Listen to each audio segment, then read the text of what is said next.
de compétition karting a commencé ce vendredi et demain samedi avec les catégories junior et senior. Comme vous pouvez le voir derrière moi, mais surtout devant vous si vous nous suivez, nous sommes ici dans le parc fermé. Parc fermé d'un côté, pré-grille de l'autre, l'accès justement à la grille qui se fait pour l'instant avec les concurrents de la catégorie senior qui, eh bien, vous l'avez sans doute entendu derrière moi, ont reçu le signal de la part des officiels de pouvoir eh bien, mener leur carte jusque sur la zone de la pré-grille. Ce sera le dernier moment, le dernier espace où ils pourront en quelque sorte profiter d'un petit moment de répit avant de se lancer dans la bagarre. 11 manches qualificatives au menu de cet après-midi, pas mal de courses encore au programme ce samedi et bien sûr ce dimanche. A commencer avec la catégorie reine, les seniors, les juniors également en piste aujourd'hui, sous un superbe soleil et des conditions estivales qui devraient le rester, on l'espère, on croise les doigts, pour la totalité du week-end. Un week-end qui, comme eh bien, chaque année depuis maintenant plusieurs saisons, vous pouvez suivre en direct sur YouTube, sur Facebook et ici aussi sur iamemotorsport.com. Je serai évidemment accompagné comme toujours de Alex Goldschmidt en cabine. Alex, over to you for what's going to be a great weekend of racing for the penultimate round of this year's Iame Series Benelux. There's going to be a beautiful day of racing to get us started.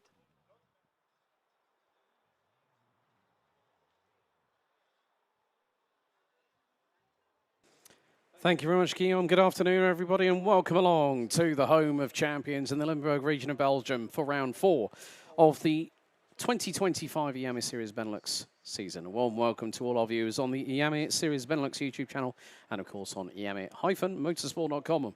If you want to follow all the latest happenings on social media, head to Iame Belgium on Facebook and Iame Series Benelux on Instagram. Well, the heat of summer is here in the Limburg region, not too far off of the Dutch and German borders, respectively, as we are geared up for what is now officially the penultimate round of the 2025 season. Due to extenuating circumstances, unfortunately, the scheduled round 5 set to take place at the Karting RSCB de Spa-Francorchamps between the 12th to the 14th of September has subsequently been cancelled. There you see on your screens at home the timetable. 11 qualifying heats, 9 of which senior, 2 of which junior. So, from this point onwards, it becomes the time to perform. No stone can be left unturned. Nothing can be left to chance. Every T must be crossed, every I must be dotted, and everything should be in perfect harmony between team, driver, mechanic, equipment, and circuit. You need all those elements together with a little sprinkle of lady luck to be brought in for good measure. The temperatures over the course of this week have been quite significant. I've spoken to a lot of people in the paddock over the course of this morning before we went into time qualifying as to finding out from people, yes, it's been incredibly, incredibly hot. The weather looks to be changeable, but in terms of more dry-related weather. And what's more, this is the point where, in the season, the dash to the Iame Warrior Finals continues. That takes place at the Cartódromo Lucas Guerrero in Valencia, in Spain, 27th of October to the 1st of November. So, as I mentioned with regards to the championship side of things, KA100, which will return with us at the season finale at Marienborg, which will take place between the 3rd to the 5th of October, will have 6 scores out of 6. The remaining classes, it's the best 8 out of 10 scores that count towards tickets. So with that, with regards to X30 Junior and X30 Senior, there will be 3 gold and 3 silver tickets for X30 Junior and Senior to be given out, a gold ticket to the best rookie in both classes, and also for this year, for best lady, a gold ticket will be awarded. Now, because of the challenging asphalt here at Karting Genk, it has been a decision of the organisers that 2 sets of Comet K3M slicks have been allowed for this week, rather than the set and a half that we had 3 weeks ago. So they will have one, they basically have been told of the following. 1 set of tyres from qualifying practice until the end of the qualifying heats tomorrow. They can have an additional maximum 1 spare tyre, either front or rear, decided by the drivers. More to the point, when it goes to the finals, a driver will have a complete new set or 3/4 of a new set of tyres at their disposal for the finals. Which also means that the drivers have already been told about the K3W Comet wet tyres used. Proceedings will be overlooked by Series Race Director Dave Ritson, who has already had a chat to our field of X30 Senior drivers. It's going to be Heat E versus F coming up very, very shortly in just over 3 minutes' time. There's been a lot of buzz. It's a quick turnaround. The drivers have been racing elsewhere in the meantime, and some have also been heading over to, let's say, Rugby, PF International, as just some of the venues that have been frequented by some of our warriors here at Iame Series Benelux. Some took part in the one-off event, the Kartmasters Motorsport UK British Karting Grand Prix 2 weeks ago at PF International. Some drivers were racing at Rugby in Denmark just a couple of weeks, just the other week. But it is now the time to put your belts and braces on and go hell for leather here this weekend, because it's then going to be a long wait until our final round, 3rd to the 5th of October. Every single race you will watch live here on Iame Series Benelux's YouTube channel or on iame-motorsport.com. And Guillaume Alvarez, firstly, I'm sure that the heat was quite significant. That sunshine in the Limburg sky above us is scorching hot. Oui, en effet, mon cher Alex. Bienvenue à tous et tous de retour dans la cabine après cette petite présentation du côté de l'après-grille. Le temps pour nos warriors, nos guerriers des catégories Iame, ici la catégorie senior, pour nous lancer dans cette 4e et avant-dernière manche du championnat de Belgique 2025. Eh bien, nous sommes prêts. Et nous ne serons pas trop de 2 pour vous accompagner durant tout le week-end ici à Genk, dans la Home of Champions, pour un grand nombre d'épreuves. 11 à commencer cet après-midi avec les juniors et les seniors. Fameux programme qui nous attend également ce samedi et tout autant dimanche avec les autres catégories en ordre de marche, évidemment, au programme de ce grand rendez-vous de karting pour lequel on se réjouit évidemment depuis maintenant plusieurs semaines. On était déjà ici il y a 3 semaines, souvenez-vous-en, pour la 3e manche qui nous a tenus en haleine jusqu'au bout. On a assisté justement à pas mal de superbes foires d'empoigne dans toutes les classes, dans des conditions qui ont été relativement clémentes, comme ça devrait être le cas ce week-end. Alors, regardez cette vue très intéressante, c'est le calme avant la tempête en quelque sorte, avec la bannière Iame, the Heart of Kart.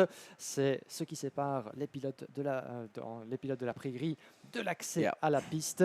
Une fois que vous avez passé ce pont, ce bridge aux couleurs de l'Iame, il faut donner le meilleur de vous-même, tout simplement. Il faut espérer que tout se passe convenablement. Et c'est toujours plus facile à dire qu'à faire. On rappelle que dans chacune des classes, à commencer par la catégorie senior, il y a un nombre de manches qualificatives à disputer pour espérer 15 au total. 15 au total, effectivement. Et 6 pour les juniors.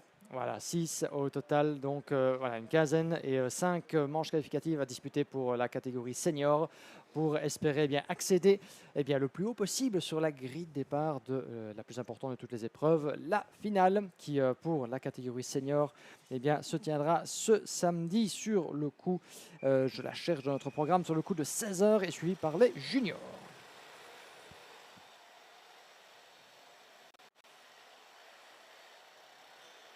Right, okay, let's get the penultimate round of the championship season underway.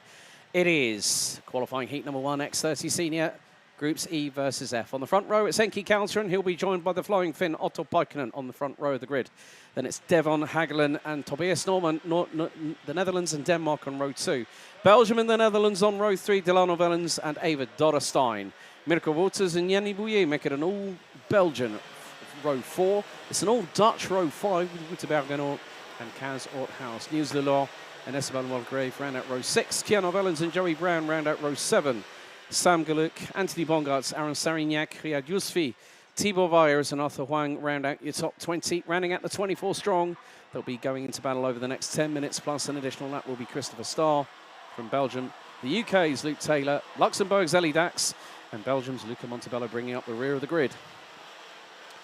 So, over 125 of you watching on the Iame Series YouTube, Iame Series Benelux YouTube channel. The drivers now go on to their official formation lap. The temperature is absolutely roasting at the moment. We're getting closer and closer to around about 27 degrees Celsius at the moment.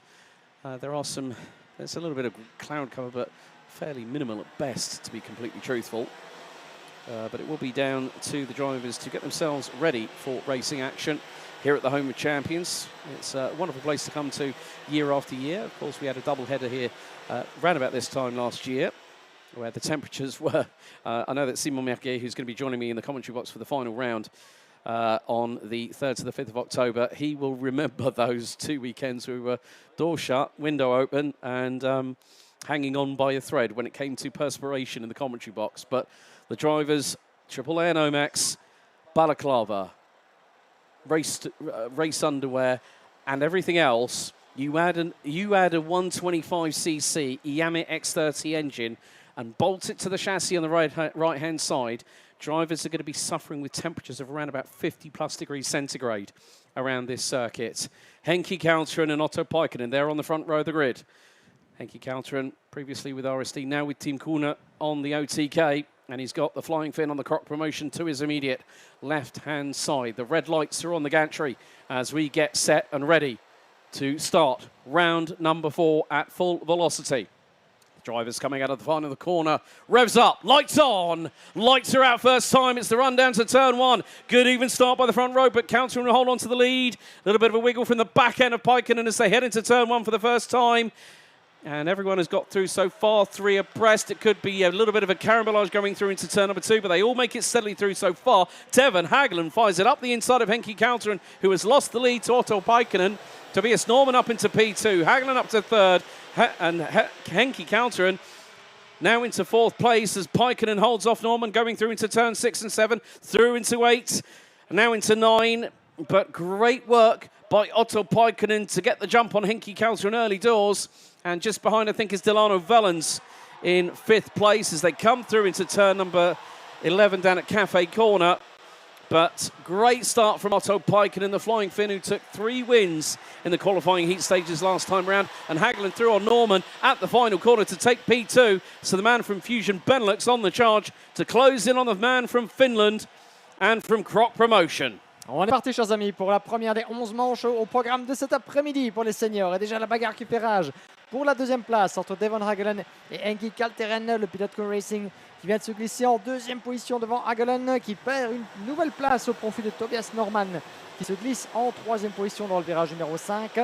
Et c'est ici évidemment que tout commence pour les concurrents et certains des ténors de la catégorie senior, la classe reine des compétitions Iame X30 évidemment.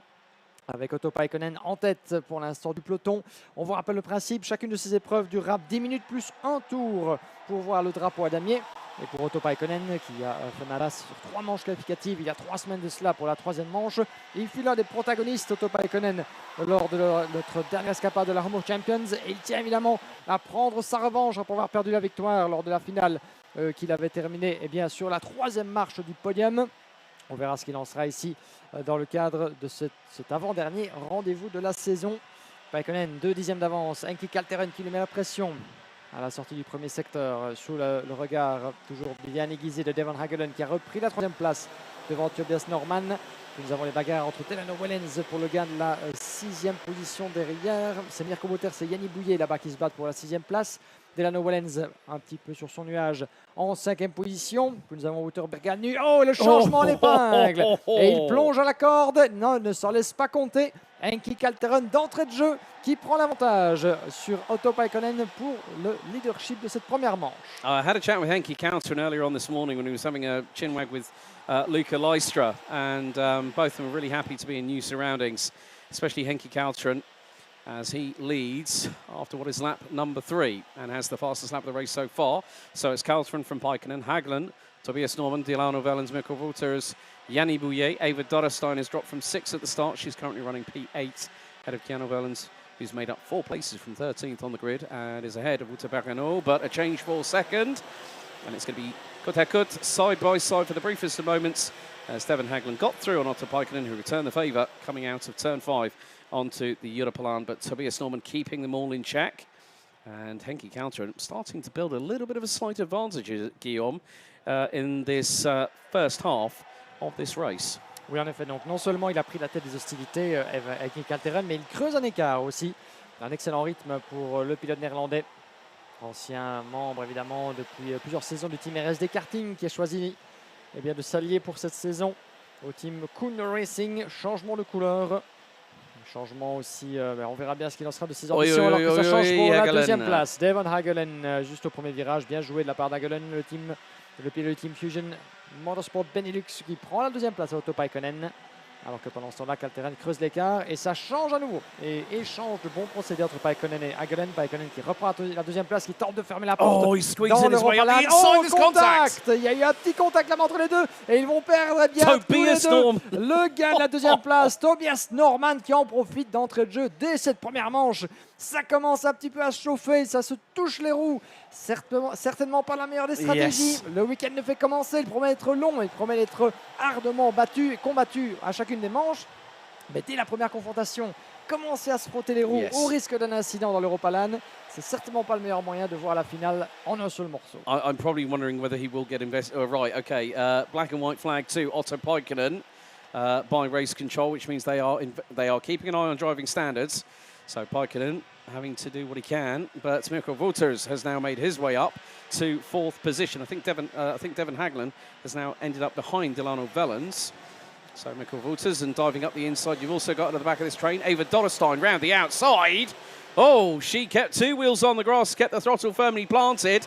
There's going to be a dive bomb and a half into turn 6. One did have to go exits, and I think it might have been Dorrestein who went, and there's a little bit of bumping and boring. They can't start doing that at this early stage of this race weekend because, as I said earlier, you know, we are shortened by 1 calendar weekend, which means the pressure is on. Everyone's got to perform, and now it's 2x2 Noah's Ark style coming out of turn number 12.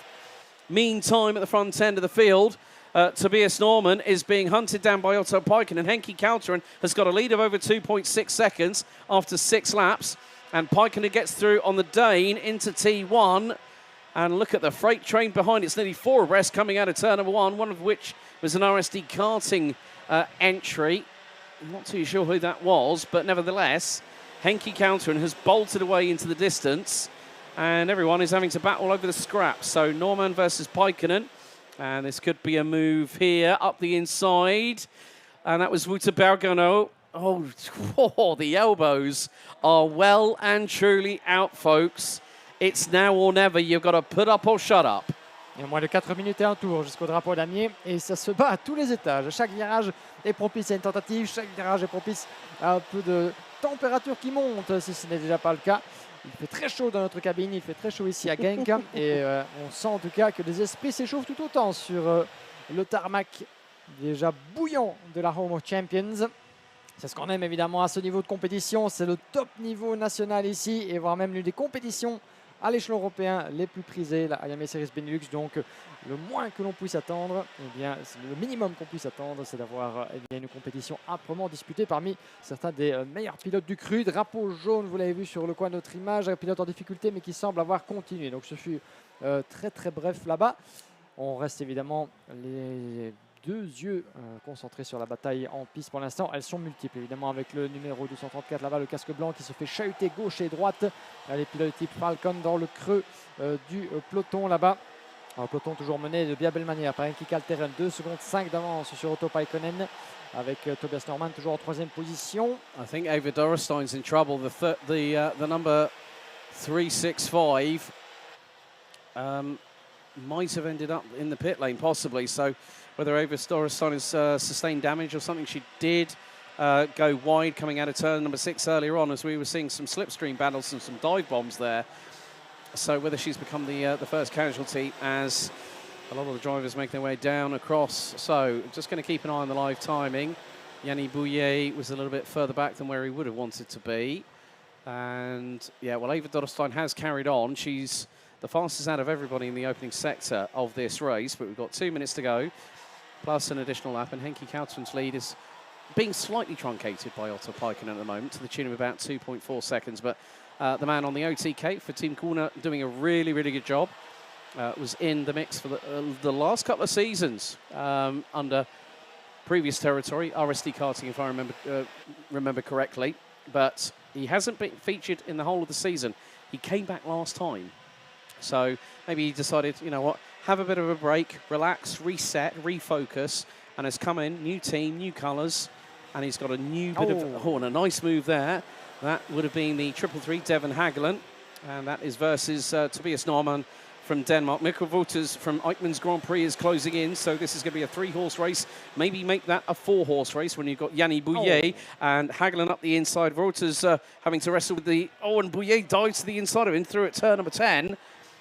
And then they have got Delano Vellens, I think, just behind them as well. So this is a quintet battling over what is effectively P3 at the moment, as Paikkonen has bolted. Up the inside goes Bouillet, I believe, and has got through on Wouters. Norman is, and you can see Mirko Wouters getting so frustrated. He's pounding the right-hand side of the steering wheel with the right hand, just because the fact someone pulled a number on him. Oui, effectivement, Yanni Bouillet, vous le voyez, qui est le premier pilote de ce train de 4 qui bloque la porte. Évidemment, il la ferme plus que fermement à chacun des virages et ça énerve, vous l'avez vu, Mirko Wouters sous les couleurs du team Ekmans Grand Prix.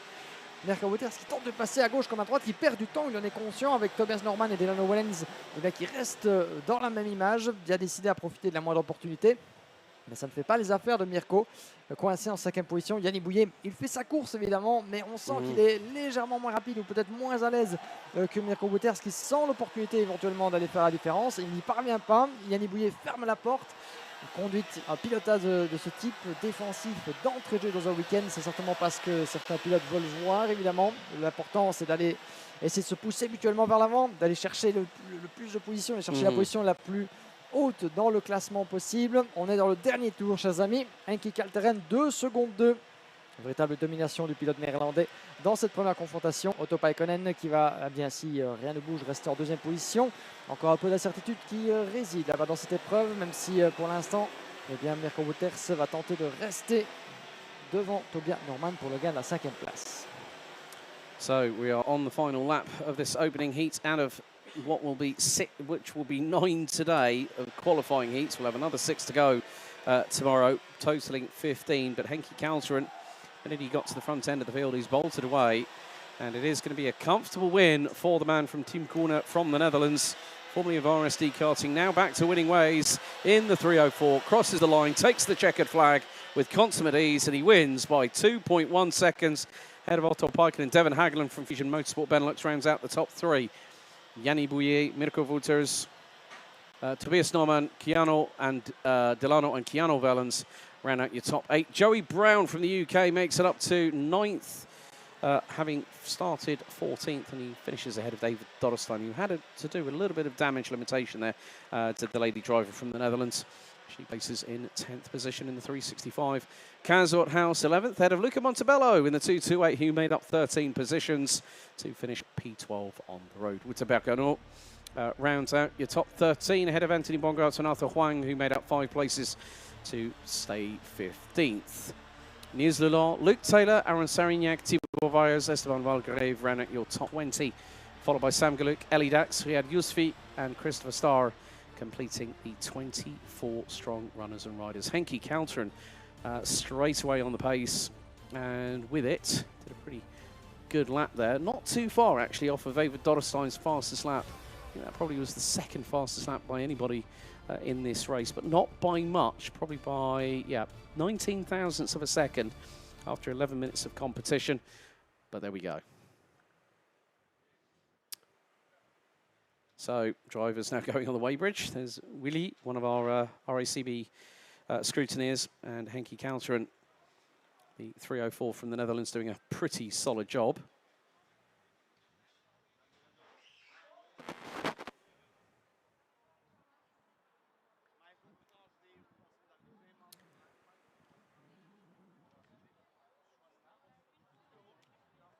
So, I know that Guillaume Alvarez is already down in Parc Fermé, and he's just waiting to see if we can get an interview with our race winner, Henki Kalteren, very, very shortly. So, you know what? Let's head down to him if we can. Let's, oh dear, it's backwards and forwards. It's like yo-yos on a string at the moment. So, you know what, without further ado, let's head it down to Guillaume Alvarez down in Parc Fermé. Guillaume, over to you, buddy.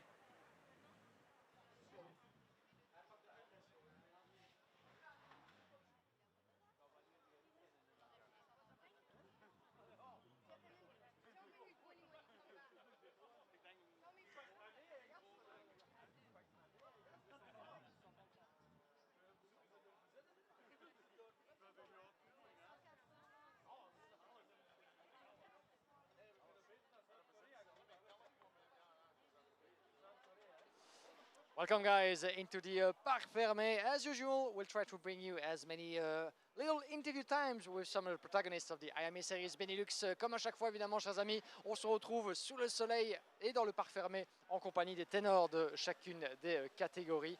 En train de vous donner un maximum d'échanges avec les protagonistes des différentes classes. À commencer par Enki Kalteren. Enki, well, you started this weekend as you finished the last.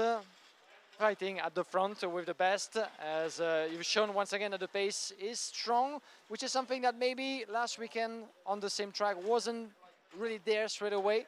Have you made some changes that allows you to really to be straight away very fast and leading? For sure, I've been out of karting for 1 year, and the last race was the first race and first time that I drive again. It was a good race, had some bad luck, but now I'm stronger and ready to take the win. Conditions should be quite hot as they were, but I think slightly more. There's a change, an interesting change with the tires. You guys not only have 1.5, but 2 full sets of tires to use. How do you approach this kind of change, considering that the track of Genk is very demanding? Yes, for many years we drove with 2 new tires in the Benelux, and I'm really happy that they changed it to 4 tires, because I think everyone likes 4 tires more than 2 tires. Knowing that you have more tires, does that mean that you will drive maybe more aggressively or hesitate less when it comes to give it a push at the very last moment in the race, knowing that you have more to spare? No, for sure it's really hot, so I will try to look after the tires. Just like this heat, I didn't push at all, only in the beginning, because when it's hot and you drive really aggressively, you cannot stand 5 heats with these tires. All right, good information, good to know. Thank you, hartelijk dank, Enki Kalteren, your first winner of the opening heat in the senior class. Back to you, Alex. Thank you.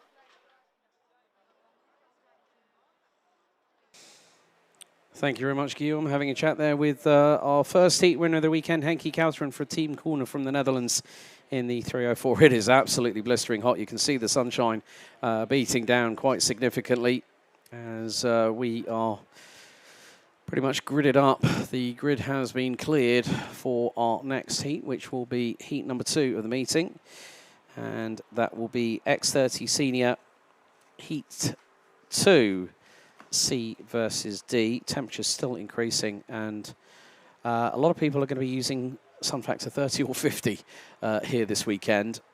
But one of the biggest things about this point, hydration is going to be key for everybody here on site. And I'm not just talking about the drivers, it's everyone up in the top of the tower, down in Parc Fermé, scrutineering, Weybridge, and also everyone that's here spectating the circuit. Of course, the grandstand that you can see on the left-hand side, just off of Cafe Corner at turn number 11. Normally, as we get later on into the weekend, and then obviously at the finals, it normally will be absolutely packed to the rafters here at the Home of Champions.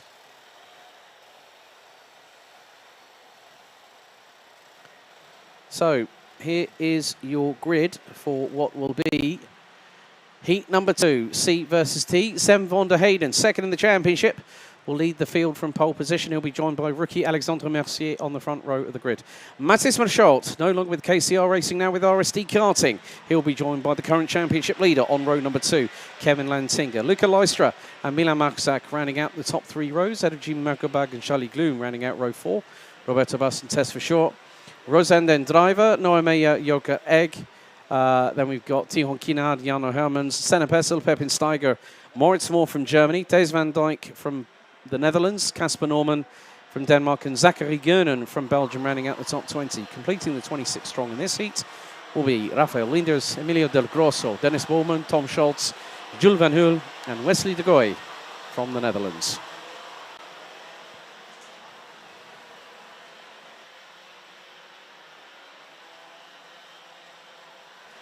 So the temperature, I can see some, I've definitely got some perspiration coming off of my brow at the moment.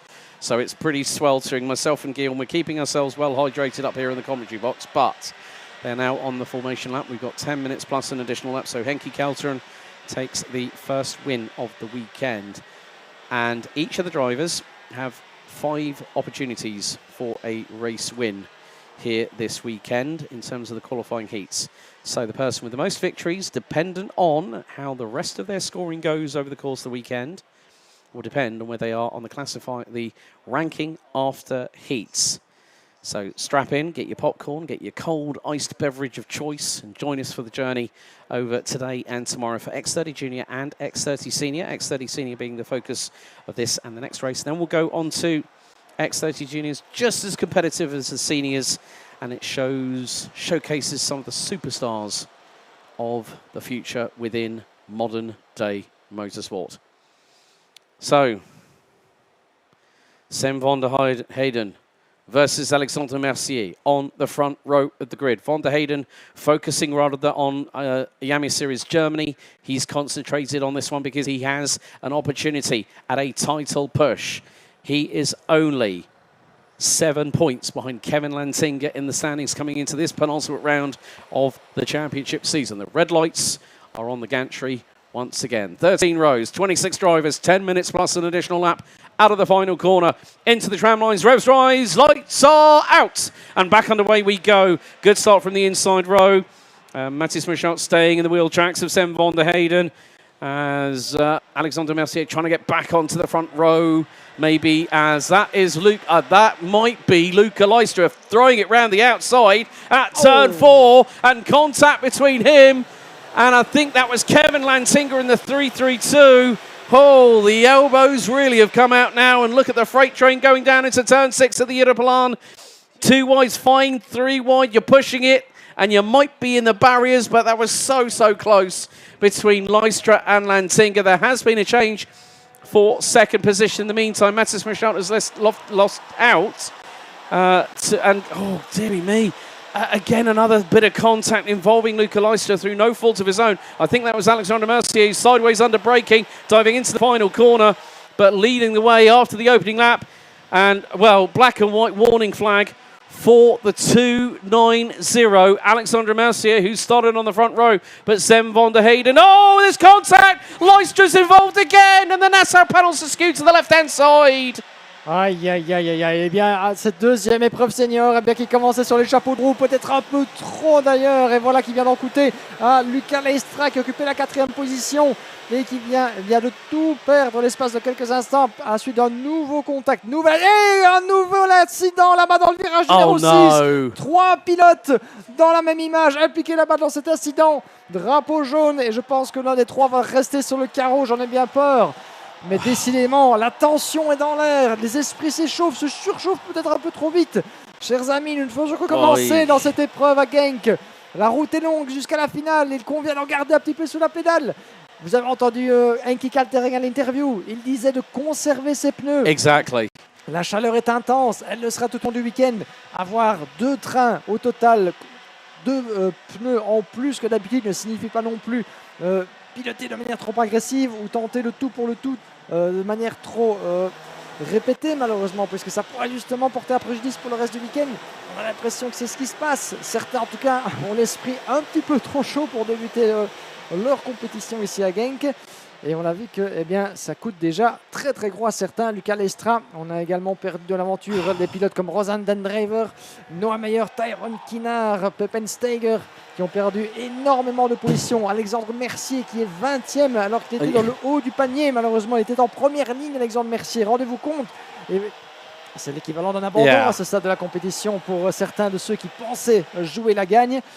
Mais on devra, je pense, mon cher Alex, se repasser les images pour un petit peu jauger de ce qui s'est passé, dans quel ordre et avec qui, parce que ça s'est passé de manière très rapide, au point parfois qu'on perdait un peu notre latin sur qui dépassait qui. Et en tout cas, Ce qu'on retiendra en tout cas de ces quelques premiers tours très chahutés, c'est que Luca Lestra et Alexandre Mercier, deux des favoris à la victoire dans cette manche et dans le week-end, eh bien, se retrouvent dans les choux. Yeah, well, the thing is, Luca Leistra was trying to cover off Alexandre Mercier, and it just came to the point where Mercier was up, his front axle was in the air, rotated, knocked the Nassau panel of Leistra out of the way, over to the left-hand side, and you cannot do that at this moment. You cannot do that as James Merkelberg gets through on a revitalised Mathis Marchalt in the 250, winner of this year's Karting Champions League X30 title, which we apparently are hearing that there's going to be some new news reference that championship later on in late September of this year. But, you know, he's had a bit of a season to forget, really, the 250, so he's changed allegiances. His mechanic came over to us at the lunch break. He said, "Oh, you see these changes?" I said, "Yeah, it was announced earlier on social media. You can't pull the wool over a commentator's eyes, can you?" But I think it's good. Sometimes they say a change is like a breath of fresh air, and it gives that new found focus and adrenaline. So I wasn't at all surprised. Obviously, when you go to RSD Karting, you've got the likes of Sebastian Bieland, who's a main part of that crew, and they're going to say to that driver, right, we're going to give you the tools. We want you to provide the results. And straight away, first qualifying session, he's up there. And now we're seeing it in the race. But Luca Leistra, Genk seems to be his bogey track at the moment because he didn't get through into the A final last time out 3 weeks ago. And already the first heat has gone completely wrong from his standings. And he's currently now 16th at the moment. But at the front end of the field, Zem van der Heyden is not quite getting away at the moment. Kevin Lantinga's 5.5 tenths of a second behind him.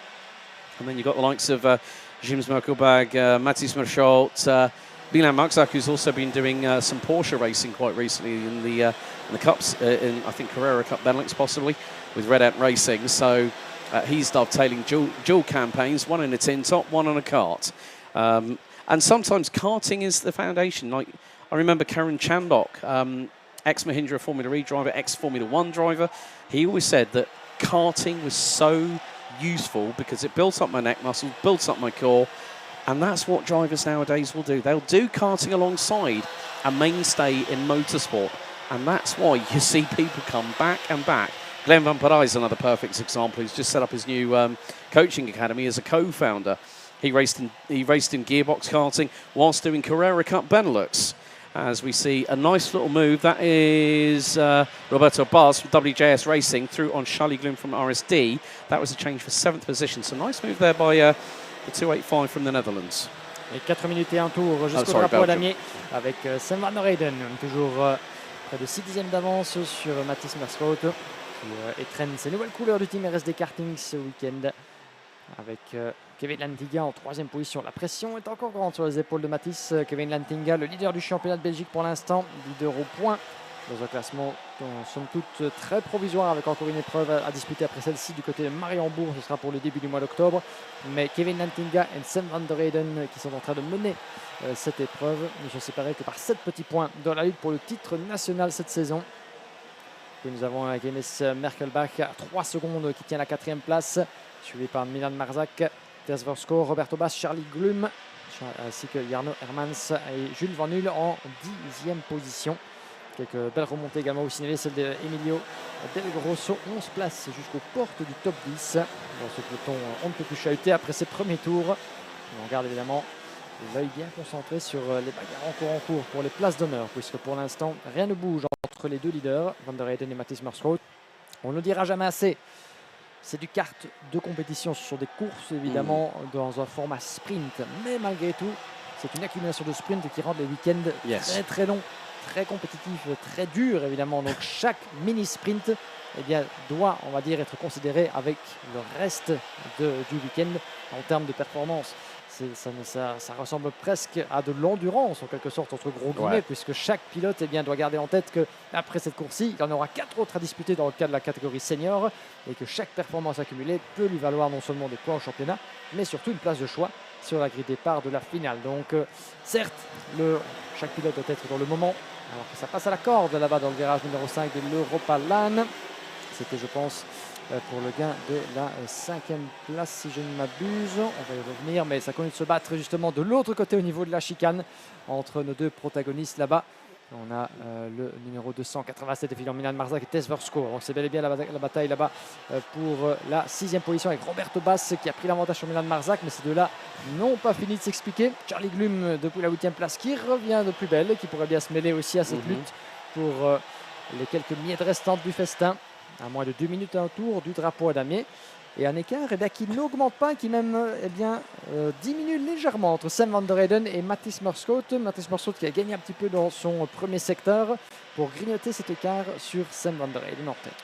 Oui, vraiment, les hostilités sont commencées ici dans la catégorie reine X30 Senior ici à Genk. So the hostilities have very much commenced. It was elbows out, batten down the hatches and hold on for dear life. But Sam van der Heyden for the Sim on Hout Racing team doing a really, really good job. They've also got part of the team also running at Kaupen, I think it's this weekend, for the Deutsche Meisterschaft this weekend. So the good thing is Sam, as I said, is concentrating on this. He feels that he's got an opportunity to compete really, really well, and being 7 points within Kevin Lantinga after the halfway point of the season was reached 3 weeks ago as of officially. He's done a really good job. 5-second time penalty, I think, is going the way of Alexandre Mercier.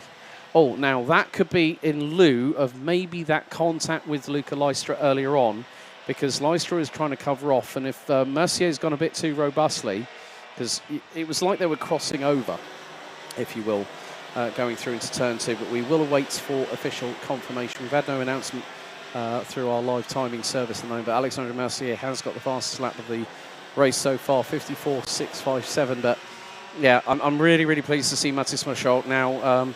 He's actually starting to catch Sam van der Heyden slightly per sector. He was actually fractionally off in the first and second sectors, but we are going to go on to the final lap here for X30 Senior Heat 2, C versus D. Sam van der Heyden leads. Mathis Merschoot, a revitalised Mathis Merschoot. Kevin Lantinga, the current points leader, rounds out the top 3 ahead of Jims Merkelbach, Tess Verschoor, Roberto Baz, Milan Marzak, Charlie Glum, Jano Hermans and Jules Van Hul, who started 25th, now rounds out your top 10. We've had a couple of, we've had 4 drivers out. Wesley de Goy, Casper Norman, Pepin Steiger, Thierry Kinard, completing, from 23rd to 26th on that particular occasion. So, Sam van der Heyden doing exactly what he needs to do. Roberto Baz trying to close in on Tess Verschoor in the dying moments of this race, coming out of turn number 10. So the driver from KCR Racing versus the man from Belgium in the 285. But it is going to be a win. 2 different winners so far. First of all, Henky Counter, and now it's another Dutchman in the form of Sam van der Heyden. That picks up Heat 2. Mathis Merschoot, new colours, second place on his first heat with them. Ahead of Kevin Lantinga, the points leader. Jims Merkelbach, Roberto Baz, Tess Verschoor, Milan Marzak, Charlie Glum, Jano Hermans and Jules Van Hul rounding out the top 10. Luca Leistra will come across the line to finish in 11th. Head of Senna Pessel, Emilio Del Grosso, Thijs van Dijk, Rafael Leenders, Alexandre Mercier, Rosanne driver Dennis Bowman, Tom Schultz, and Zachary Gernon round out the top 20. Moritz Moore, 21st, head of Noah Mayer, who was involved in that multi-cart incident out of turn number 6. There is going to be a clean-up operation because there are a couple of drivers and their carts stricken by turns 6 and 7. Thierry Kinard and Pepper Steiger, I believe, are the 2. With Casper Norman, Wesley de Goy, unfortunately, out on the opening tour. But there you go. Sam van der Heyden takes the win after 11 minutes, 1.5 seconds. And his best lap at a 54.850. And there you see the respective carts. And of course, every single driver running the Iame 125cc X30 engine. And Sam van der Heyden joins Henky Kalteren as a race winner here this weekend at round 4.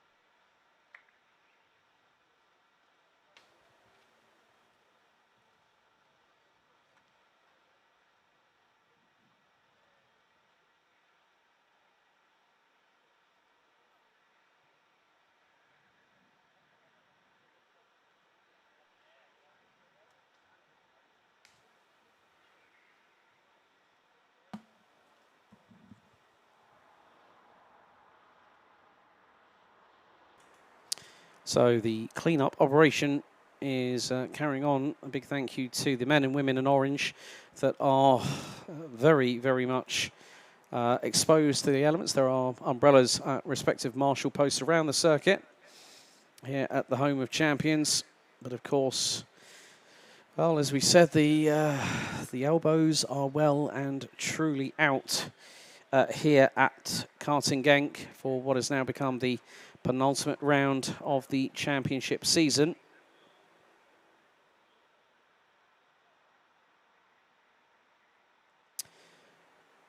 And a few of the drivers going on to the weighbridge, so have to reach a minimum weight. And some of the drivers down there already.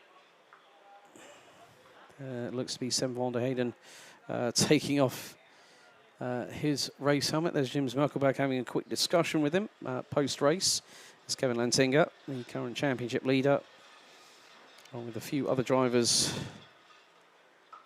And there he is in his new colours for RSD Karting. Great start for the revitalised Mathis Michault from Belgium.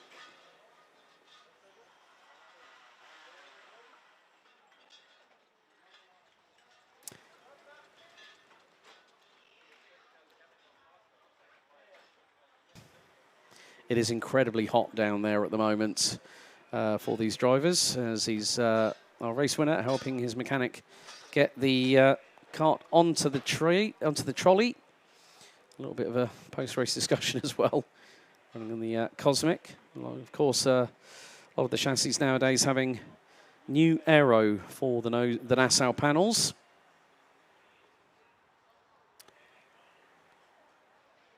So, Guillaume, over to you, buddy. Thanks very much indeed, Alex. Welcome back here into the Parc Fermé. We're here with Sam van der Heyden. Sam, well done to you.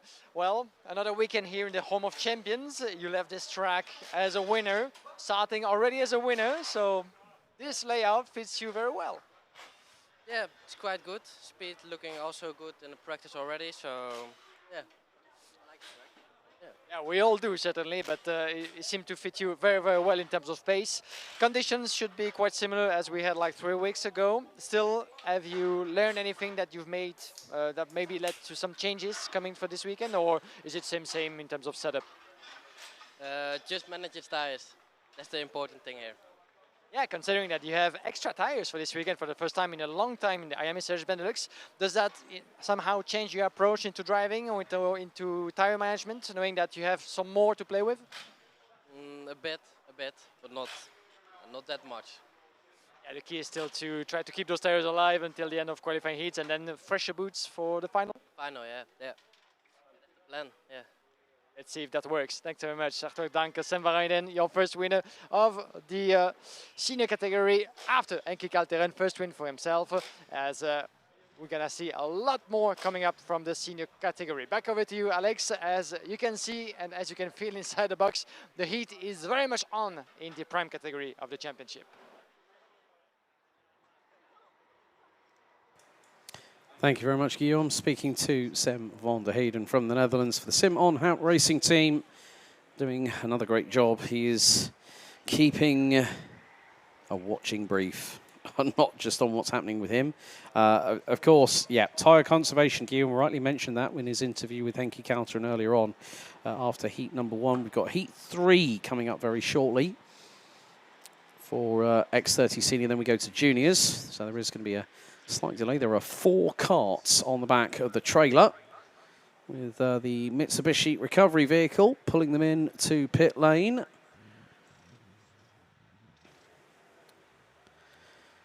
So, of course, even though these drivers have retired from the race, they still need to go through the same procedure. And, the 266's front bumper looking very second-hand, I'm afraid. Pulled off and crumpled on the right-hand side of it.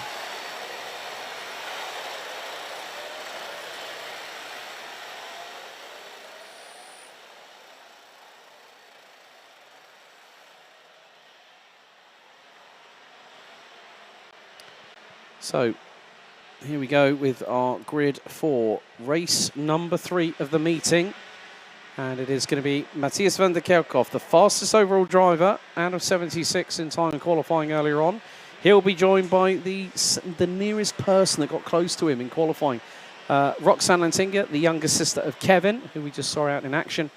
Farid Jalil and Clément Outron round out your top 2 rows. Marcus Gloom and Luca Moulin round out row number 3 ahead of Alexis Constant and Kevin Bakker. François Delati and Patrice Kowalski round out your top 10 in this adventure.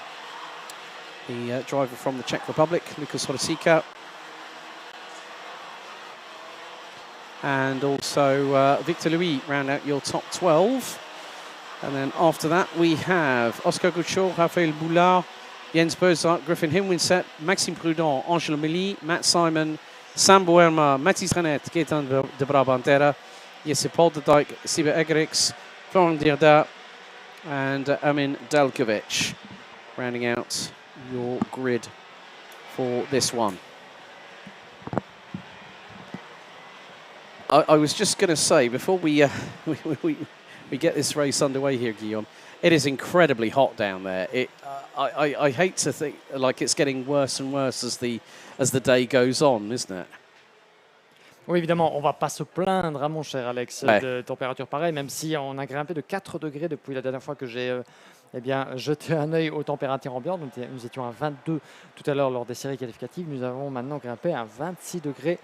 Température locale ici sur le karting de Genk. Donc des conditions, on ne peut plus estivales. Nous sommes le 15 août après tout. Ouais. Donc c'est de circonstances, même si on n'a pas souvent l'habitude sur nos latitudes belges. Mais ça fait plaisir en tout cas d'avoir un été aussi réussi en cette période et de quoi offrir aux concurrents de la Iame Series Benelux des conditions idéales. La grille départ, vous la voyez, qui est menée par Matthias van der Kerkhoff en noir sous les couleurs de Victory Lane. C'est lui qui a signé la pole position. L'homme le plus rapide pour la première fois de cette saison en qualification. Peut-il déjà transformer l'essai dans sa première manche qualificative? Lui qui est un des protagonistes du championnat, 4e pour l'instant du classement provisoire. Il n'a pas encore gagné de finale cette saison. Peut-il le faire? Ça commence par cette première manche. Le feu vert est donné. Les pilotes qui s'élancent pour cette confrontation A contre B. Et depuis la pole, Van der Kerkhoff qui parvient à conserver l'avantage, qui ferme la porte dans l'enchaînement du premier virage. Gare à la foire d'empoigne. Ne pas trop se frotter les roues. On a vu, en tout cas lors des 2 premières manches de cette catégorie senior, que certains avaient déjà l'esprit assez chaud. Oh, Clément Outron. Un freinage assez tardif là-bas de la part de Clément Outron en 2e position, qui s'est glissé de la 4e justement à la 2e place et qui, s'il n'y avait pas eu un petit moment d'ultime lucidité, là, j'ai l'impression qu'il aurait pu rentrer dans le pare-choc arrière de Matthias van der Kerkhoff. Ça s'est passé vraiment très très vite. Et on est passé à un cheveu d'un premier, potentiellement accrochage, sans doute pas, mais d'un petit moment assez chaud là-bas. Mais très bon départ en tout cas de la part de Clément. 2e, il a été, tout comme Matthias van der Kerkhoff, un des hommes en forme lors de la dernière manche ici à Genk dans le cadre du championnat. Et le voilà qui se glisse déjà dans le sillage du pilote belge en tête. Yeah, Matthias van der Kerkhoff has now secured 2 overall pole positions this season. Did it earlier on at Oslicourt back in May, where we had very, very mixed conditions. We had sunshine on the Friday, sunshine on the Saturday and the Sunday. That was a completely different story altogether. We had and here goes Clément Outron around the outside, but crisscross attempt to reassert himself at the front end of the field. Matthias van der Kerkhoff is going to go through, and Roxane Lantinga now on a Croc promotion chassis. Her OTK got written off when she rode over the back of Kevin in the X30 Senior final at Kartmasters. Someone's been kicking up the dust in the meantime, so it hangs over the circuit. But yeah, Roxane Lantinga on a Croc promotion for the first time, nearly puts it, overall pole on quali. And now, could we see the younger sister of Kevin really come into her own with this new chassis? Because if you're quick in qualifying, that means that race pace may not be 100% assured, but it's going to give you a very, very good chance of fighting at the front end. Patrice Kowalski already up 4 places, now around P6, and as the fastest lap of the race, there he is just behind. I think that's Farid Jalil, as now Clément Outron retakes second. Lantinga back on the offensive. She'll be on the inside into turn number 6, and she should retake second. Yes, but that's allowing van der Kerkhoff to pull away. En effet, la bataille qui fait rage, là, qui participe aussi à l'écart que Mathias Van der Kerkhove est en train de creuser en tête. Plus ça se bat derrière, plus Van der Kerkhove aura la vue dégagée pour creuser l'écart et aller éventuellement chercher cette première victoire du week-end. On n'en est pas encore là évidemment, mais pour l'instant, ça se bat très très fort entre Roxane Lantinga et derrière également un des autres pilotes Victory Lane, Fares Jalil qui ravit. Oh, est sorti de piste là-bas. Oh no, Patrice Kowalski. Kowalski effectivement qui est allé jouer. Malheureusement, c'est pas ce qui s'est passé là-bas. Ça reste le résultat d'un accrochage. Je pense que potentiellement, ils ont été deux à s'accrocher là-bas avec Patrice Kowalski et Marcus Glum également. On va revenir là-dessus, mais gros souci là-bas dans le dernier virage. Et un des pilotes qui doit rester sur le carreau. Oui, can't believe that. I thought it was bad enough that happening, and so straight away they are on the back foot already, and that just goes to show the minute something goes awry, someone makes a bit of a slip up, it all goes horribly wrong for somebody else. So we are down to just under 6.5 minutes plus an additional lap of this race. Matthias Van der Kerkhoff still leads. Roxane Lantinga in second, and it's going to be Luca Moulin in third. Fares Jalil in fourth, Marcus Glum fifth. Victor Louis now up into sixth place, having started 12th on the grid. Kevin Bakker, Alexis Constant, François Deletim, Luca Boula, Raphaël Boulard round out your... Clément Outron's out. Outron's out of the race. Oh, dearie me, that was him. Cannot believe it. And Kowalski's all the way down. So already, Clément Outron having a really, really bad luck in this season. And the 288 finds himself out. Kowalski's at the back end of the field. But Matthias Van der Kerkhoff holding on a lead of about half a second at the moment as things stand. Oscar Gutschow is putting in qualifying style laps at the moment. He's just put in a 54.945. Lucas Horsika is losing time to other opponents in front. But Matthias Van der Kerkhoff leading the way. So more to the point. Roxane Lantinga in second. But there are battles up and down the order. Some of which will be exacerbated by the fact that some drivers are trying to look up the inside. 242 versus treble 2. Oscar Gutschow versus Alexis Constant trying to go down into turn 6 off the Europalan.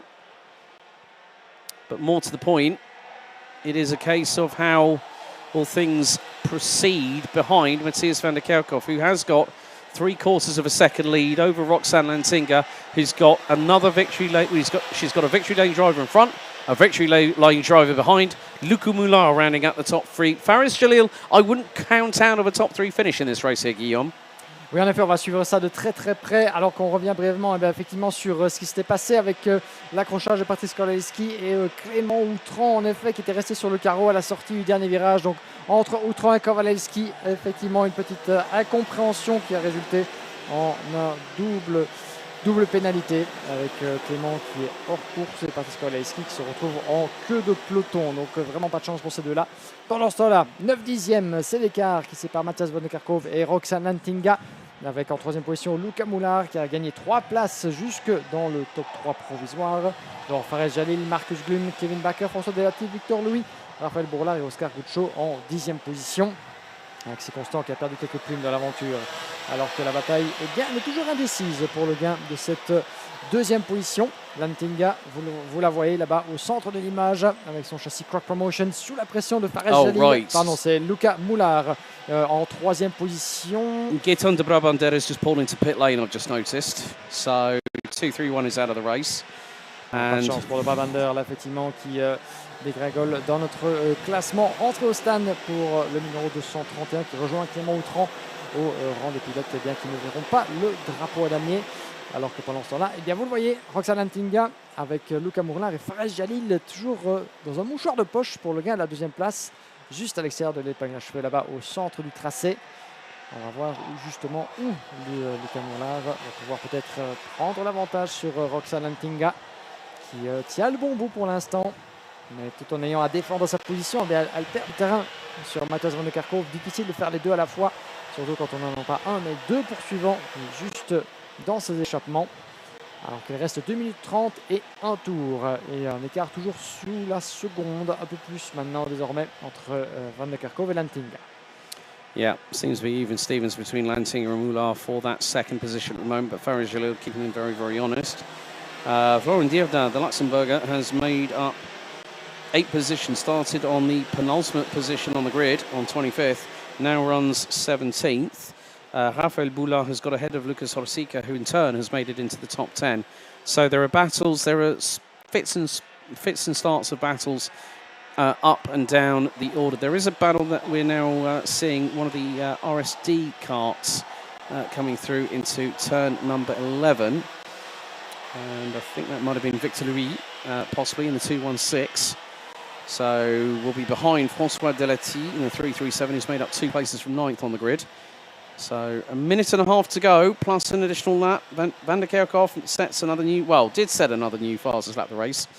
That was until Oscar Gutschow had something to say about it. Meantime, 2:05. Rafael Boulard trying to get through on Victor Louis for position. But at the moment, Louis going defensive, and there goes the move up the inside. That would have been, I think that would have been Oscar Gutschow, possibly. And now, well, the 216, Victor Louis is going to be hung out to dry. Oh, that's way too close going through into turn 7. And Victor Louis drops 4 places through 3 corners. That's how quickly things can change here at Karting Genk. You can go into turn 6, feel hung out to dry on the outside as Lucas Horsica trying to go for a stern move, and now they're all backing each other up. This is not what you want to have happen, especially if you get a clicked-in front bumper. That's an automatic 5-second penalty that you cannot appeal against. And that just goes to show, with 40 seconds plus an additional lap on the timer, anything can not be left a chance right about now, as there's more sense into turn number 1. Et ça continue de se battre de gauche comme à droite ici dans ce premier secteur.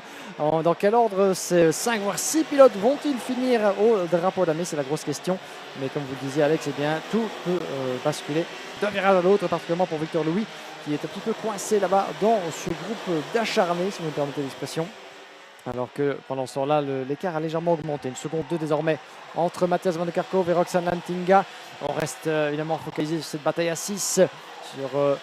à l'extérieur du virage numéro 10, là-bas, l'épingle à cheveux, le retour devant la tribune, le passage derrière le podium. On vous donnera rendez-vous évidemment demain soir sous le coup de 18h pour les premières cérémonies, tout comme le dimanche soir. Dans ce dernier tour, le drapeau à damier qui sera brandi d'ici 1,3 km au bout des 13 virages à disputer de ce karting de Genk. L'écart qui ne devrait pas fléchir à l'avantage de Matthias Van de Kerkhove. Lantinga en deuxième position, toujours Luca Moulard dans sa foulée. Nous avons Fares Jalil 4e, Marcus Glum, Kevin Baker, François Delati et le reste du classement. Mais Matthias Van de Kerkhove, un des protagonistes évidemment de cette catégorie senior, comme il l'avait prouvé il y a quelques semaines de cela, avec une superbe deuxième position derrière Sam van der Heyden de la finale. Van de Kerkhove avait été l'un des grands animateurs évidemment de la 3e manche du championnat. Il en sera tout autant certainement pour cette 4e confrontation qui débute bien sur les chapeaux de roue avec une première victoire de manche pour le pilote Victory Lane. Un nouveau succès pour Victory Lane après précédemment dans ce championnat de sa 2e pole position cette saison. Van de Kerkhove transforme l'essai d'entrée de jeu. Il y a 3 semaines, on s'en souvient, Van de Kerkhove avait également cumulé les victoires de manche avec un total de 4 succès sur 5 potentiels.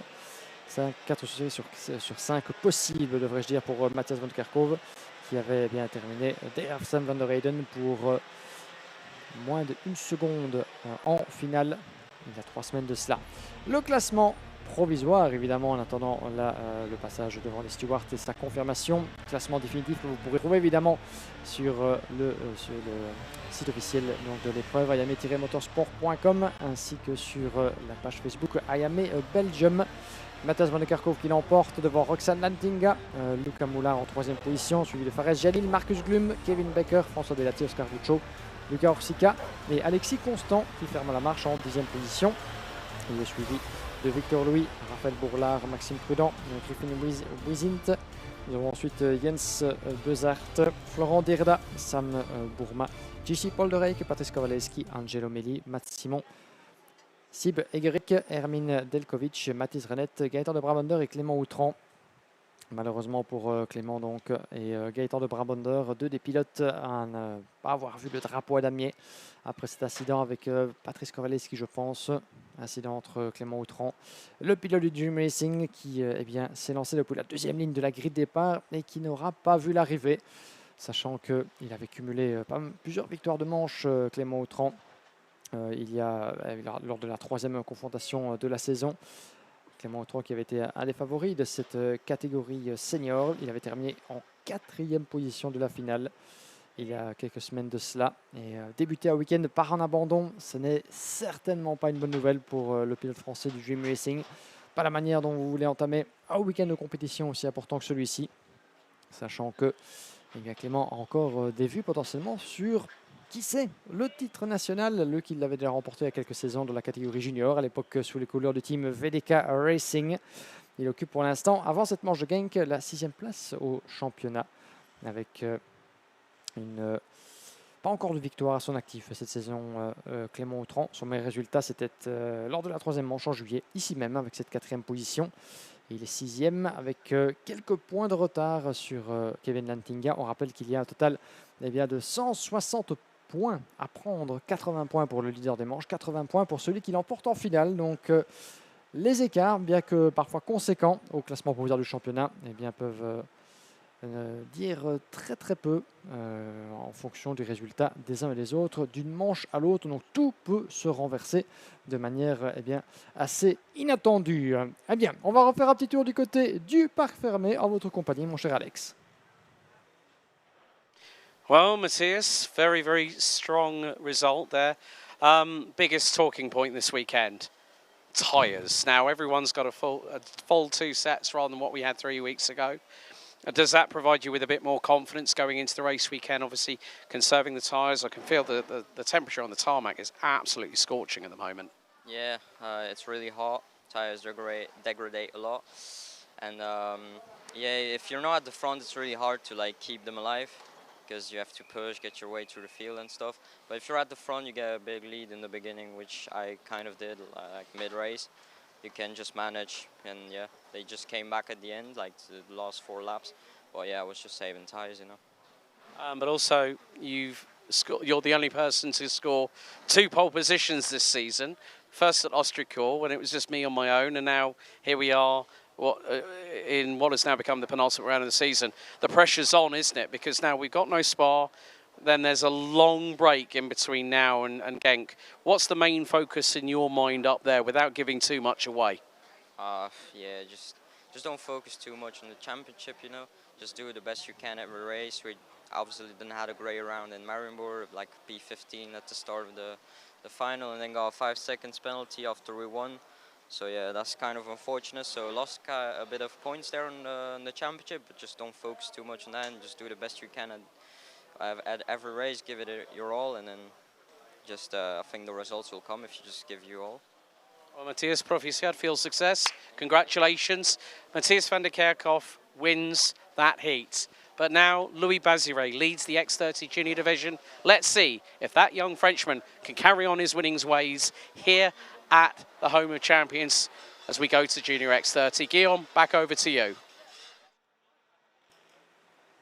Thank you very much, Alex. Merci beaucoup, mon cher ami, et merci à Matthias van der Kerkhoff d'avoir échangé quelques propos avec nous au sujet de sa première victoire qui est allé chercher de haut lutte face au reste du peloton dans cette catégorie senior, avec Roxane Antinga qui se sera montré impuissante jusqu'au bout pour terminer à 7/10 du pilote belge, qui offre donc sa première victoire de cette entame de week-end à Victory Lane dans la catégorie senior. Lucas Mourlard avait terminé en 3e position. D'ici quelques instants, chers amis, restez bien avec nous puisque nous allons passer à la suite du programme. Sans plus attendre, la catégorie junior sous vos yeux ébahis.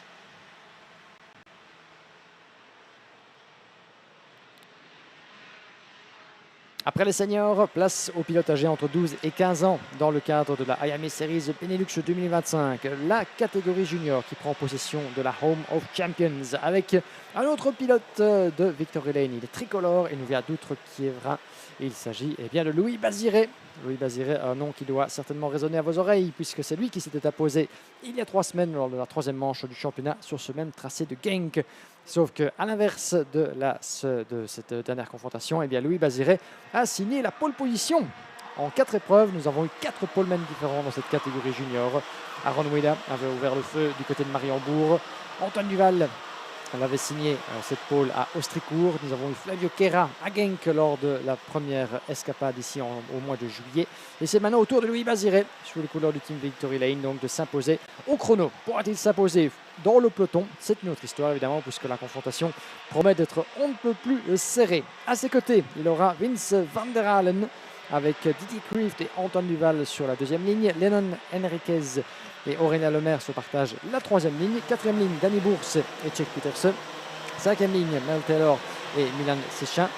Luca Pellizzari et Maurice Verkreuz, 6e ligne. Oliver Nick et Denis Kozolski, 7e ligne. Suivi de Jules Dekoun et Henri Carter sur la 8e ligne. 9e ligne, Tom Alderliste et Nathan Best. Avec en queue de peloton, Fen Albers, Diane Vandenberg, Gauthier Maquet, Maxime Lenders, Sacha Duquet et Kanajol Otov. Un total de 24 concurrents dans cette première confrontation entre les groupes A et B.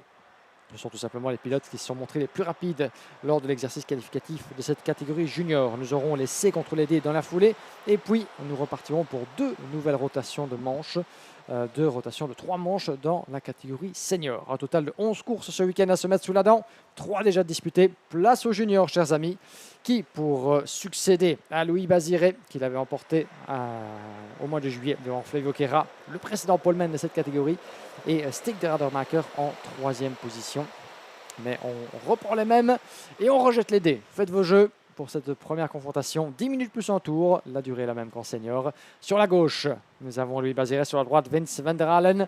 Les feux s'éteignent, on est parti à l'assaut du premier virage. Un bon envol depuis la pole, pour le pilote français. Ça se tamponne un petit peu là derrière entre Van der Halen, Antoine Duval et Didier Krieft. Gare à la sortie du premier enchaînement. Les 3 goulets du premier virage. Le 2, le 3, plein gaz jusqu'à l'Europalane. La première épingle du virage numéro 5. Et déjà des changements de position. Là, des pilotes de Tony Kart juste derrière, je pense. Lennon Henriquez, etc. qui se glissent à la corde et qui tentent déjà de creuser des écarts et en tout cas de créer des opportunités dans cette entame de course. Ça se passe plutôt bien pour le reste du peloton. Rien à vous signaler, pas de drapeau jaune et j'ai parlé trop vite. Malheureusement au niveau du virage numéro 6, on va y revenir d'ici quelques instants, mais un des pilotes ne s'est pas entendu avec un autre mais semble être reparti dans plus de peur que de mal. Mais à moins qu'un autre se retrouve immobilisé là-bas sur le circuit. On y reviendra d'ici quelques instants, mais un premier tour de bouclé sur le commandement de Louis Baziré. Merla Taylor was the driver involved. She was the last one to come. Well, she hasn't come through sector number 2, so that kart is now on the escape road, and that is off of turn number 9. So unfortunately, Merla Taylor, Milan Chekin also has hit trouble as well, the French driver, in the 170. But in the meantime, Louis Baziré continues to lead as they cross the line for sector 1 ahead of Antoine Duval.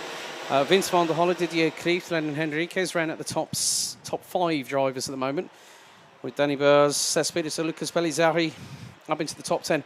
Henry Carter's had the best start of anybody. The Britford Crop promotion in the 137 started 16th, now runs 10th ahead of Jules Decoun. So there is the big X30 Junior peloton. And that, I think, is from Danny Burrs backwards at the moment here, Giggs. So, again, Junior X30, they want to put on a hell of a show for the folks here at the circuit and for you people watching at home.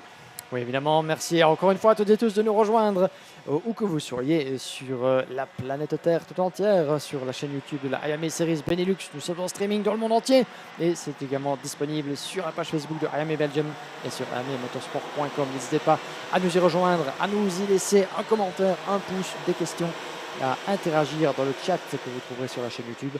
N'hésitez pas et nous ferons un grand plaisir de pouvoir vous répondre dans la mesure du possible. Alors que pour l'instant, Vince van der Halen, au volant du châssis de carte de Bouvier Racing, s'est infiltré. Bouvin Power, devrais-je dire, s'est infiltré en 3e position. Il s'est lancé depuis la première ligne, a perdu des plumes dans ce premier tour, tente de se refaire. Vous le voyez là-bas à la poursuite de Antoine Duval, un des jeunes fers de lance du team Euro Karting, un des plus récemment venu, une des nouvelles têtes à l'échelon belgo-belge du karting, Antoine Duval, le fils d'un certain François Duval évidemment, qu'on ne présente plus, ancienne légende du rallye et du sport automobile belge. Et la relève est bien assurée avec Antoine qui s'accroche à cette deuxième position et qui est occupé à faire des étincelles pour sa première saison de la catégorie junior, avec Vince van der Halen qui lui chipe la deuxième place au freinage du virage numéro 5. Il n'y a pour l'instant pas péril dans la demeure. Le week-end ne fait que commencer, c'est la première confrontation et on ne le dira jamais assez.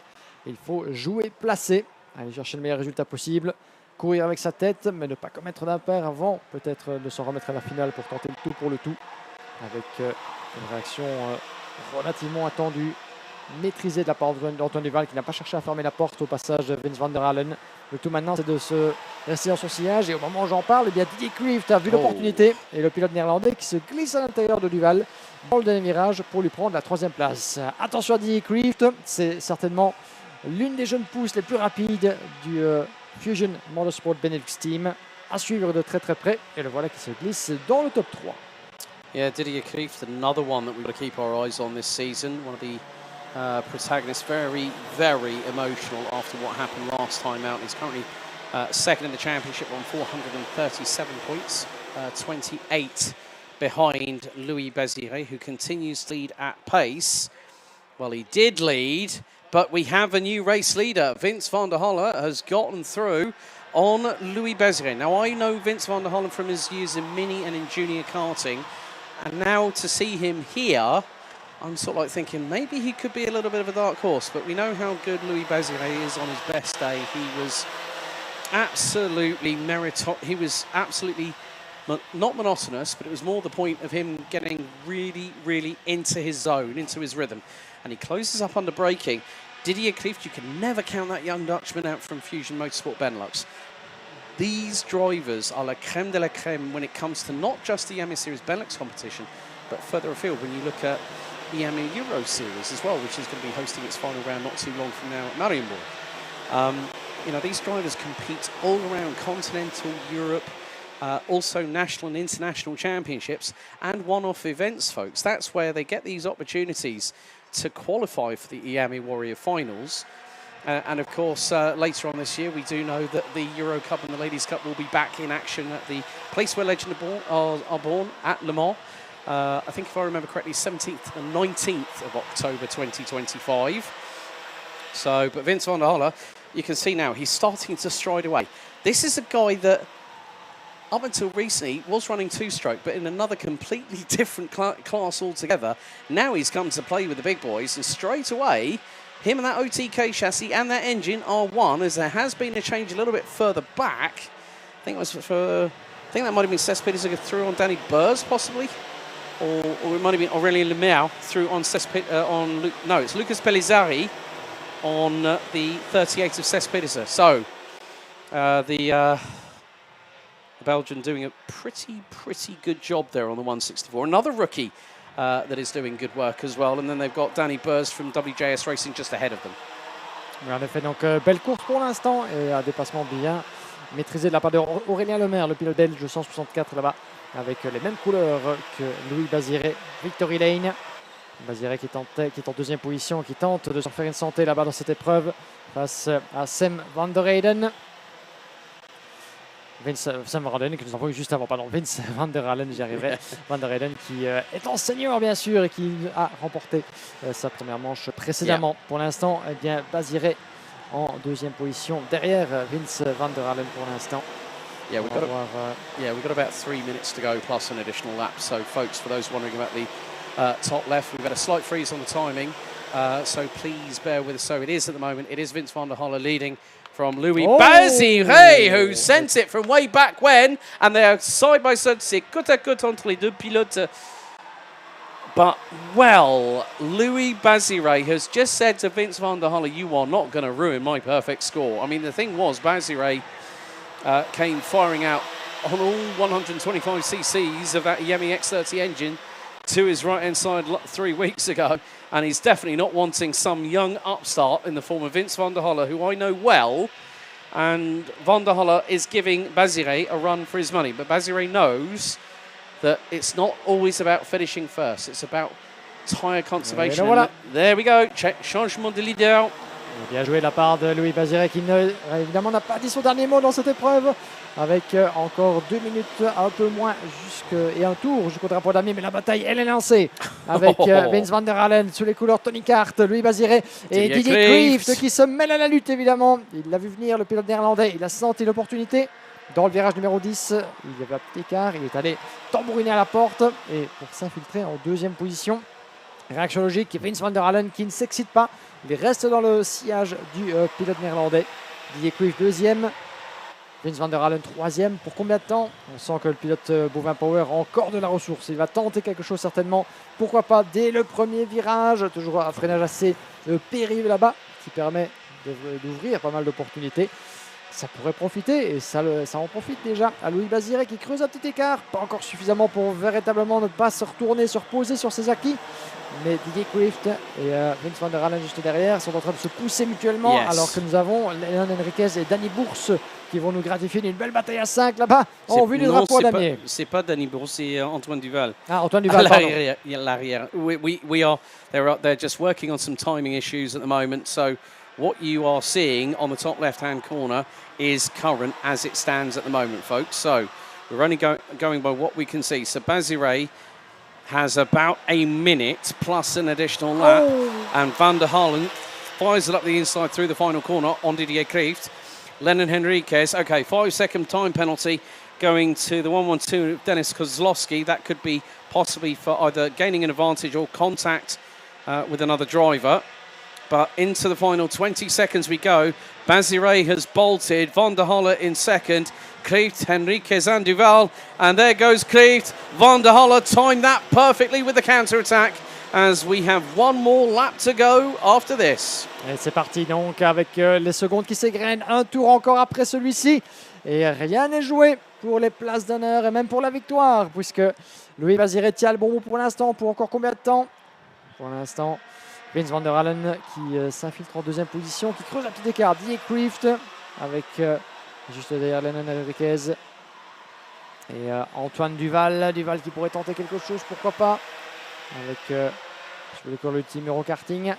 On est parti dans le dernier tour, chers amis. Louis Baziré, Vince van der Halen, Didier Krieft, Lennon Henriquez, Antoine Duval en 5e position, puis Danny Bourse, Chuck Peterse, Aurélien Lemaire et le reste du peloton. Lucas Pellizzari et Henri Matisse, le numéro 139, pardon. Maurice Verkreuz en deuxième position. On reste bien focus sur ce qui se passe là-bas puisque ces 5-là sont dans la même image. Dans le dernier tour, quelques boucles encore, quelques virages dans cette dernière boucle. Le virage numéro 8, le droit du 9, le retour vers l'épingle du numéro 10. Baziré qui reste bien concentré sur sa ligne. Pas question de commettre la moindre erreur. Contrairement à un pilote qui était un petit peu large, vous l'avez vu avec un petit peu de poussière là-bas. Conséquence d'un passage un peu large au tour précédent. Mais ce sera le dernier virage, le dernier coup d'accélérateur et la pression qui aura été sur les épaules du pilote français jusque dans les derniers instants puisque Vince van der Halen aura poussé sa machine Tony Kart jusque dans les échappements du pilote français. Et les voilà qui terminent séparés par 2 dixièmes de seconde à peine. Baziré qui l'emporte, Vince van der Halen en deuxième position. 3e place pour Didier Krieft. Lennon Henriquez qui franchit la ligne d'arrivée en 4e place. Antoine Duval 5e, Danny Bourse 6. Et le reste du peloton qu'on va revoir d'ici quelques instants. Mais belle bagarre, belle foire l'empoigne entre Baziré et van der Halen. Didier Krieft aura tout tenté mais doit se contenter de la 3e position dans cette manche qualificative de la catégorie junior. C'était la première manche au programme de la journée. Il y en aura une deuxième juste de la folie. Et puis ce sera uniquement les seniors encore au programme. On retrouvera bien sûr les juniors demain pour la suite et de leur programme, les différentes rotations de manches qualif. Et voilà donc votre classement. Ce que vous avez là, c'est du côté des seniors. Donc on va passer à la catégorie junior. Louis Baziré, Vince van der Halen qui termine donc sur les plus hautes marches du podium en quelque sorte. Didier Krieft en 3e position. Lennon Henriquez 4e. 5e place pour Antoine Duval devant Danny Bourse. Chuck Peters 7e, suivi de Aurélien Lemaire, Tom Alderlisten, Jules de Koen qui ferme la marche en 10e position. Puis nous avons Finn Albers, Henri Carter, Diane Vandenberg, Sacha Duquet, Maxime Lenders, Nathan Best, Kiana Joly Optoff, Gauthier Maquet, Denis Kozlowski, Luca Pellizzari, Maurice Verkreus. Le dernier pilote à avoir vu le drapeau damier avec Mel Taylor, qui a dû renoncer dès le premier tour malheureusement, mais aussi Milan Séchin et Oliver Make, qui ont dû donc mettre pied à terre avant la conclusion de cette manche qualificative. Les pilotes qui, comme vous le voyez, après la conclusion de cette épreuve, se retrouvent à l'entrée du parc fermé avant le passage obligatoire par ce qu'on appelle la pesée, de scale en anglais, évidemment la pesée sur laquelle ils doivent se tenir avec leur casque et combinaison. Et interdiction pour eux, évidemment, sous peine de disqualification, d'être sous un certain seuil de poids fixé par le règlement. Ça convient donc, il en convient pour les mécaniciens, évidemment, de parvenir à chaque fois mesurer au centilitre près la quantité de carburant que chaque pilote embarquera pour ces manches qualificatives, histoire d'être dans les limites du règlement en termes de poids. Être sous le poids, c'est synonyme malheureusement de pénalité de disqualification de la manche en question pour effraction au règlement technique. Et dès que le passage à la pesée est effectué, les pilotes se rassemblent du côté du parc fermé où nous allons retrouver Alex Goldschmidt d'ici quelques instants pour l'un de notre entretien avec l'un des protagonistes de cette catégorie junior, Louis Baziré, déjà on ne peut plus souverain et dominateur dans cette catégorie au mois de juillet et qui commence sur les chapeaux de roue pour cette entame de cette quatrième manche. À vous, Alex.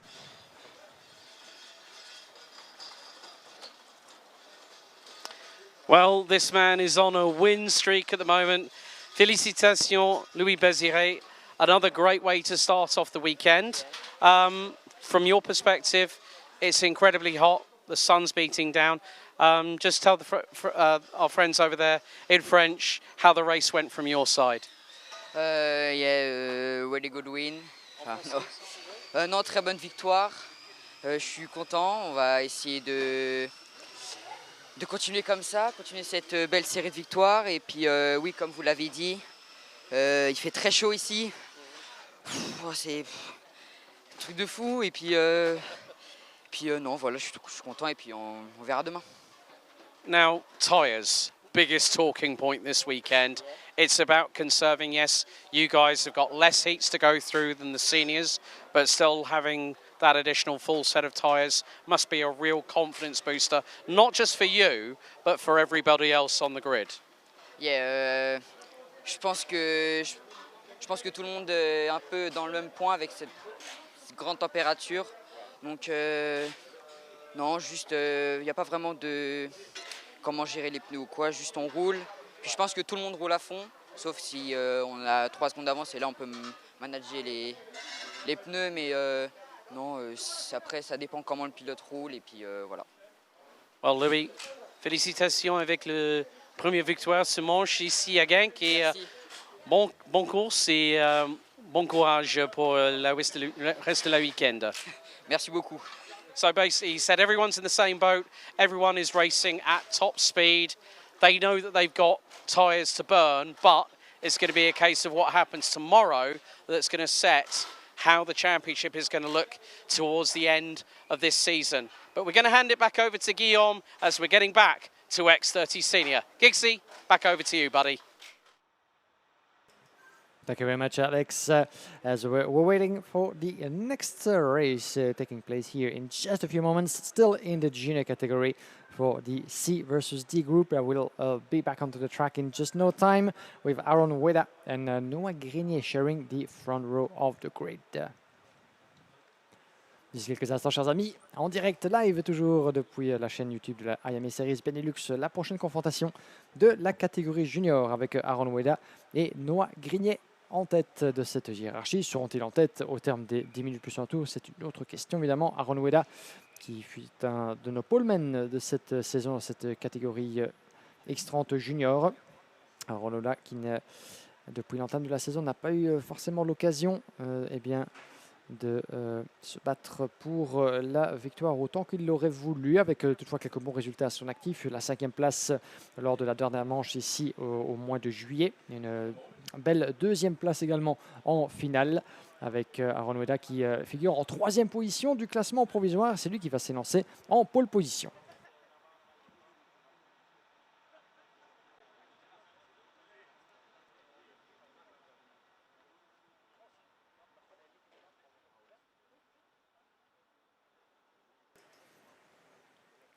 Et les protagonistes de la catégorie junior, vous les voyez alignés sur la pré-grille avec le numéro 168, Aaron Weda, sur la gauche de votre image, sous les couleurs du team Enzakart, avec au volant de ce nouveau châssis, une des marques les plus récemment ajoutées sur le marché international du karting, avec Noah Grinier sur la droite, à les fers de lance du team Eurokarting, évidemment bien connu par nos contrées.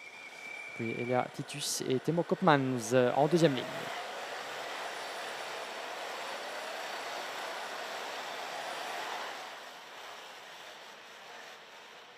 On est parti donc sur le karting de Genk, la Home of Champions, avec les tours de chauffe préliminaires, évidemment au départ en version justement en départ sans arrêt sur la grille. J'y arriverai. Décidément, la chaleur commence à nous jouer des tours. Alors cette cabine speaker ici à Genk, départ lancé, voilà, c'est le terme que je cherchais.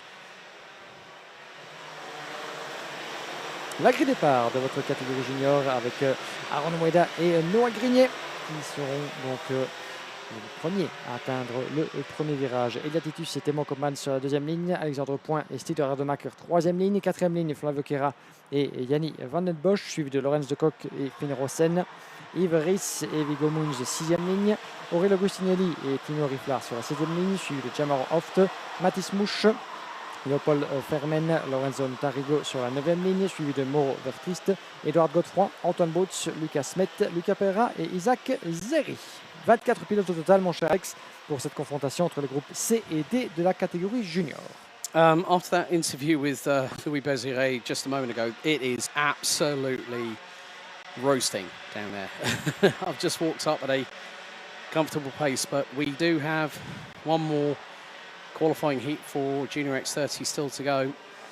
As I spoke with Louis Béziré a little bit earlier, it is the case that everyone's going to be running at speed. They have no other alternative than to do that. But it is the case of who's going to make the best of these conditions here at the Home of Champions.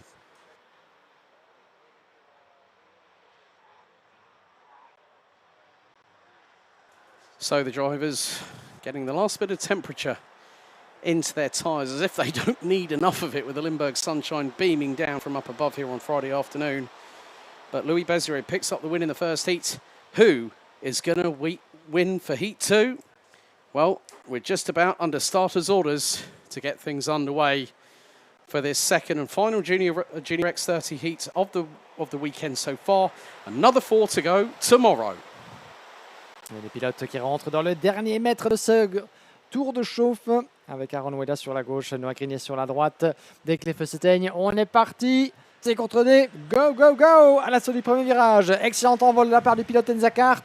Depuis la pole position à l'intérieur de la trajectoire, c'est toujours un avantage. On peut parfois se laisser surprendre. Il n'en est rien.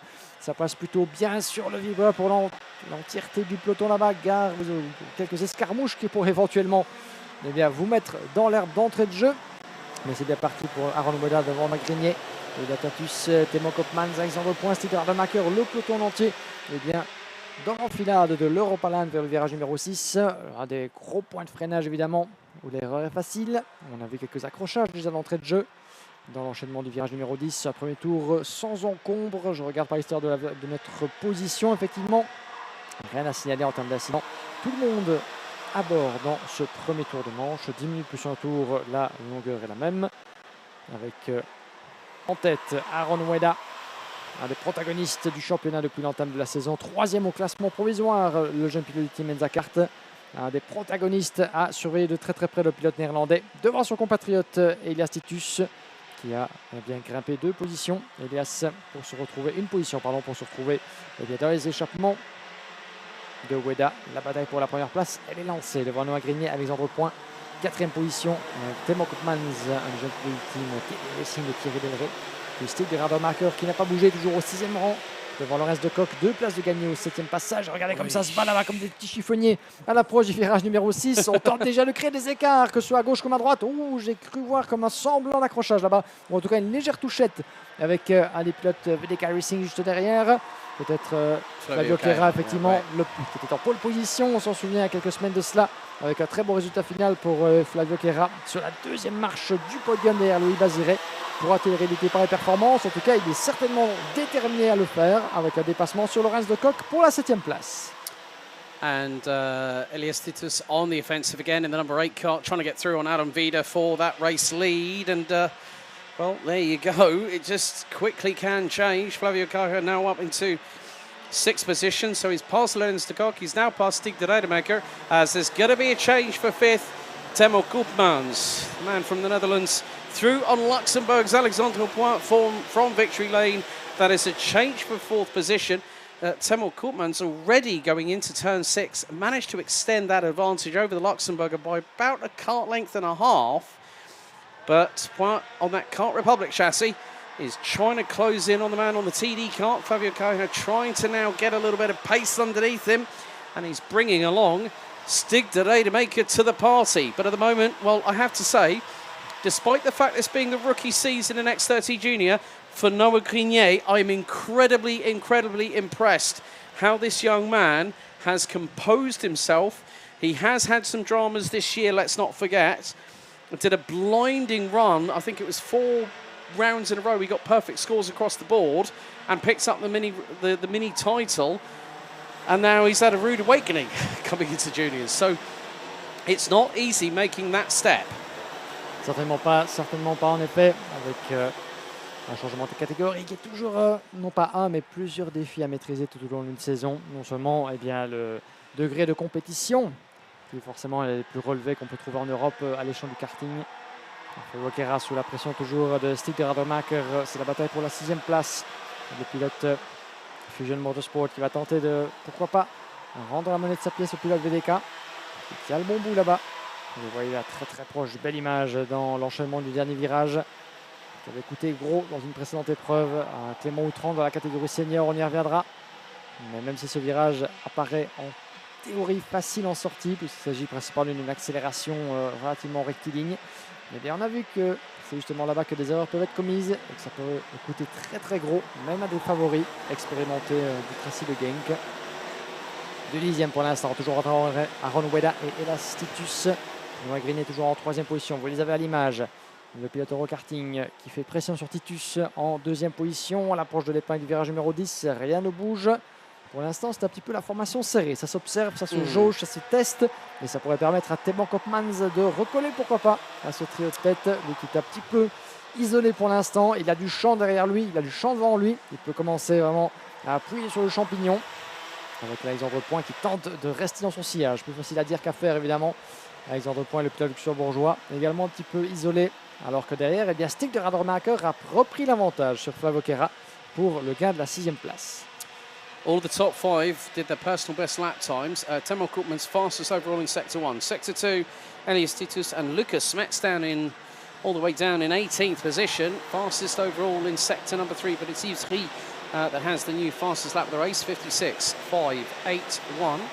And well, at the moment, Elias Titus is keeping his blackjack cards close to his chest and waiting for the prime opportunity. Now, the number 8 is between a bit of a rock and a hard place because he's got 2 drivers challenging him from behind and he's got 1 to challenge in front of him, and that's the only one that is Adam Vida from the Netherlands on the Henze racing kart, based out just outside of Rotterdam is the entity. And they come across the line after lap number 6. The top 4 covered by just under 6 tenths and change for the lead. Titus goes through, but goes wide into turn 1. Vida back up the inside. Grenier and Koopmans again. They're waiting to play their joker card.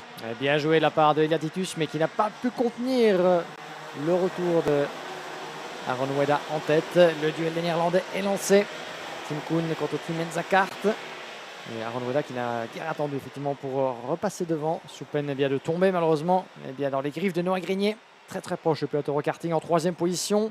Tout comme Temo Koopmans. Ces 4-là sont dans la même image. Loin devant Alexandre Point qui mène le deuxième train de pilote. Ils sont 3 à suivre derrière, à tenter de revenir sur la tête de course avec De Radermacher et Flavio Chiara qui se tiennent également dans un mouchoir de poche. L'approche du dernier virage, personne ne bronche. À 3 minutes 31 tours.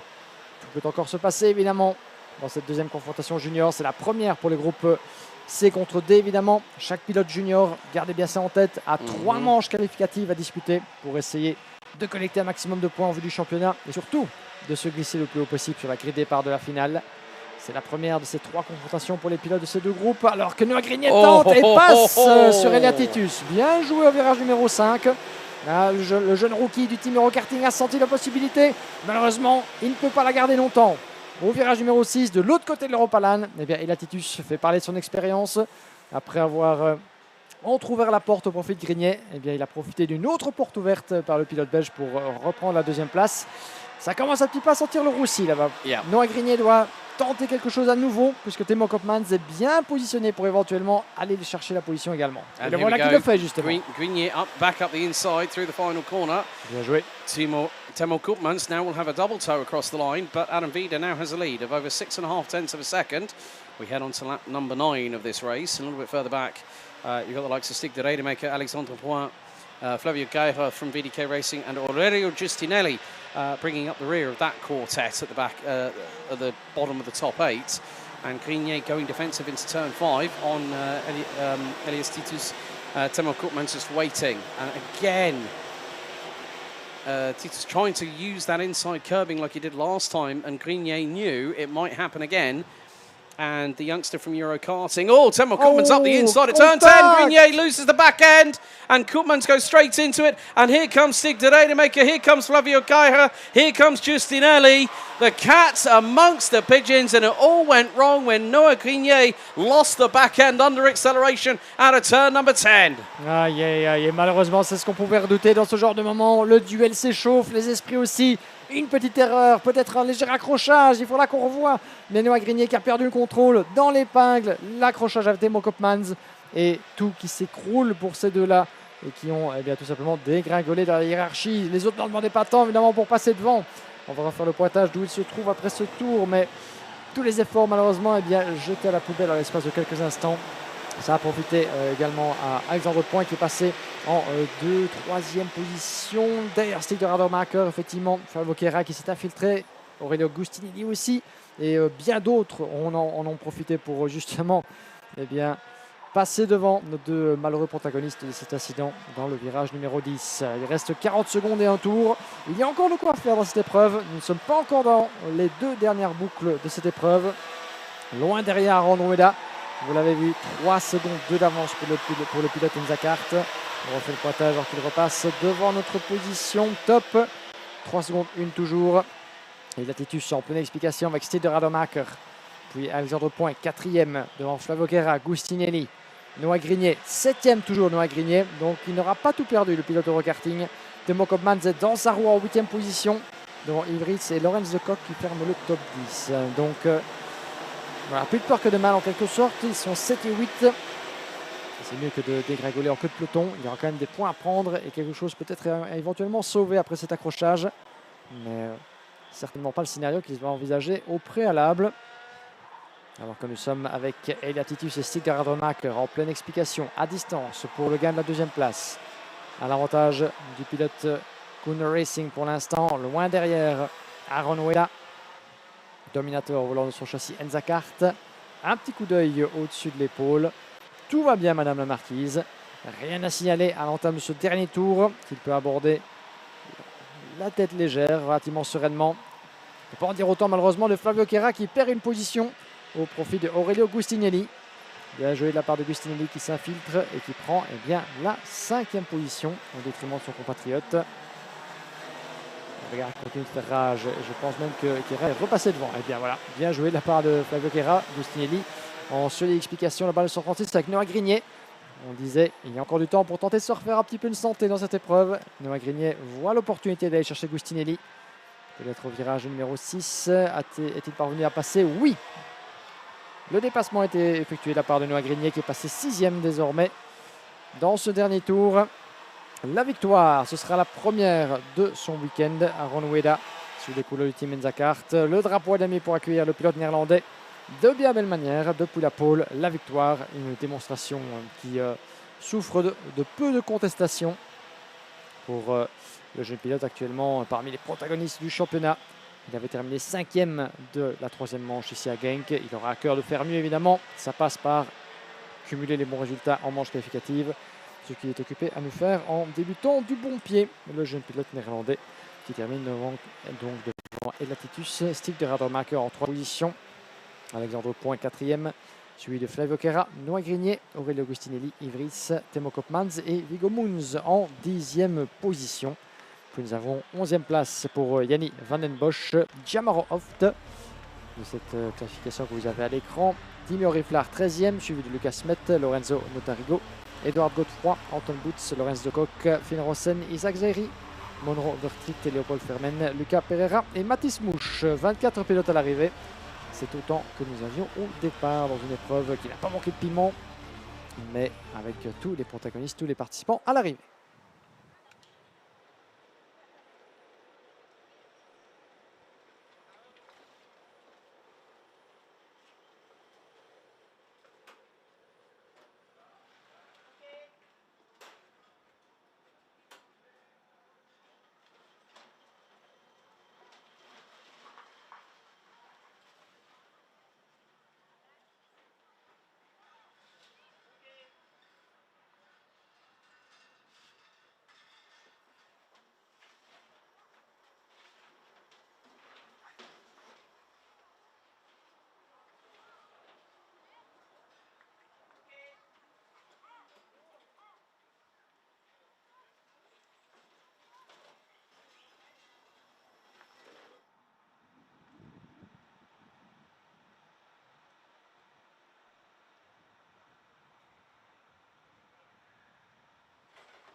Victory there in heat number 2, winning by over 3 seconds.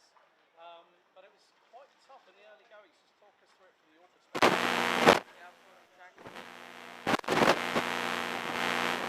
At the beginning, I struggled a little bit with the grip and the change. So yeah, the group behind me stayed with me, but then I got overtaken by P2, and I thought, no, I have to stay in the lead. So I stayed in the lead, then I looked back, and then the gap was just huge. So I think it was a really good race for us, just a good result as well.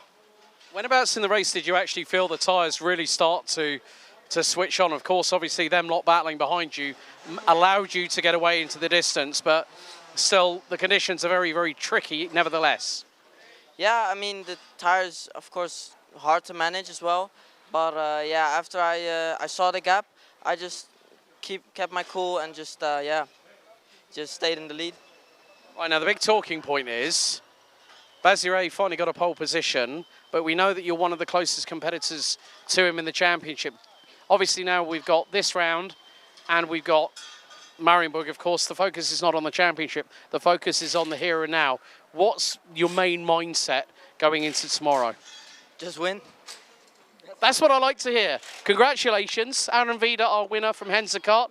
Guillaume, I think it's time we go back to X30 Senior, don't you?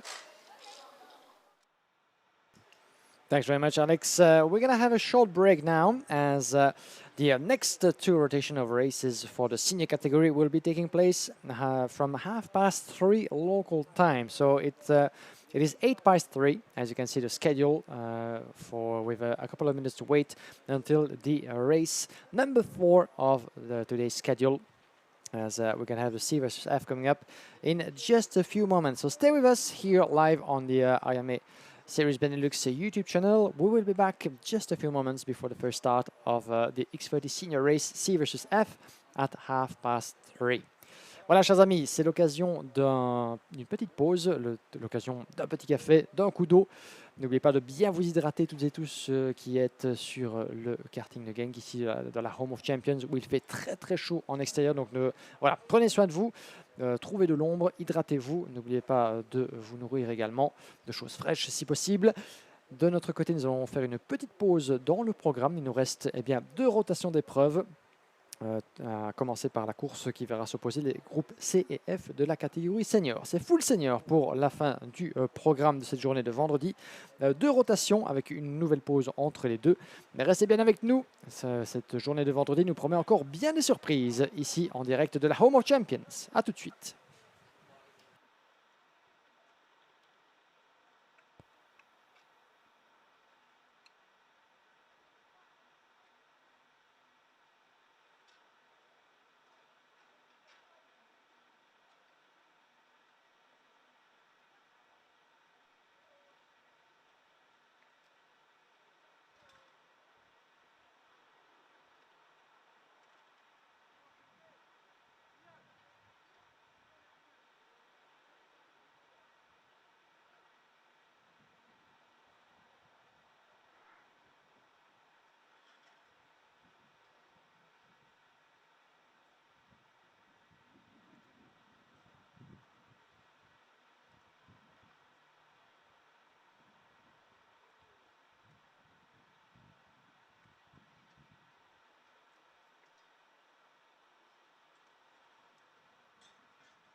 Et soyez les bienvenus de retour en direct, mesdames et messieurs, chers amis de la grande famille du karting, de retour en direct sur la chaîne YouTube de la Iame Series Benelux. Nous n'avons pas bougé, nous sommes toujours bien au rendez-vous. Il reste encore 6 épreuves à disputer, à couvrir ensemble en votre compagnie jusqu'au terme de cette première des 3 journées de compétition dans la Home of Champions, le karting de Genk.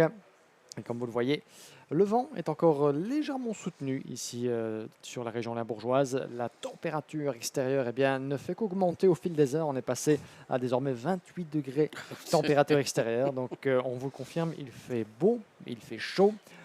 En dehors, comme sur la piste, mon cher Alex, depuis l'entame de cette journée. Après les qualifications, quelques premières courses, nous ont tenu déjà pas mal en haleine, tant en senior qu'en junior. Yes, indeed. We've had our first 2 of 6 qualifying heats. So the juniors have a nice little bit of a longer break, but seniors, there are going to be another 6 qualifying heats. We're going to have these 3, then we're going to have a little bit of a pause in proceedings. Of course, with the temperatures, hydration is going to be a key factor for everybody here at the circuit. It's even got to the stage where the back of the commentary box, which normally has a door, is open. So if you hear a little bit of noise in the background, don't worry. You'll hear our voices quite prominently as we're about to get underway with our next qualifying heat for Senior X30.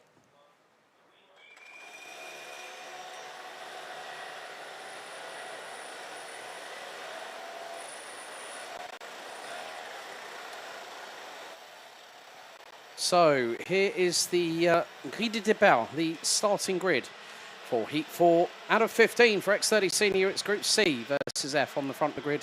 It's going to be Sven van der Heyden and Otto Paikkonen. Mattis Merschott and Tobias Norman will be on row number 2. Can there be a bit more luck in line for Luca Leistra? He starts on the inside of row number 3 alongside Eva Dorrestein. James Merkelberg and Yanni Bouillet round out row 4. Rounding out the top 10, Roberto Baz and Kaz Oddhaus. Row 6, Roseanne, then Driver and Esteban Valgrave, then Tihon Kinard and Joey Brown round out row 7. Senna Pessel and Anthony Bongarts round out row number 8, well, row 9, and then you've got Moritz Moore and Riyad Yousfi rounding out the top 9 rows. And you've got Kasper Norman and Arthur Huang rounding out the top 20. Rafael Linders and Luke Taylor. Row 11, Dennis Pullman and Luca Montebello with Jules Van Hul rounding out your 25 strong runners and riders. Another 10 minutes plus an additional lap. Safe to say that perspiration is definitely happening for the drivers. I mean, they're very hot and sweaty. Even us walking down, we're actually feeling the heat as well. So, as I said, hydration is going to be key in these tropical climates we're having in the this region of Limburg. And more to the point, the drivers are absolutely roasting. If anyone might remember the clean sweep that Henki Kalteren had at Austricourt last year, back with his days at RSD Karting before he took that hiatus, he said it was absolutely roasting. The same can be said right here. Every single driver that we spotted has come out. They've got the helmet hair, they've got the sweat across the brow, they are perspiring like nobody's business. And once again, a big thank you to the men and women in orange at the marshals. Oh, and we've already had one stop before we've even gotten going. So someone has hit trouble.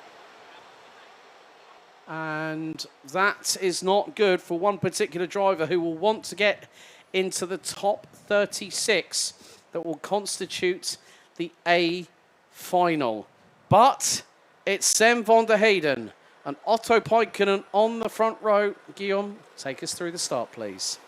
Les quelques derniers instants de calme, tout relatif avant, les premiers coups de tempête. D'ici quelques instants, le départ en procédure lancée, les feux s'éteignent, on est parti!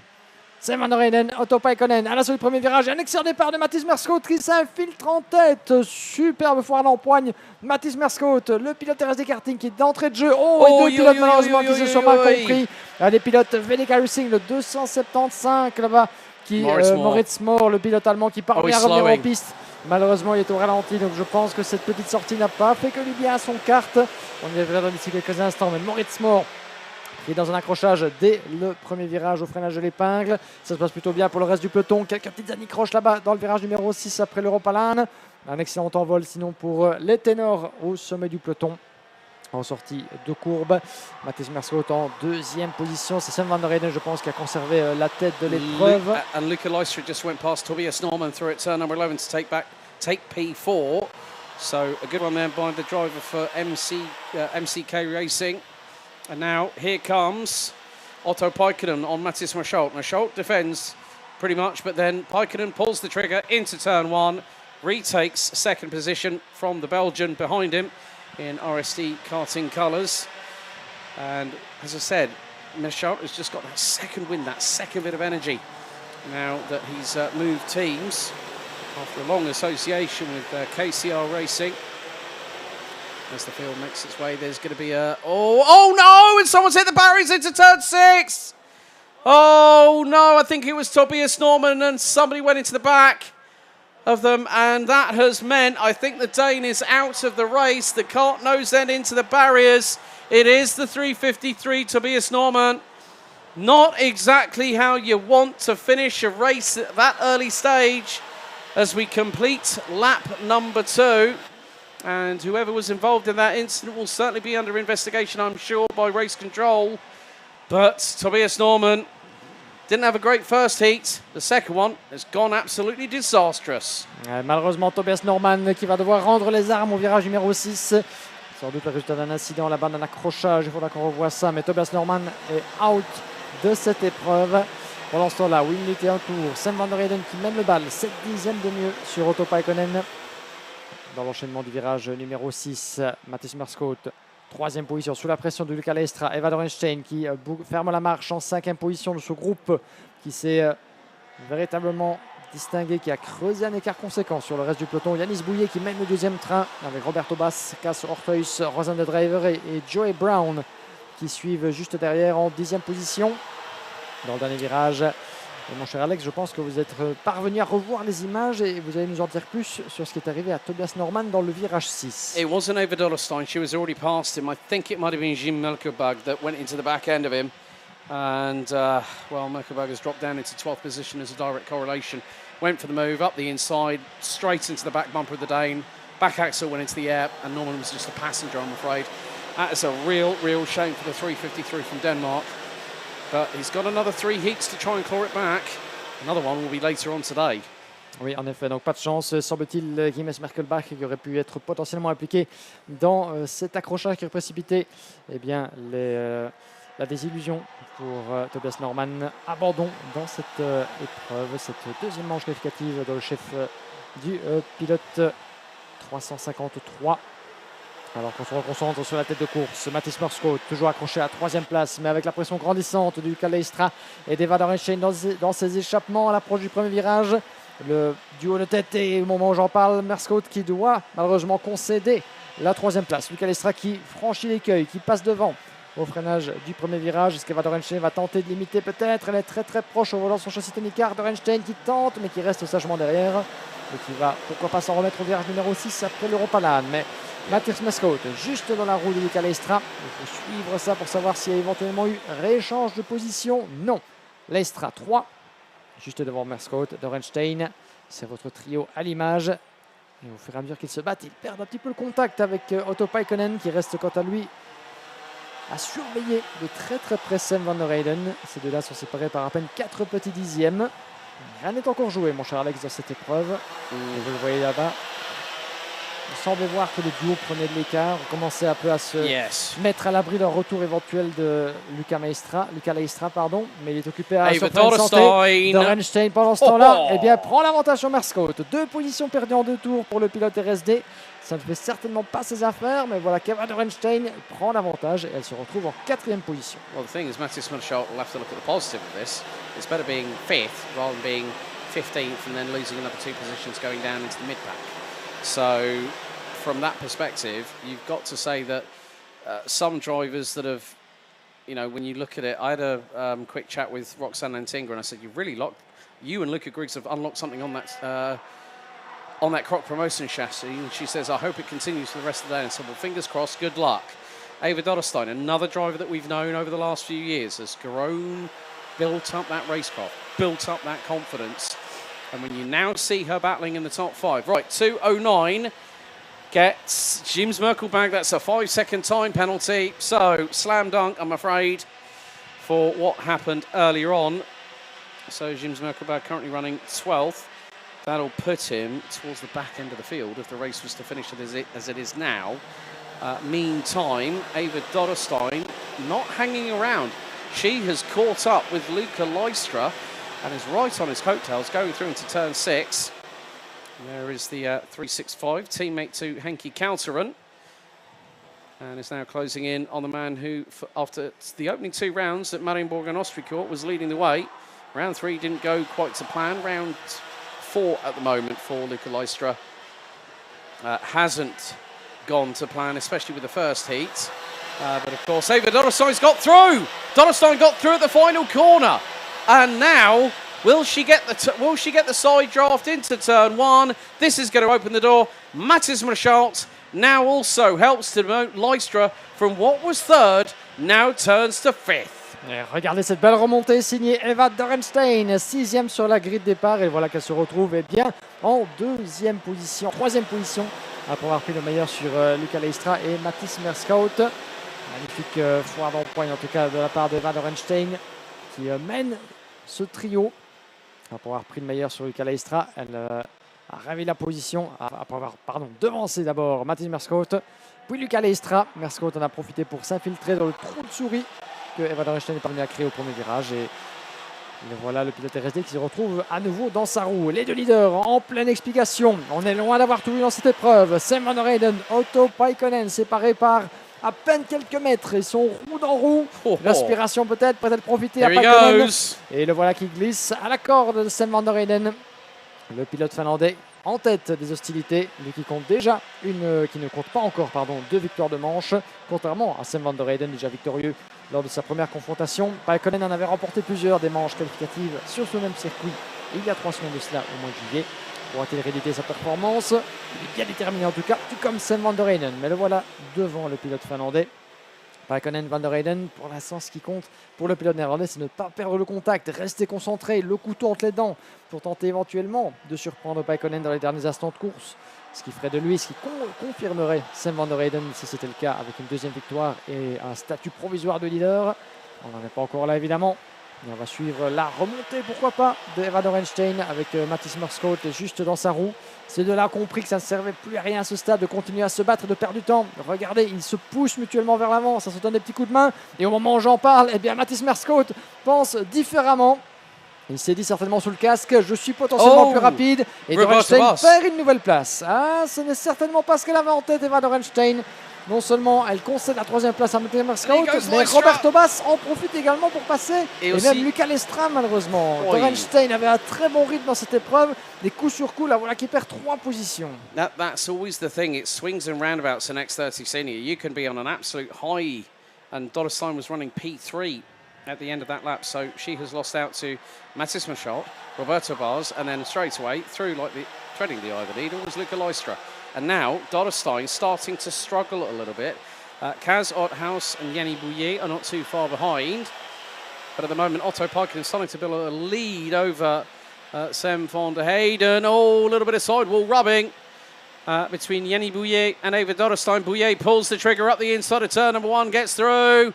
And Tihon Kina, no, that's Kaz Otthaus has to wait his turn on the Falcon chassis. So Eva Dodderstein starting to struggle. Here goes Otthaus stuck his nose up the inside. Dodderstein went for the move on Jenny Bouillet and got the job done at turn 5. And here goes the attempt from Kaz Otthaus on Jenny Bouillet through 6 and 7 and 8. But Dodderstein, what a counter-attack against Jenny Bouillet. Counter-attacks at the right moment. And Kaz Otthaus thought, well, I might have a chance here, but not quite.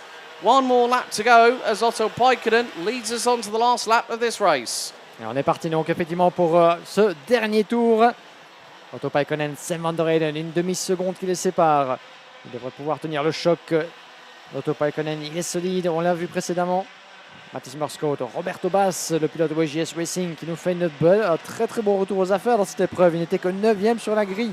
5 places de remontée, pourquoi pas une de plus dans ce dernier tour. Ça se jouera sur le fil du rasoir entre ces deux-là. Van Orenstein, toujours en 6e position derrière Luca Leistra devant Caro Reus et Yanis Bouillet. Merscout, Roberto Bass, peut-être une ultime tentative dans l'épingle à cheveux. Pourrait-on éventuellement avoir une surprise dans le dernier secteur? Le coup d'œil de Martin Merscout, il n'est certainement pas serein à l'entame de ce dernier secteur. Roberto Bass, peut-être la surprise dans la dernière courbe. Est-ce que Bass va pouvoir éventuellement renverser la tendance? Croiser la trajectoire, coup d'accélérateur et le drapeau à damier.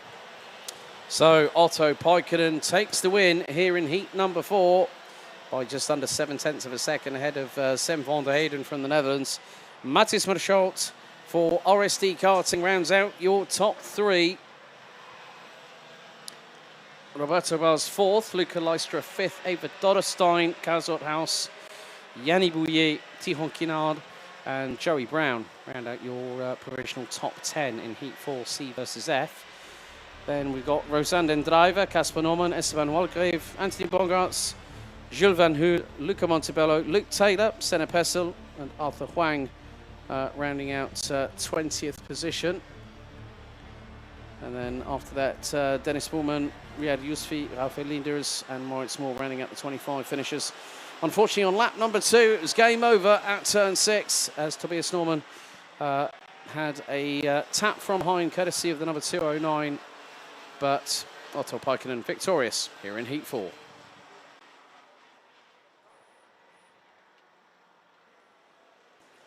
So, just to give you a little bit of behind the scenes, what our team have done downstairs just before the weighbridge is they've actually wetted the tarmac with cold water just to help with the temperatures. It is absolutely roasting hot. You feel like a pig in a blanket down there as Otto Paikkonen being checked for his weight.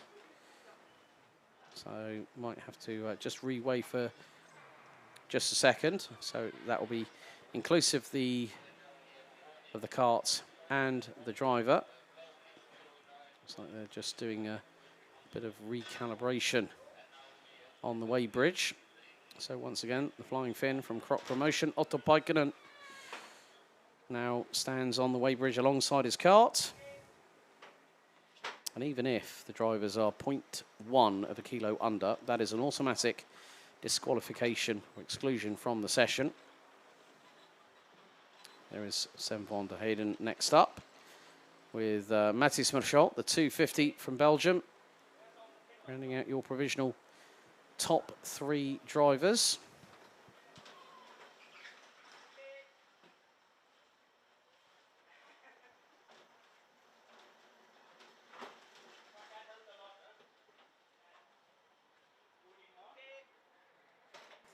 Another strong showing from WJS Racing's Roberto Bass in the 285. So we have 2 more heats to go until this one. So very shortly we will be heading downstairs to the Parc Fermé area. There's Luca Leistra just off of the weighbridge.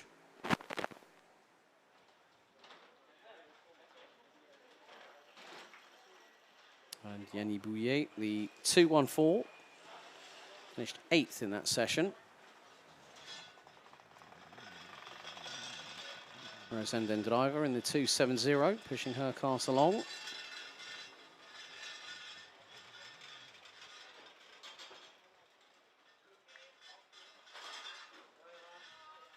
With Eva Dodderstein, she's had a very, very packed calendar this year.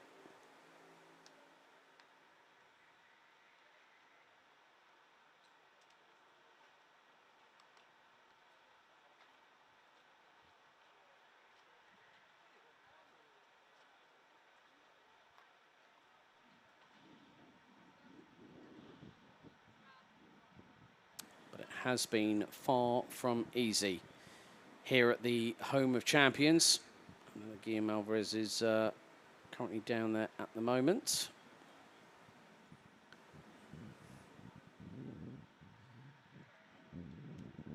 So let's head down to him. He's got alongside him Eva Dodderstein.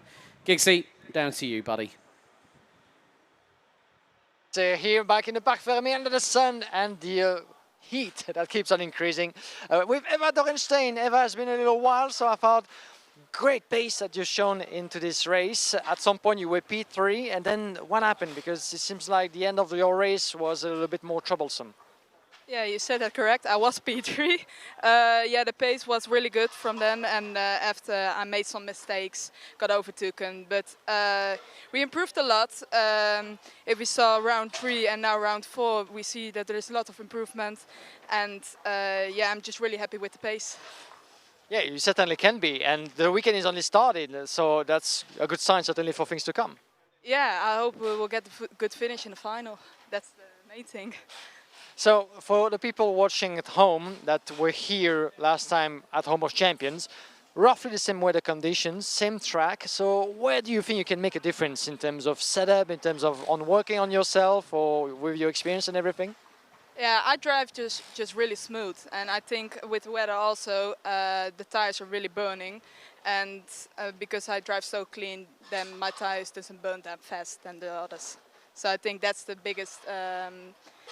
biggest thing for myself. I'm like, oh yeah, I'm really good in that.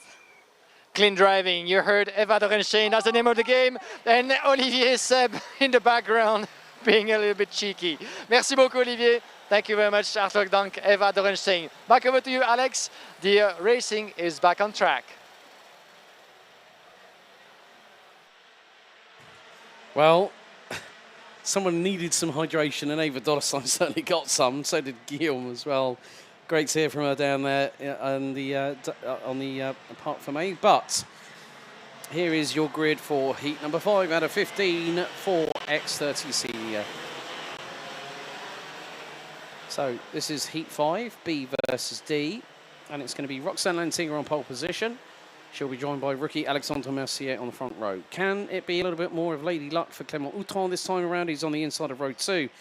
Alongside him will be Kevin Lantinger. Luca Mallar and Milan Marzak round out row 3, ahead of Kevin Bakker and Charlie Gloom. Patrice Kowalski and Tess Verschoor round out your top 10. Victor Louis and Noah Meyer round out row number 6, ahead of Rafael Boulard and Jana Hermans on row 7. Griffin Hinwinset and Pepin Steiger round out row 8, ahead of Angelo Milly and Thijs van Dijk. Running at your top 20, Sam Boema and Zachary Gunnan. Gaetan de Brabandera, Emilio Del Grosso, Sibe Egerix, then Tom Schultz, Emin Delkovic and Wesley de Goy. Round out your 26 runners and riders in this one.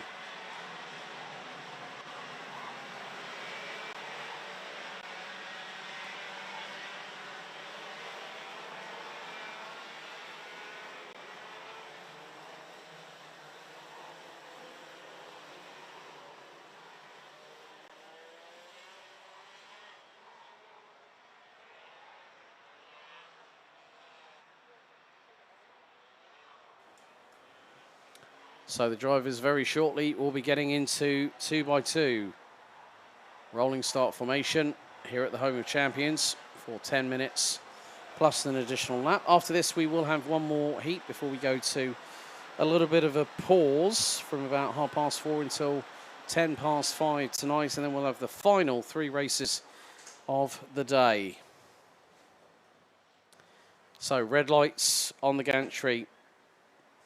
And it is Lantinger versus Mercier on the front row of the grid. So we are effectively a third of the way through the qualifying heat stages. Revs up, lights on, lights are out, we're underway. And, well, all I can say is the start was probably didn't go in the favour of some drivers. Lantinger's got the lead. Outron's down in second place now. Luca Moulin up into P3. Oh, this could get very, very hairy coming through turns 3 and 4. They all still make it through. Clément Outron, in the meantime, trying to slipstream past and has got through on Roxane Lantinger before turn number 6 and takes the lead. But Roxane Lantinger being ably assisted on the tools by Luca Griggs. They found something in that Croc Promotion chassis that has really helped the younger sister of Kevin in the 350 to fight at the sharp end of the field. We know that she's got the pace, but now she's on a chassis that's really bringing that to the fore. And I think a lot of people are surprised by this. But when you think about the success that Croc Promotion has had over the years with Will Green, Kana McQueen, just a few drivers, the Stilt family, also aligned with crop promotion. Callie Atkins as well. Yes, Callie Atkins, Iame Warrior finals winner as well. Runs under the UK flag, but also has proud Jamaican heritage thereof. But look at this, Luca Moulard up the inside. Lantinga's lost the lead to Clément Outron. Will she lose out onto third? She's going to try and see if she can go back up the inside. Through she goes, threading the eye of the needle on Luca Moulard, and there is brother Kevin, not too far behind. And when Kevin and Roxanne are together, expect tag team action here on the circuit. Et en espérant qu'ils ne rééditeront pas leur mésaventure de récemment lors d'une autre épreuve outre-Manche du côté de PFI. C'est tout ce qu'on leur souhaite évidemment. Alors que à la corde du virage, ça ne passe pas encore pour Kevin Lantinga, Roxanne et Kevin avec Luca Moulard entre les deux, qui nous promet une belle foire d'empoigne pour les prochaines minutes. Mais à force de batailler, eh bien, ils perdent peut-être le sens des priorités. C'est-à-dire Clément Outran, le pilote français du Dream Racing qui creuse la... Oh, c'était très très serré là-bas, mais regardez Kevin Lantinga qui est allé chercher. Je me demande même où il a trouvé l'espace pour aller chercher cette position. Le dépassement dans le virage numéro 2 sur le vibreur. Il a vraiment surmonté cette bordure. On a presque cru, l'espace d'un instant, qu'il allait perdre complètement le contrôle de sa machine. Mais il est passé devant. Et je pense même que Luca Moulard a été plus que surpris d'avoir une pareille manœuvre, surtout à cet endroit-là, et surtout réussir. Donc il a sans doute été pris un petit peu de court là-bas, mais il va devoir se ressaisir, puisque juste derrière, il y a Milan Marzak, numéro 287, qui eh bien, pourrait peut-être, pourquoi pas, poser un peu d'aspiration dans le dépassement qui a venu signer Kevin Lantinga. On a rarement vu, en tout cas. On sait que les pilotes ici sur une piste comme Genk, qui évidemment a pas mal de... offre pas mal d'opportunités de dépassement. Les pilotes peuvent se montrer créatifs. Mais de là à aller carrément surmonter le vibreur dans un virage où généralement on a du mal à te passer, eh bien chapeau Kevin. I was going to say, that was Kevin Lantinga saying, hold my Stroopwafel, I'm coming through. And boy, did he launch it over the curves through at turn number 3. Also, Milan Marzak, Patrice Kowalski having a better run this time. He's currently up to P6. There are battles, two-way battles happening a little bit further back going into turn number 6. Probably a roundabout test for sure. P9, who's got Charlie Gloom and Pepin Steiger not too far behind. Gaetan de Brabandera and Angela Mali might be the first retirees from the race.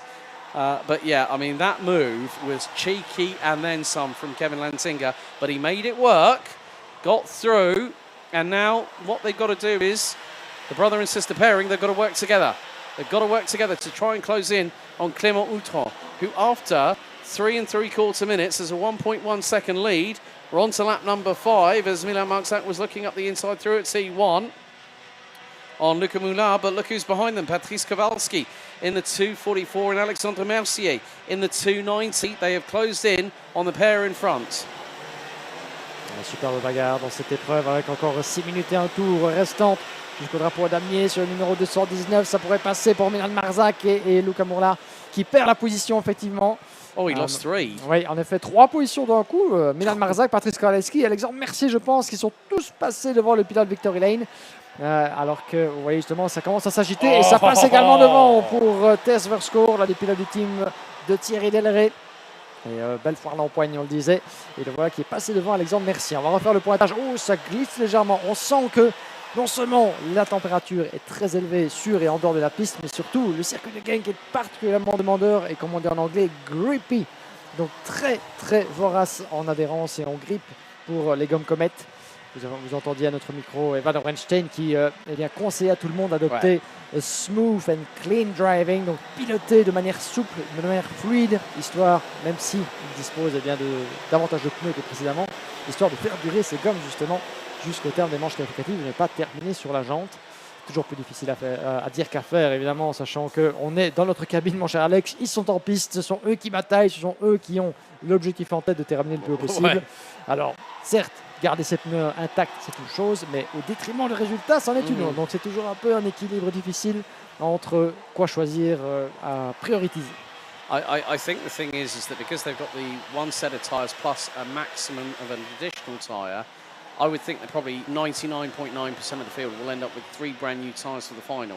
That's the way I see things working. But if the conditions are cooler tomorrow, they may have an opportunity because, like, literally the asphalt is ripping the tyres to shreds. And the drivers are finding different windows and when those tyres are coming in. So you've got to play the You've got to play the strategy game. I mean, air temperature now 29 degrees centigrade. So that basically echoes around about 55 out on track for these drivers. Engine to the right-hand side.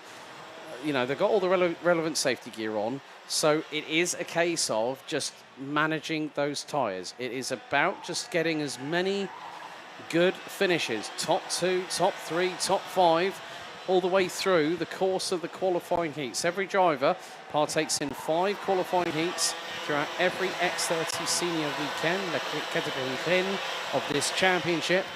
And at the moment, Clément Outran has got a 1.35 second lead over Roxane Lantinga.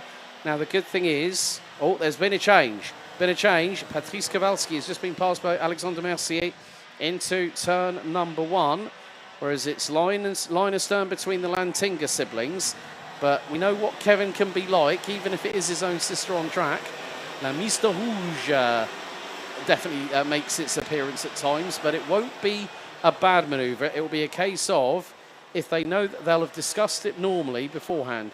Like if there's an issue where Kevin needs to get past quickly, and Roxane knows that she's losing time, she'll let him go and follow.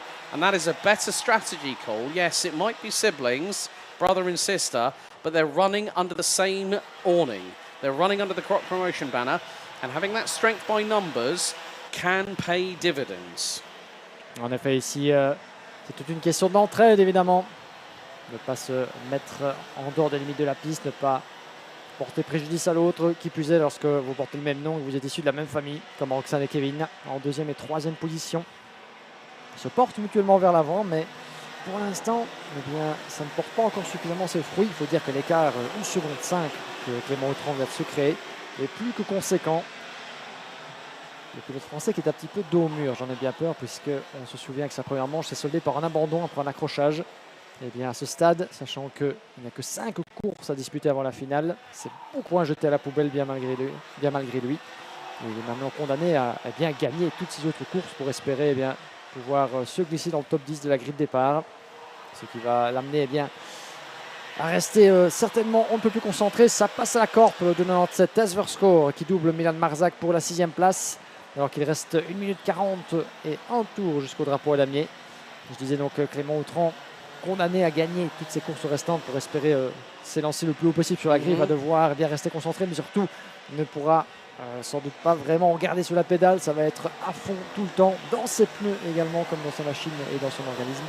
Donc on fera les calculs, évidemment, on fera les comptes au terme des manches qualificatives, mais comme vous le disiez, il y a une allocation différente de pneus ici pour ce rendez-vous, compte tenu des conditions de piste et des conditions estivales qui nous accompagnent.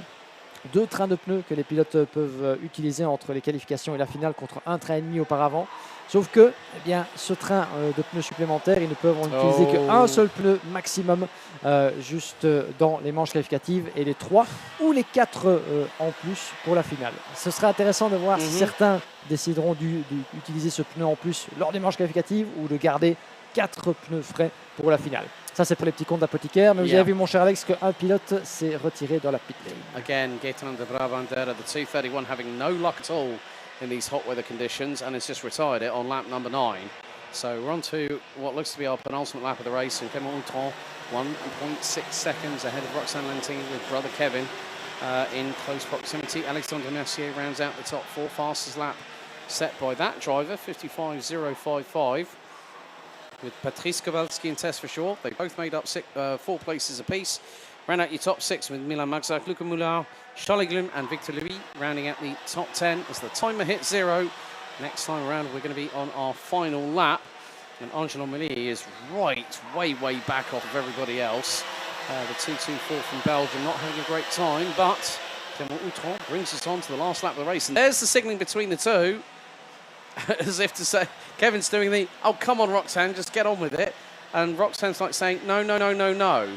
Let's not fight, because you don't want, you'd like to be a fly on the wall in that debriefing. Look, they're both sideways through turn number 4, but it's a case of, if you're in that position, you're not gaining on the leader, stay where you are. That is the best strategy you can play. It conserves the tyres, it conserves the adrenaline a little bit.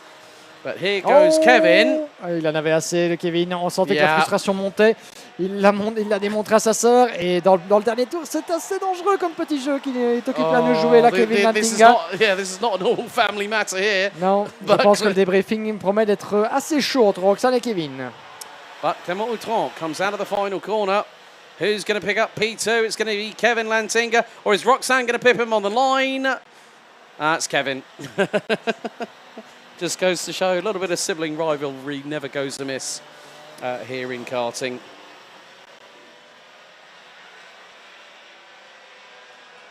So Clément Outran becomes our latest race winner after 12 laps of competition, 11 minutes and 7.266 seconds, meaning 12 laps completed with Kevin Lantinga and Roxane Lantinga rounding out your top three. Alexandre Mercier with the fastest lap of the race rounds out fourth out of Patrice Kowalski and Tess Fischer rounding out the top six. Milan Magzak, Luca Moulin, Charlie Gloom and Victor Louis round out your top 10. Kevin Bakker, Pepin Steiger, Rafael Boulard, Noah Meyer, Jarno Hermans, Griffin Himwiset, Days van Dijk, Wesley de Goy, Zachary Gernon, Emilio Del Grosso. As a couple of drivers have been given penalties post-race, one of which being the 230 Siba Egerix, causing a collision, 5 seconds, and then the 231 Gaetan de Brabandera, time penalty, track limits. So Del Grosso, Schultz, Delkovic, Burma and Meli round out the finishing order. But Clément Outran takes a win here at heat number 5.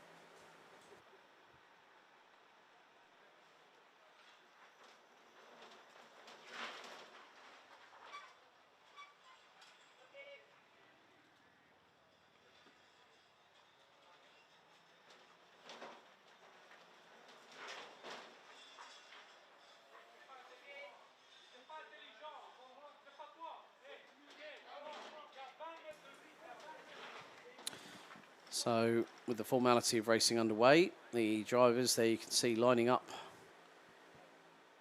on the entrance into Parc Fermé, scrutineering and the weighbridge. And following on from this, we will have one more qualifying heat to go before we head to a little bit of a break in proceedings.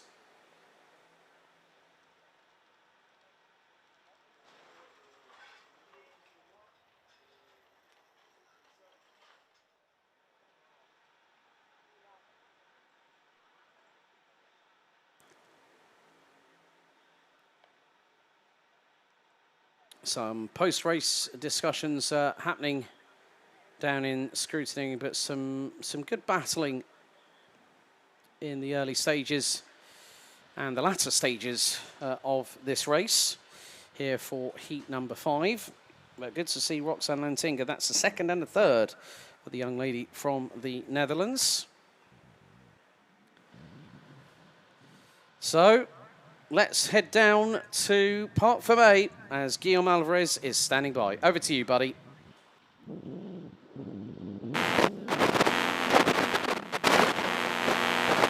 Let's take a bit of a breather because what a race this has been. With your brother Kevin, we thought for a moment that you guys were going to stay aligned, but last lap, you decided to go for the move. What do you make of that? Yeah, I didn't know that he'd go for the move, but yeah, it's really nice to race together with him. It's really nice to be in the top together with him. We are both fast this week, so yeah, I'm happy that the speed is back. Last week we struggled a bit, or 2 weeks ago we struggled a bit with the tires. But now, yeah, the speed is really good. I'm driving on another chassis, so it's completely different for me, but yeah, it's quite good. What kind of differences can you share with us in terms of chassis use? Because you went from an OTK to a crop promotion, right? Yeah. The problem was my chassis before the OTK was completely bent. It was completely broken. So yeah, we made the decision to go on the croc. I did 2 sessions, no, 1 session, then the qualifying. Qualifying I had the first time, so yeah, it's really good. The chassis feels really good, so I'm really happy. Yeah, we can see that on track, you know, smooth driving, very clean. If you find yourself in the same position again with your brother at some point, you guys are going to discuss this before, or you just go for the racing and see what happens? Yeah, we always see what happens, and normally we made the most out of it, and we help each other a bit. So yeah, that's good. Yeah, fantastic. Nice family story as well from the Lantingas. Thank you very much, Arthur. Thank Roxane Lantinga with a brother Kevin passing by. And yeah, second and third. That's going to be an interesting story certainly to keep an eye on for the rest of the weekend. Back over to you, Alex, for some more racing.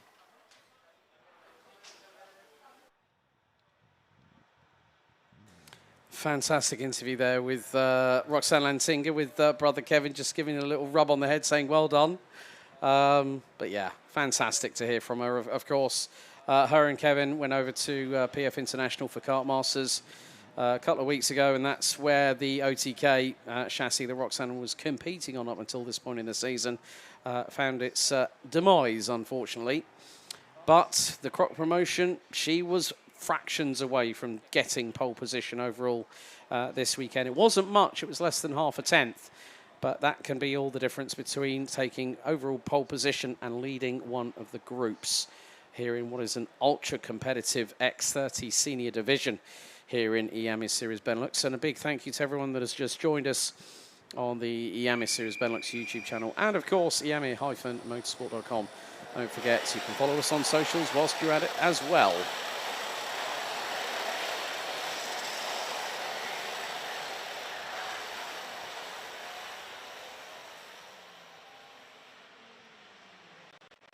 So,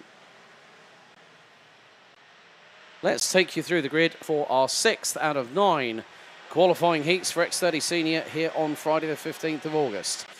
It is Groups A versus E. Matthias van der Kerkhoff and Henki Kalteren, both race winners earlier on this weekend. They line up on the front row with the 236 on pole position. Faris Jalil and Devon Hagland on row number 2. Marcus Klum and Delano Vellens on row number 3. Alexis Constant and Mirko Wouters round out row number 4, with François Delati and Wouter Bergano rounding out the top 10. Lucas Horsika and Niels Leroy round out row 6, ahead of Oscar Guccio and Keanu Vellens. Jans Berzat, Sam Geluk, Maxime Prudent, Aaron Sarignac, Matt Simon and Thibaut Veyers round out your top 20. Mathis Renet, Christopher Starr, Jesse Paul de Dijk, Ellie Dax and Florent Dierdin bring us to 2 Luxembourgers at the end of the grid, of which there are 25 drivers. But fantastic to see that nice little rub of the, Kevin's cheeky little rub of the back of his sister's head, as if to say, well done, sausage, great job. And even she didn't know that the move was going to happen, but we know what Kevin's like. When you see that driving style get a little bit more aggressive, you know that Kevin's going to put a move on somebody, even if it is his own sister.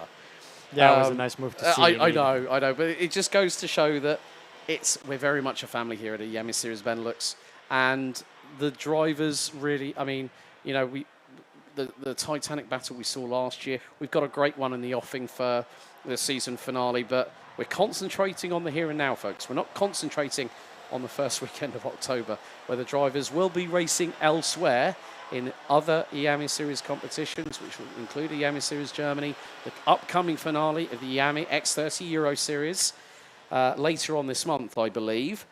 So more to the point, they're concentrating on the here and now. Temperatures nearly 30 degrees centigrade at about quarter past 4 this afternoon. After this, we're going to have a little bit of a breather. But hold on for the roller coaster ride that is going to be X30 Senior. Heat number 6 as A versus E go into the tram lines. Rev lights are on, revs up, lights are out. We're underway. Good start by Van der Kerkhoff. Kalteren slots in behind to cover off Devon Hagland as the field makes its way through into turn number 1. They fan out, some using the runoff area as they head into turn 2 for the opening tour. Everyone so far making it through cleanly, nearly single file.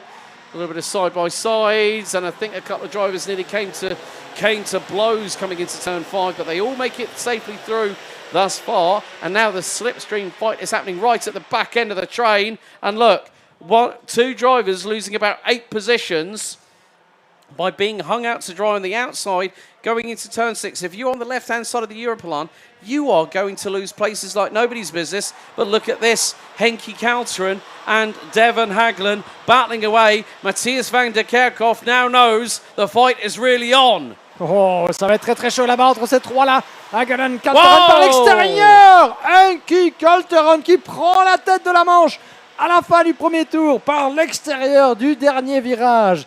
How about that? Magnifique démonstration de Henki, vainqueur déjà d'une manche. Il est déterminé, il a le rythme, il a les pneus. Et il a la niaque et l'envie évidemment de toujours aller plus loin. Et regardez, la porte en entrouverte peut-être un peu trop sur ce coup-là, la part d'Henki. Non, c'était bien joué, différentes trajectoires dans l'Europaland. Et regardez Matthias van der Kerkhoff qui n'a guère d'autre choix que de défendre sa position face à Devon Hagelen et Marcus Glum qui revient très très fort derrière. Fares Jalil, 5e, qui tente de se mêler à la lutte. Mais quel dépassement de la part de Henki Kalteren qui déjà prend la poudre d'escampette avec un écart qui va peut-être être amené à encore à grossir. 5 different teams represented in the top 5. Team Corner leading, Victory Lane in second, Fusion Benelux P3, RSD Karting and KCR Racing ran out your top 5 as Henki counting with an absolute high wide slim shady move round the outside through the final corner. Here goes Hagelen up the inside. Van der Kerkhoff goes wheel to wheel. He's not going to get through at turn number 2, but can he get through at 3? Not quite. Hagelen parks it on the racing line. But, well, the cat amongst the pigeon syndrome has well and truly happened. And look, Kalteren on lap 3. Look at the gap. It's 0.8 of a second. As soon as Devon Hagelen stuck his nose up the inside of Matthias van der Kerkhoff. Here goes Marcus Glum up the inside. Faris Jalil has also gotten through. Jalil's now up into P3. And van der Kerkhoff has got a... Now, who is that? Alexis Constant on a different kart, no less. Look, it's the green and white of TB Kart SRL, as now we get this real battle. Van der Kerkhoff is fighting tooth and nail. Glum up the inside. Constant right on the heels of the RSD karting driver through into turn 1. Van der Kerkhoff hung out to dry. C'est malheureusement le scénario du pire pour Matthias van der Kerkhoff alors qu'il était en tête depuis sa pole position. Eh bien, il semble avoir perdu tout rythme, doublé à gauche comme à droite. C'est l'hécatombe malheureusement pour le pilote belge qui vient de voir passer devant lui Marcus Glum, Alexis Constant coup sur coup. À ce rythme-là, eh bien, il va vite tomber en dehors du top 10. On ne lui souhaite pas évidemment, mais au vu des écarts très resserrés, il va devoir se ressaisir et tenter éventuellement de redoubler à l'épingle. Ça ne se passe pas, mais Van der Kerkhoff est sous grosse pression avec Luca Orsica, Mirko Wouters, Kiano Wellens, Wouter Berganu. Autant de concurrents juste derrière pour ce groupe très très remuant. Ça passe à l'intérieur. Orsica par l'intérieur, derrière le podium dans le virage numéro 11. Magnifique passe d'armes de la part du pilote TD Kart.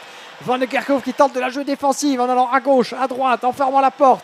Plus rien sans marcher pour l'instant. C'est l'hécatombe. Ça attaque de tous côtés sur le malheureux pilote Victory Lane. Alors je me demande à quelle position il va finir cette épreuve malheureusement parce que tout le monde est remonté autour de lui. Mirko Wouters, le numéro 200, qui pourrait lui jouer un mauvais tour à l'épingle. Il faut fermer la porte, ce qu'il fait de belle manière. Mais regardez ce train de pilote qui lui met la pression juste derrière.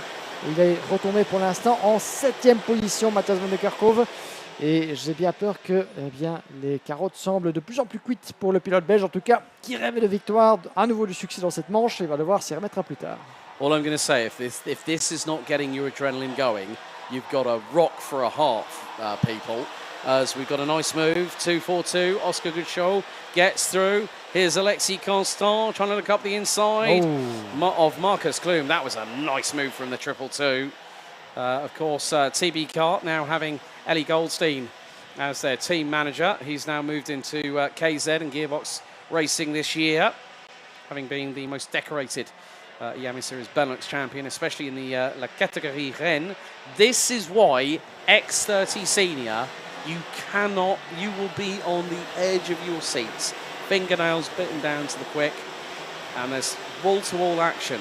And just by what we have seen in the last 4 minutes alone is enough to put that case forward to a judge and say, do you find that entertaining? If the judge goes, yes, carry on. That's exactly what we have here with X30 Senior. It's a category that really ignites the fire in a lot of drivers. It's exciting, it's adrenaline-filled.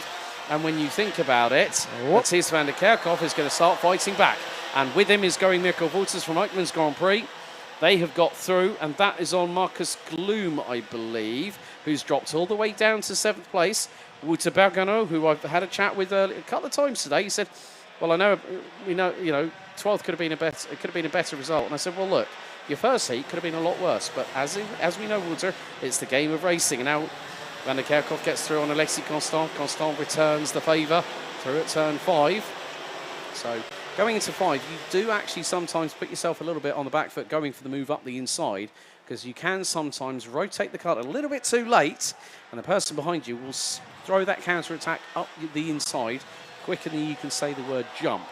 And this is a really, really good battle here, but what it's doing is allowing both Henki Kalteren and Devon Hagland to pull away into the ça distance. Passe pour Mathias Van der Kerkhoff. Bien joué la part du pilote belge. Est-ce que ça pourrait être le début de la remontada pour le pilote Victory Lane? L'écart est quand même assez conséquent, j'en ai bien peur sur le reste du peloton qui le devance, mais Van der Kerkhoff qui est occupé à tenter de sauver ce qu'il peut l'être dans sa course. Ce ne fut guère facile pour lui, mais le dépassement, le premier peut-être d'une série, va d'être effectué sur Alexis Constant. Juste derrière lui, eh bien, il a Mirko Wouters en étant au 4e rang là-bas. Pour Van der Kerkhoff, Constant 5, Wouters c'est 6 devant Marcus Guillaume.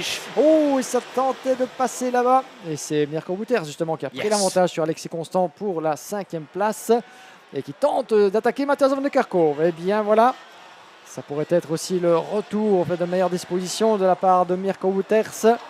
Bien remonté, qui pourrait aller chercher, pourquoi pas, le pilote Victory Lane juste devant. Et regardez qui vient de passer devant, Marcus Glum qui vient de s'infiltrer. Bien joué de la part du pilote Télécart. Ça change à tous les étages, de gauche comme à droite.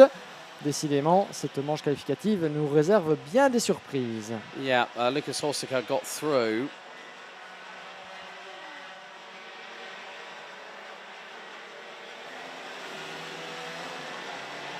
Yeah, so yeah, Lucas Horsica doing a really, really good job at the moment as we are counting down the timer.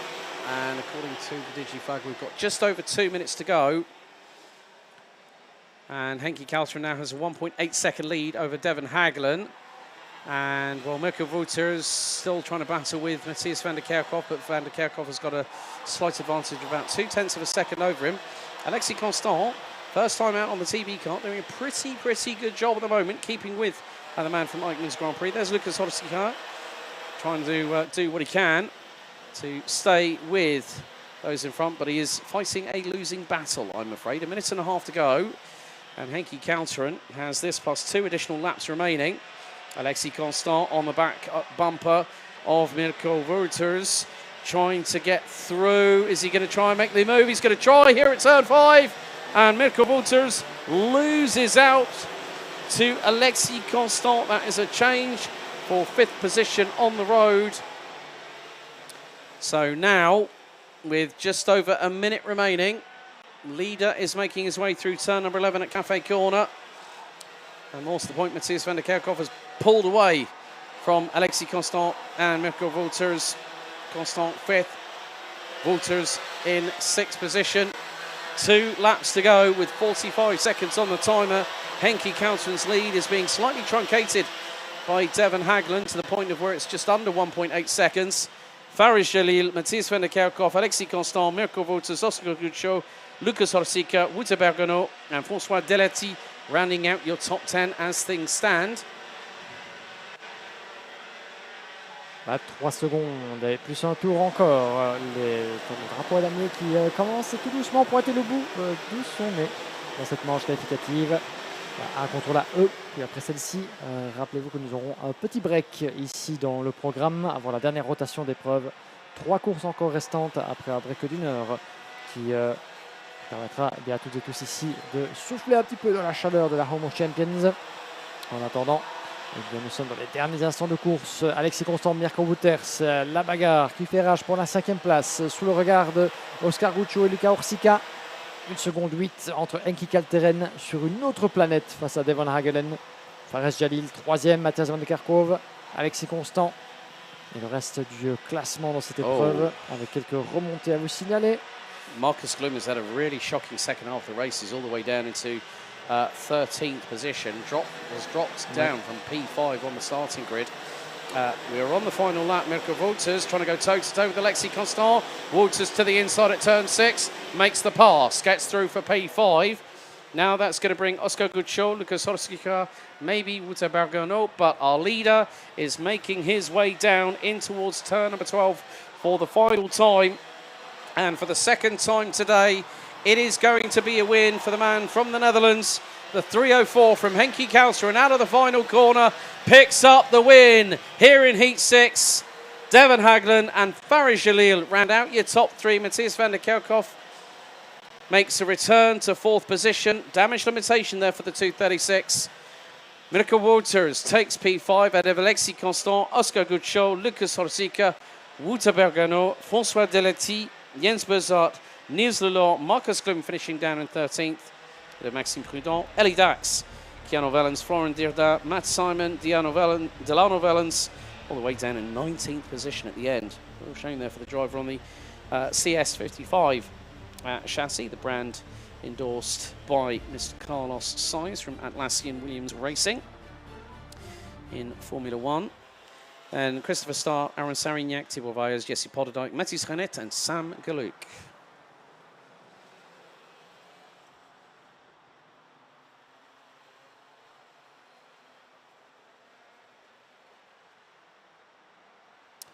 So 2 wins out of 2 for Henki Kouser. A great showing there by the man from the Netherlands, from Team Koerner on the OTK. And it is absolutely, they've even cooled down the weighbridge. So Henki Kouser jumps on the scales, then as he pushes the cart forward, and on goes the, so that looks to be, that's Matthias van der Kerkhoff, who I had a chat with earlier on today. There's Devon Haglen, wearing the white Fusion Motorsport race outfit. We do see other drivers like Stig de Rademaker going for the more traditional darker blue, but still drivers that have the lighter race suits might have a little bit of an advantage. Of course, white reflects the sunlight, black soaks it in.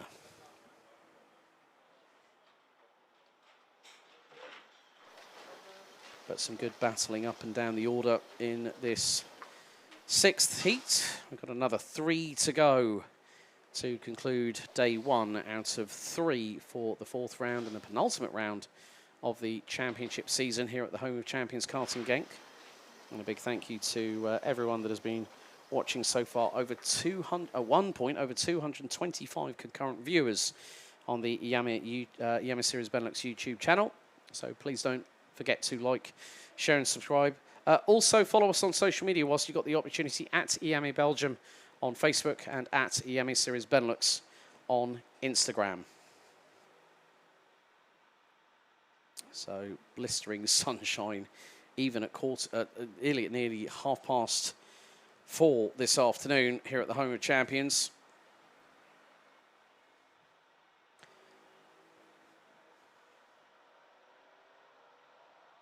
So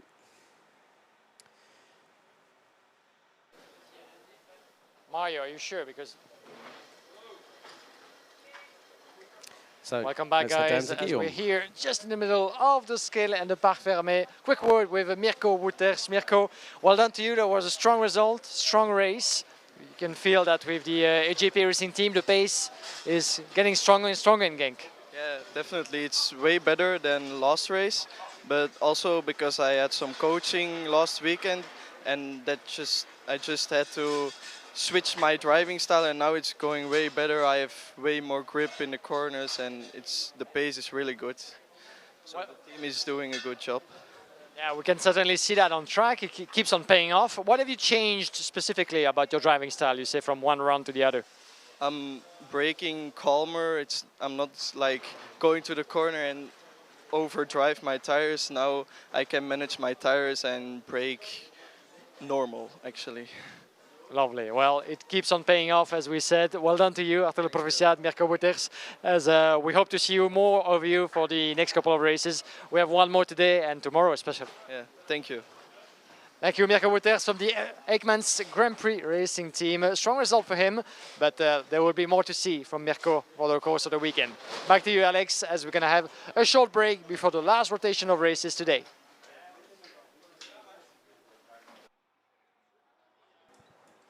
Thank you very much, Guillaume. Speaking to Mirko Wouters there. 3 more races to go. We'll be back just before 5:10 this afternoon, local time here at Central European Summertime for the final 3 races out of 9 for 9 qualifying heats for X30 Senior here for round 4 of the Iame Series Benelux 2025. So as they say, don't touch that dial. We'll see you in a little while.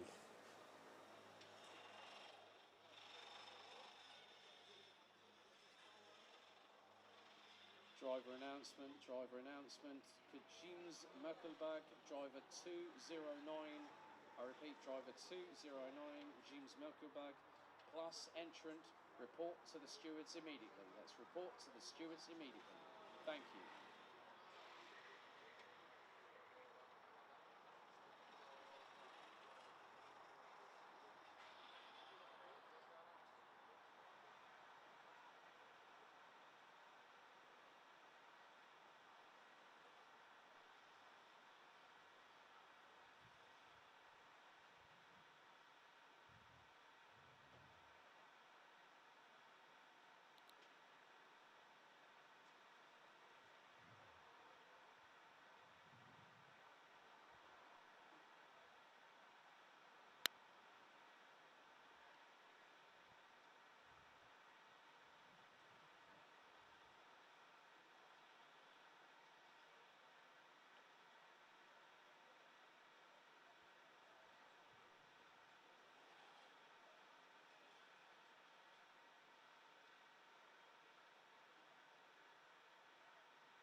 So thank you for rejoining us on the Iame Series Benelux YouTube channel and, of course, on Iame-motorsport.com. 3 more qualifying heats for La Catégorie Reine of this championship, X30 Senior, to bring us to the end of the day.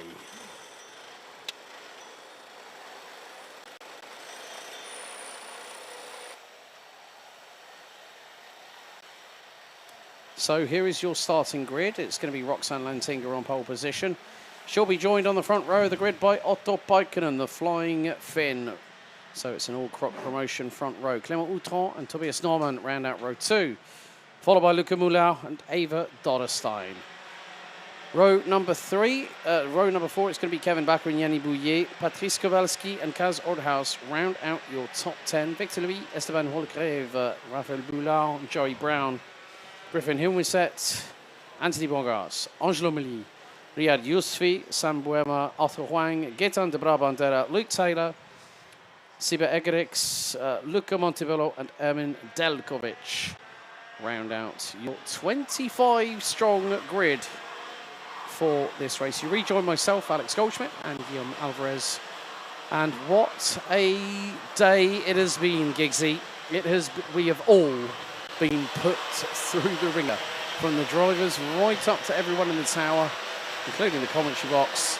It has been a race day that we won't forget for a very, very long time for one reason or another, but it has been ultra competitive today. Ce fut en effet assez bien occupé, bien chamaillé, même parfois en piste. Ici pour l'entame de cette 4e manche sur 5 de la Iame Series Benelux 2025. Chers amis, merci de rester avec nous ou de nous rejoindre pour la conclusion de cette première journée. Il reste 3 manches à disputer dans la catégorie senior, manche qualificative ô combien cruciale pour les points en vue du championnat. Chaque résultat valant évidemment son nombre de points. Et certaines positions, évidemment, valent davantage que d'autres, vous vous en doutez. 80 points pour celui qui émergera comme le leader du classement définitif des manches qualificatives. Ce sera pour demain, en cours de journée avant les phases finales. On n'en est pas encore là. Il faut pour l'instant disputer cette 3e rotation de manches qualificatives de la meilleure manière qui soit. Essayer de clôturer cette première journée sur une note la plus positive possible. Roxanne Lantinga nous a sorti une très belle 3e position de sa précédente confrontation.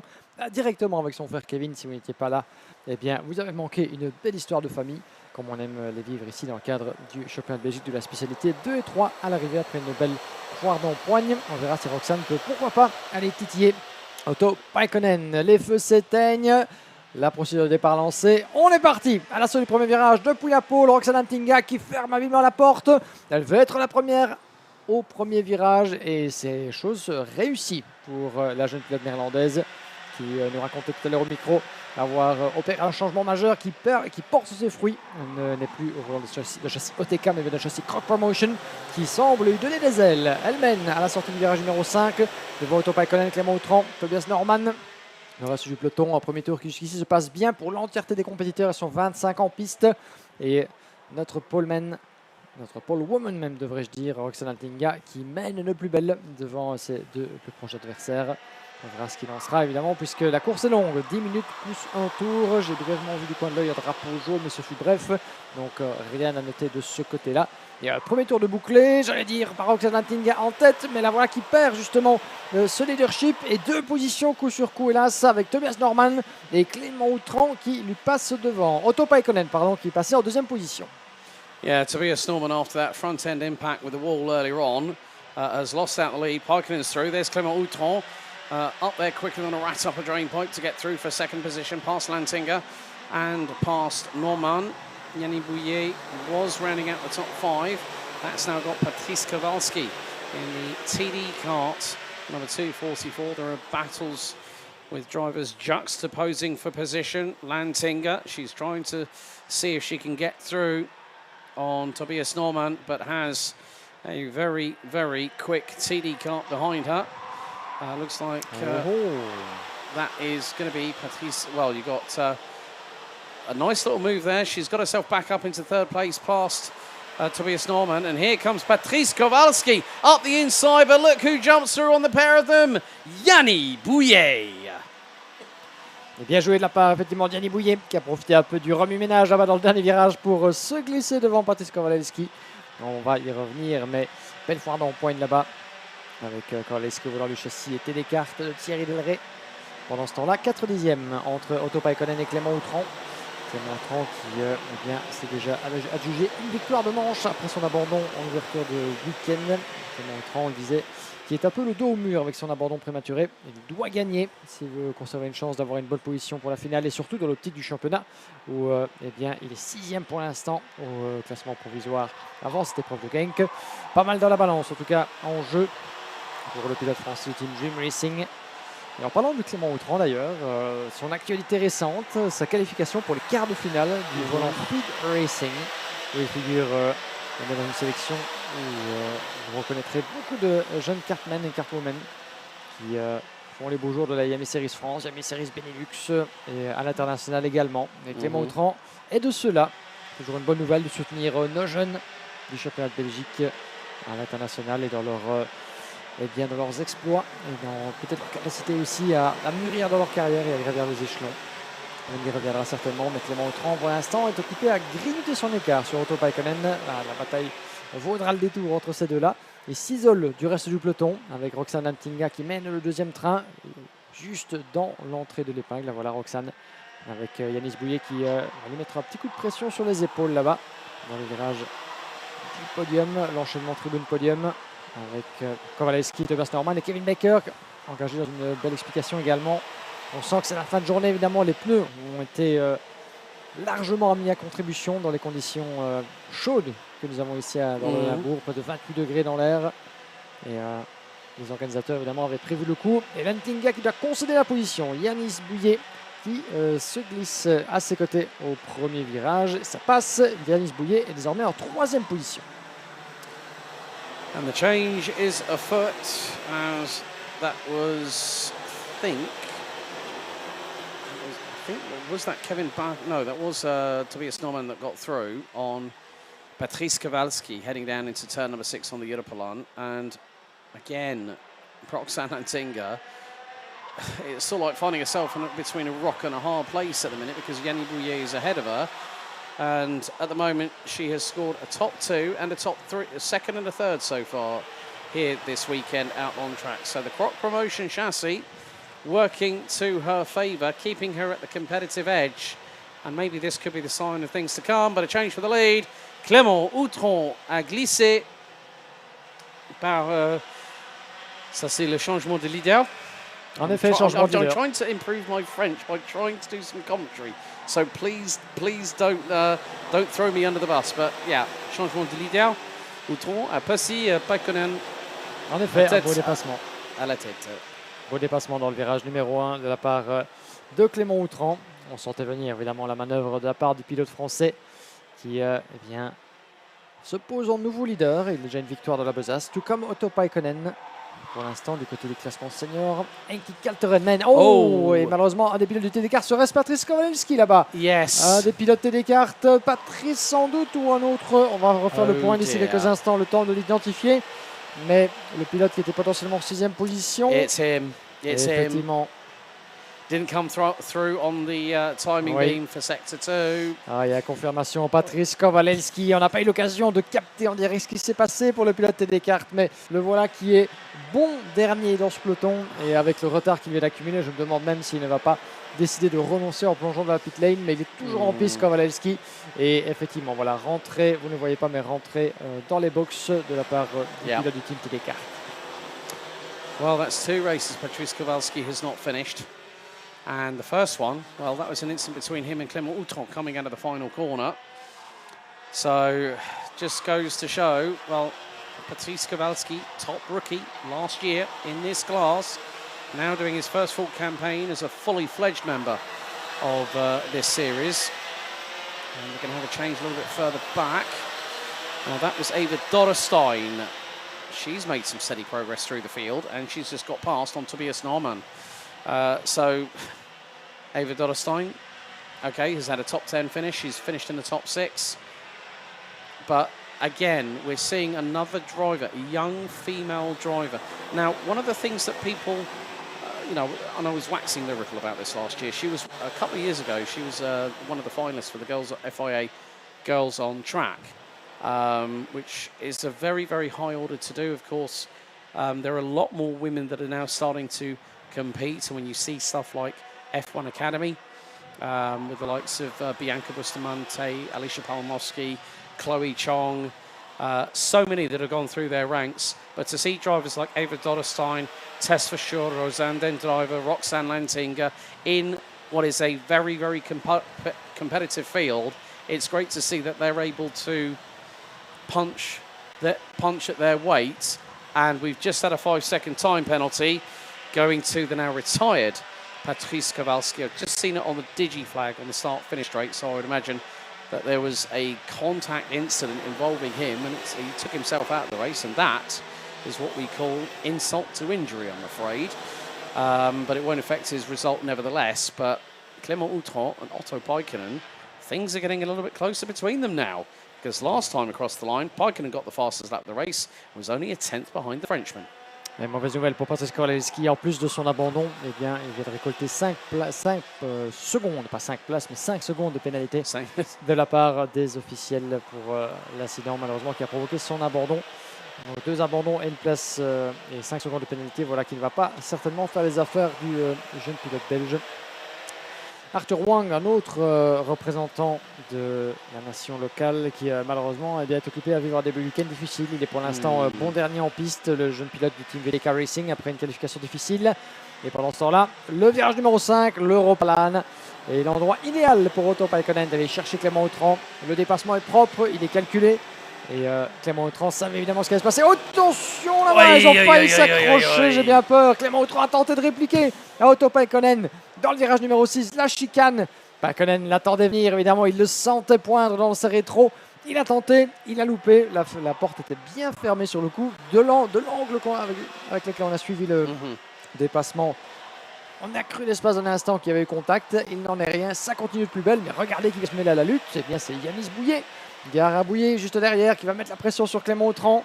Je me demande si Clément ne s'est peut-être pas un petit peu précipité là-bas pour tenter de reprendre la position. Voilà. Et au lieu de regagner une place, il en perd une de plus. Et le voilà troisième, Yanis Bouillet se glisse de la peau du chasseur à la poursuite de Otto Paikkonen qui n'en demandait pas tant. Et bien pour déjà mettre quelques mètres d'écart entre lui et ses 2 poursuivants. Et nous sommes dans l'avant-dernier tour. Les secondes s'égrènent, on devrait tomber à 0 dans ce tour-ci. Ce qui signifie qu'il n'y aura plus qu'une boucle de restante pour Clément Outran et Yanis Bouillet de faire la différence. Yanis Bouillet nearly opens the door there for Clément Outran, who nearly fires his way through. This is bringing Roxanne Lantinga clearly into this battle. This is giving Otto Paikkonen the opportunity to run away as we are on 0 on the timer. Last lap this time around coming. And Yanis Bouillet has got a fight on his hands. He's got Clément Outran, Roxanne Lantinga hot on his heels through into the final corner. 1.36 kilometres, 13 turns in a clockwise direction as there goes Outran up the inside of Yanis Bouillet. Here goes Roxanne Lantinga. She's going to fire it up the inside of the 214. And Yanis Bouillet through the start-finish straight and turn 1 drops from 2nd down to 4th position as the Flying Finn from Croc Promotion is going to try and hold, well, he's going to hold on. He's got a lead of about a 2nd. And look at Yanis Bouillet round the outside. Will he get it stopped in time for turn 6? Oh, it's close between the pair of them. A little bit of sidewall touching, but a fair and outside overtake from Yanis Bouillet at turn 6. And that is incredibly hard to do. Ouais, effectivement, très très compliqué. Vraiment dans un trou de souris là, avec Yanis Bouillet est allé chercher ce dépassement. Mais il y est parvenu, pas d'accrochage, c'était propre par l'extérieur. À ranger en tout cas dans le tiroir des dépassements. On ne peut plus oser ici sur le karting de Genk. Et le drapeau à damier qui accueille notre vainqueur autoritaire pour la 2e fois, Otto Paikkonen. So Otto Paikkonen takes his 2nd heat win of the weekend here at Karting Genk for round 4. There's still some fast and furious drag races to the line. Coming out of the 13th and final corner, Paikkonen takes the win after 12 laps by 1.2 seconds ahead of Clément Outran. Yanis Bouillet, Roxanne Lantinga rounds out your top 4. Kevin Bakker rounds out the top 5 ahead of Kazort House, who started 10th and finished in 6th position. Ava Dollarstein would round out the top 7 ahead of Joey Brown and Lucu Moulin. Victor Louis rounds out the top 10 ahead of Angelo Milly, Griffin Hinwinsett, Esteban Walgrave, Tobias Norman finishing in 14th at Gaetan de Brabantera, Luca Montebello, Rafael Boulao, and then Anthony Bonga, San Buema, Luke Taylor, Riyad Yusfi, Siba Egerix, Emin Delkovic, and Arthur Wang being the last of the classified finishers, 24 in total. And Patrice Kowalski, after an incident on lap number 5, retires from the race.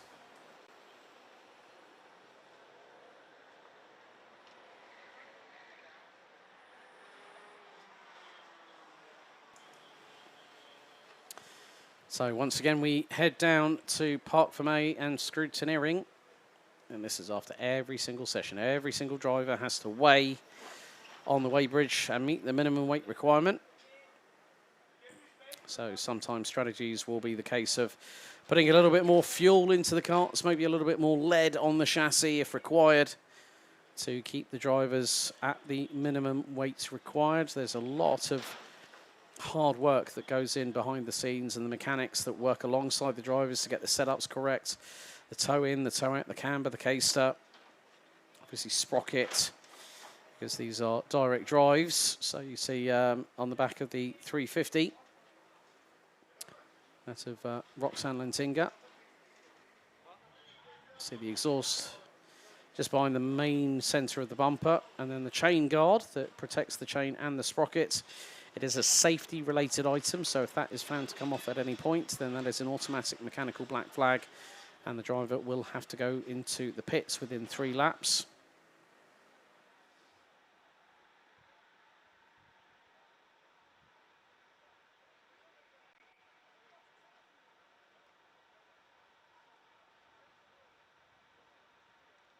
So, a hive of activity down in the pit lane, as our next batch of senior X30 competitors will be standing by very shortly in the next few moments to get their 3rd race of the weekend respectively underway.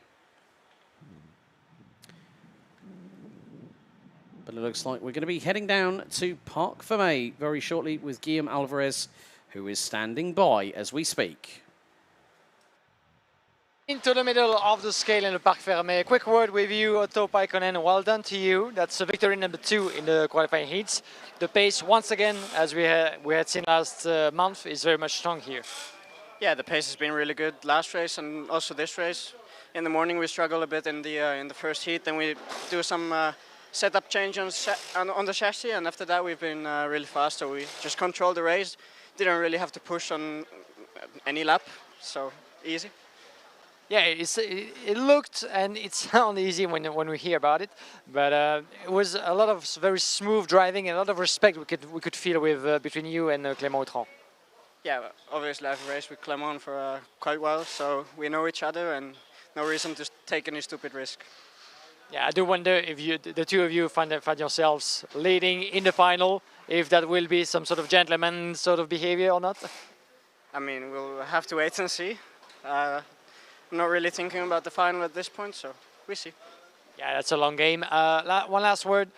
We all know that in those conditions, tires are always a crucial point. What other changes have you made compared to tires aside with the setup and everything? You said you had some changes made between one races to the other. Yeah, we struggled a bit to get the chassis turned in the morning, so we can't really tell you what, but we did something on the front, and after that we've been really nice to the tire, just keeping the tire good and trying to manage. Fantastic. I'm always trying to get information from you guys, but it's very hard. Keep it a secret. That's the name of the game. Thank you very much, Otto Paikkonen. I will see you for the next couple of races tomorrow left on the table for the senior class. Back over to you, Alex. We have 2 more races to complete today's racing program.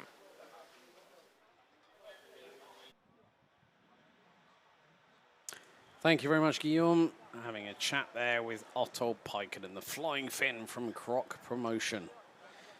And he's very much in the mix. The top 5 drivers coming into this round of the championship season, covered by just 27 points, as we do have a slight recovery operation underway at turn number 5, just on the entrance to the Europalan.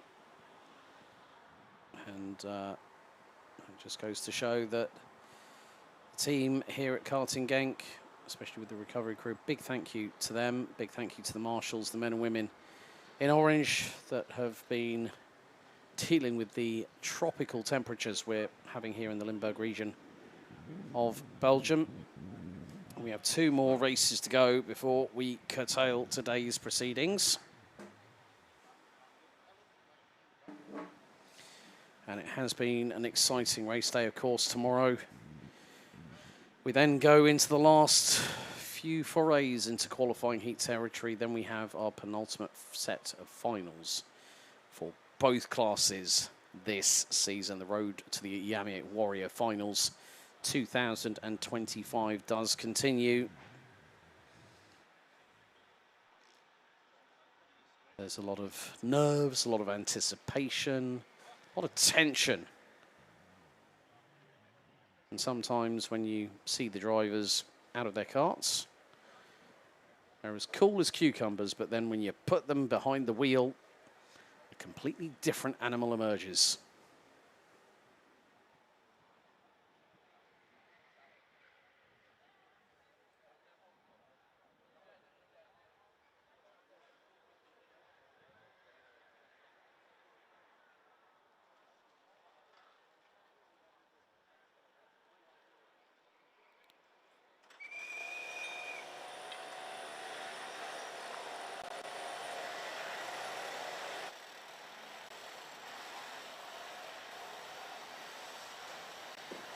Now time to take you through the starting grid of the penultimate qualifying heats of day 1 out of 3.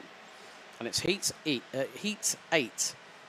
C versus E. X30 Senior. Sam van der Heyden leads from the front row of the grid. He'll have Henki Kalteren alongside him on the front row. Can Mathis Marchal pick up his first qualifying heat win in X30 Senior under RSD karting colours? Well, he's going to start on the inside row number 2, joined by Fusion Motorsport Benelux's Devon Hagman. Luca Leistra and Delano Wellens ran out row number 3 ahead of James Merkelbach and Mirko Wouters.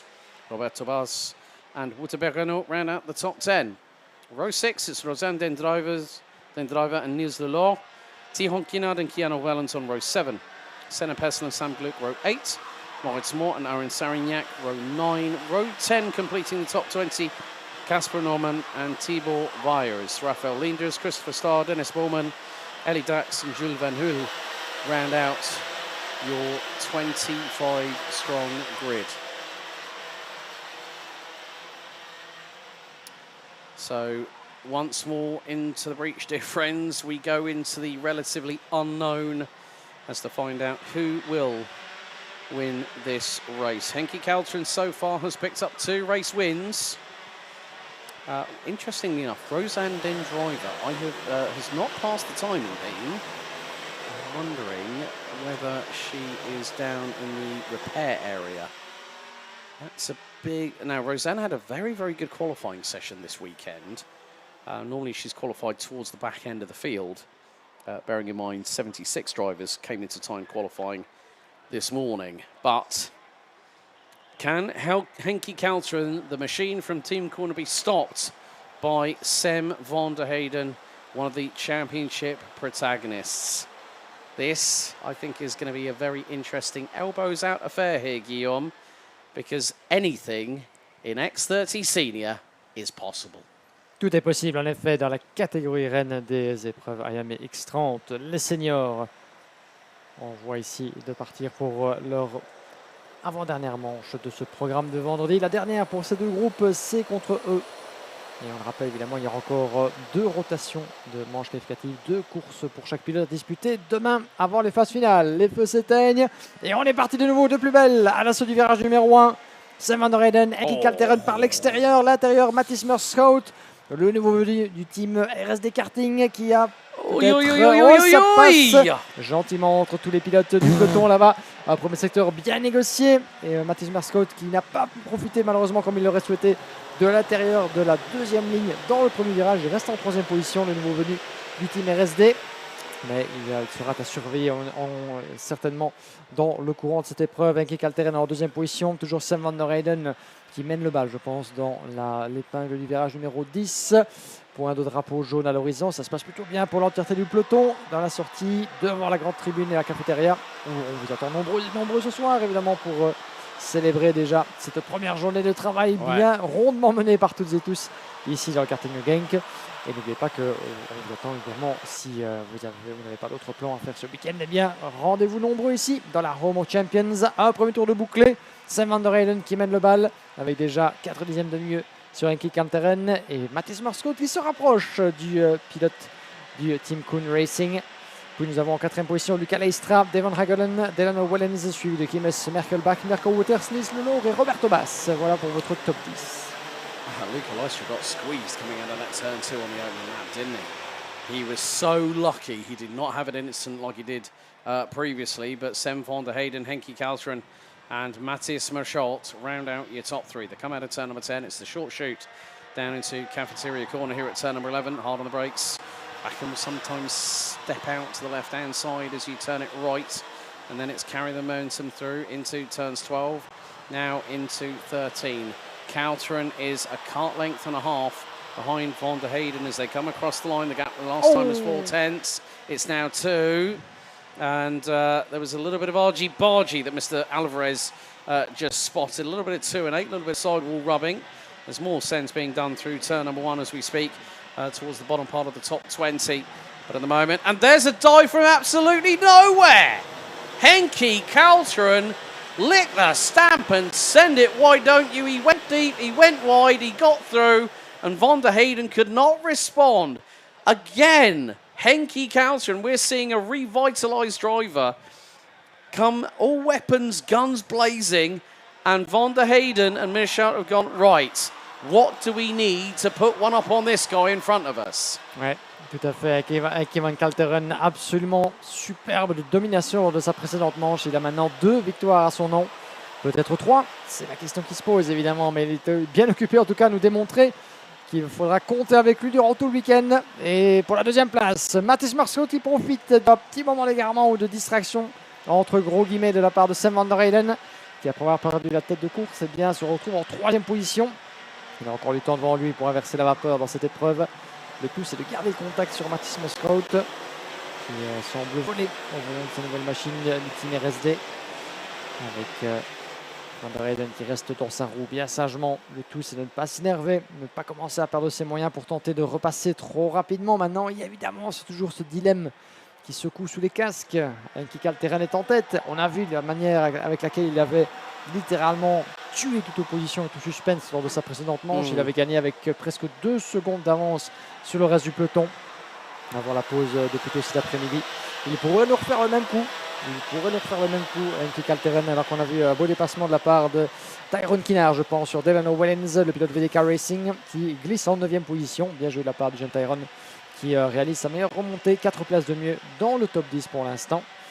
Alors que le top 3 se tient toujours dans un mouchoir de poche. 2 dixièmes entre Kalteren et Marskoot. Et le changement, Sam van der Heyden qui plonge à l'accord de Marskoot dans le virage numéro 5 et qui se glisse dans la position du lièvre. Ça va être intéressant de voir s'ils vont rester tous ensemble sans trop se chamailler. Parce qu'à force de se redoubler, on ne dira jamais assez. Ça coûte du temps, ça coûte de l'énergie, ça coûte du pneu également.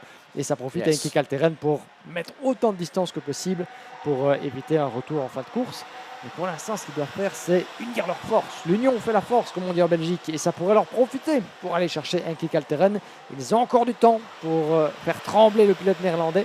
C'est certainement la stratégie qui aurait dû être d'application lors de la course précédente. Ce ne fut pas le cas et on a vu le résultat. As Guillaume rightly said, you know, it's about conservation and we're going to see a change. Devon Haglen up the inside of Luca Leistra. That's now P4 for the 333. But it's a case of if you start battling, you're going to lose time. You're going to lose more out of your tyres. They're going to degrade a little bit quicker because you're pushing that 10th or so hard around the lap here at the Home of Champions. But rest assured, okay, Henki Kalteren, we know through previous form over the last couple of seasons, that man has been like a metronome, completely consistent. And at the moment, he's doing exactly the job that he is wanting to do. He is controlling this race. You might say, well, hang on, he's only half a second ahead. That half a second is making all the difference because what it's doing is not allowing the people behind you to try and catch. But the biggest problem for Henki Kalteren is that lead is now coming down because Van der Heyden and Michelt are closing in. Hagelin and Leistra, they could make it a quintet very, very shortly, as we have 4 minutes and 10 plus an additional lap remaining in this penultimate qualifying heat of the day, and nothing is yet to be set 100% in stone. There has been an overtake done just a moment ago, and that was Roberto Bars versus James Merkelberg. So the 209 passed by the 285 for 7th on the road. But look at this, Michelt will want to stay with Van der Heyden, will not want to push him over the edge trying to defend, because he knows that will cost them time in battling with Henki Kalteren up front. Les leaders qui vont repasser devant notre position. Un petit chrono au niveau des... un petit clin d'œil, peut-être un petit coup d'œil, devrais-je dire. La journée fut longue. Sur les chronos respectifs, Sam Van der Heyden et Mathis Merskov toujours main dans la main en quelque sorte pour essayer d'aller chercher Henki Kalteren. Ils ont tourné respectivement en 55.3. Ils sont dans le même dixième que Kalteren. Donc pour l'instant, des performances assez similaires. Il n'y a pas un pilote qui semble véritablement freiner l'autre ou le retarder dans sa tentative de dépassement. Donc pour l'instant, ça s'équilibre entre les deux poursuivants, entre les deux chasseurs. Kalteren dans le rôle de la proie. Il a l'expérience de ce genre de choses, évidemment, de ce genre de situation.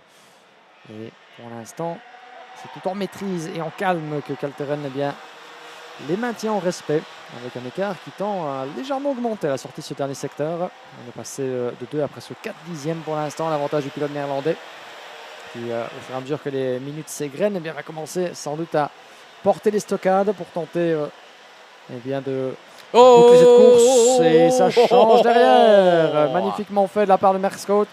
Et voilà, changement de position. Gare évidemment au retour de Devon Hagelin. Regardez-le depuis la 4 places, il pourrait se mêler à la bataille, cette bataille à 3. Ce qui ne ferait pas les affaires ni de Merskov ni de Sam Van der Heyden, parce que pendant toute la durée de cette manche, ces deux-là étaient restés ensemble pour essayer de se pousser vers l'avant, se donner des ailes pour essayer d'aller déloger Kalteren. Mais voilà justement que Devon Hagelin pourrait contrecarrer ses plans. Et on sent que Mathis Merskov en avait un petit peu assez de rester dans le sillage de Sam Van der Heyden. Le moment était venu de commencer à passer la deuxième, si vous me permettez l'expression. Il allait pourquoi pas titiller Kalteren. Il lui reste encore du temps. Est-ce que le timing était bien choisi pour Mathis Merskov? Certes, toujours plus facile à dire qu'à faire d'aller chercher l'ouverture pour prendre la position. Mais aura-t-il suffisamment de temps pour aller titiller Kalteren avant l'arrivée? C'est la grosse question. Il a tourné en 55.2 et Kalteren dans le même dixième. Donc ça se joue vraiment à coup de millième de seconde pour l'instant. Mais Kalteren légèrement plus rapide tout de même. 6 dixièmes d'avance désormais sur Merskov. On va voir ce qui se va passer dans les dernières minutes de cette manche ici. So we're basically going to find out whether Mathis Merskov has got the pace in that 250, you know. And now he's gone purple in sector 1. That says a sign of intent from the man from Belgium. Had the opportunity to test an MP Motorsport Formula 4 car at Barcelona earlier on this year, but still was buzzing, chomping at the bit to get back to a kart circuit. And now at the just after the halfway point, but look at this, Leistra has just had Roberto Bars up the inside at the final corner. It's now damage limitation for Luca Leistra, I fear. But with 2 tours to go, Henki Kalteren on for a three-peat at the minute.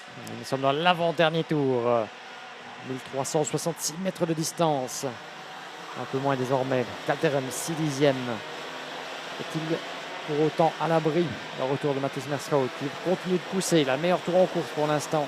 Mathis Merskov, meilleur secteur. Il améliore dans son premier secteur. Il est destiné vraiment déterminé à pousser autant que possible. Le pilote RSD sera suffisant.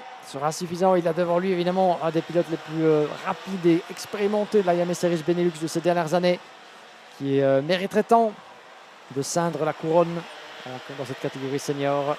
Pourquoi pas cette année? Il avait fait une petite pause, vous l'aviez entendu en juillet, c'était son retour à la compétition après quelques mois sans courir. Il avait décidé fin 2024 Henki Kalteren de ne plus remonter dans un kart. Mais il n'y a que les idiots qui ne changent jamais d'avis, dit-on. Et voilà qu'il est revenu de plus belle. Et quel retour avec une nouvelle structure, du moins nouveau pilote de la structure Kuhn Racing. Et c'est un mariage qui semble, eh bien, pour l'instant, plus que porter ses fruits. Une demi-seconde désormais. Et nous sommes dans le dernier tour. Roberto Bars, Mirko Wouters going nearly wheel to wheel through at turn number 6 and 7. Wouters got the advantage. Kalteren is fighting off the advances of one rapidly closing Mathis Marchalt from RSD Karting through turn number 11, through turn 12. One more corner to go. Henki Kalteren is the man of the moment. Out of the final corner, the Flying Dutchman will cross the line, and it's 3 for 3 for Kalteren. Marchalt, Van der Heyden round out the top 3. Devon Hagland rounds out 4th ahead of Mirko Wouters, who beats Roberto Bars, Luca Leister and James Merkelbag across the line. Tihon Kinard and also Senna Pessel round out your top 10. Wouter Berno, Niels Lelor, Keanu Vellens, Casper Norman, Delano Vellens, Jules Van Hoel, Ellie Dax, Christopher Starr, Thibaut Weyers and Raphael Linders complete your top 20. It was a difficult race for Rosanne Den Driver, finishing down in 21st position after 12 laps of racing, just over 11 minutes and 7 seconds of total race time. Aaron Sarignac, Dennis Bullman, Maurice Moore being the last classified finisher, and Sam Galuk out on the opening lap of the race.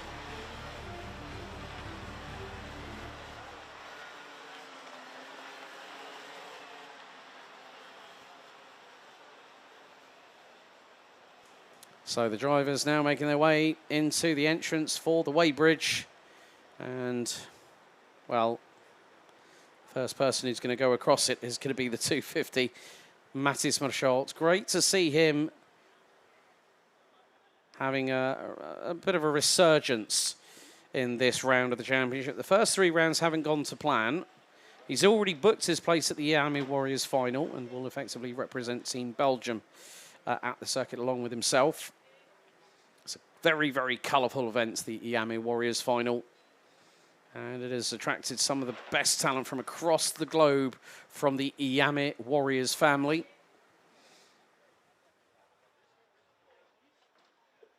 From far and wide, from all 6 continents, all 4 corners of the globe. And that is what they are battling for, either a gold or a silver ticket for the Iame Warriors final.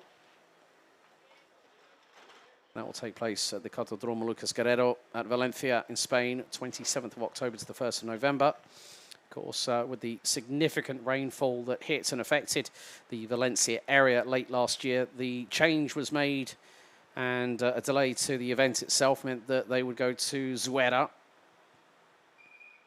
as an alternative. It's great that Valencia, the region is slowly but surely, week by week, month by month, recovering to what we know it as a fantastic facility, a fantastic location for the drivers to experience as well.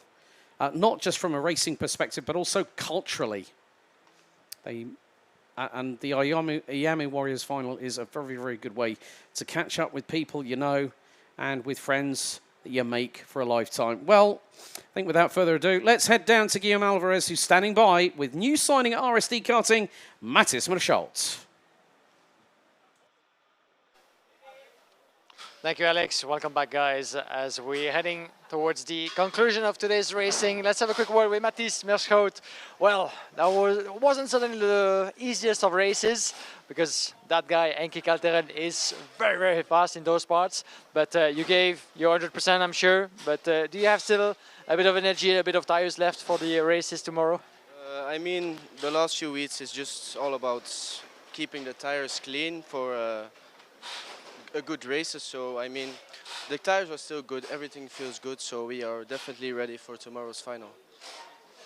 You are one of the changes of this weekend because we have you with a new team, new colors. Can you talk us through a little bit what led to your decision to change team, coming to RSD for the first time this weekend? Well, I wanted a new challenge, and I mean, I already knew them and I knew it was a very good team, so yeah, basically that. It seems that the change hasn't really put too much on your capacity to, be fast on track. So your ability to adapt is still very strong. Yeah, last week was the first time on the OTK, and it really felt good. So you can see that, right? We can clearly see that. So keep on pushing. Hartelijk dank. I'll see you tomorrow, Mathis Merskaut. P, a well-deserved second place in that race. That was a crazy one, but Henki Kalteren was again the strongest man out there. We will be the one to watch, but Mathis Merskaut, keep a good eye on him as well. As we head towards the last race of today, back over to you, Alex.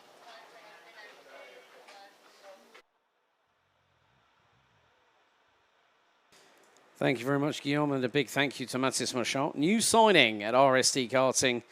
And as they say, the proof is in the pudding. We've got one more race to go before we conclude today's action here for day one. We'll be back in action just before 10:30 tomorrow morning here on the live stream. So a big thank you to everyone watching on the Iame Series Benelux YouTube and also Iame-motorsport.com.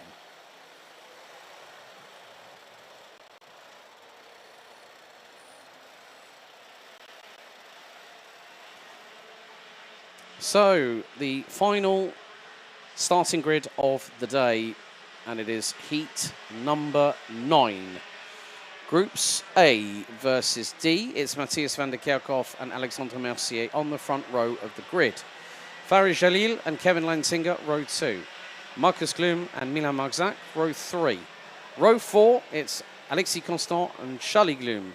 François Delati and Tess Verschoor round out your top 10. Lucas Horsica and Noah Meyer on row 6. Row 7, Oscar Guccio and Jarno Hermans. Jens Berzart and Pepin Steiger round out row 8. Row 9, it's Thijs van Dijk and Portugal's Matt Simon. Well, Maxime Prudent and Thijs van Dijk. Matt Simon and Zachary Gernon round out the top 20. Mathis Renet, Emilio Del Grosso, Jesse Polderdijk, Tom Schultz, Florin Dierda and Wesley De Goy round out your 26-strong run of competitors. It has been a very, very long day in the office for all concerned. The heat has been at times unbearable, but if you can get through the first day like this, afterwards should be a lot more plain sailing, so to speak. But Florin Dierda has not broken the timing beam, might end up starting from the dummy grid. That's exactly what we saw with Rosanne Den Driver in the previous heat. So at the moment, Henki Kalteren has 3 wins. Matthias van der Kerkhoff has 1 win to his credit.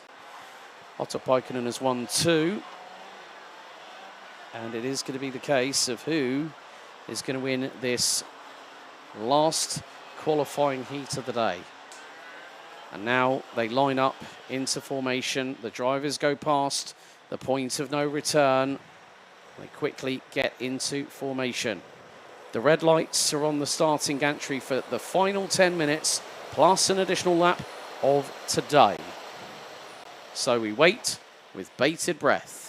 Into the tram lines, revs up, lights on. And for the final time today, we are underway. Good start by Matthias van der Kerkhoff, leading the field into turns 1 and 2. Kevin Lantinga having to use the runoff area, but he gets a bit elbows out there, through on Faris Jalil. So Kevin Lantinga up to P3.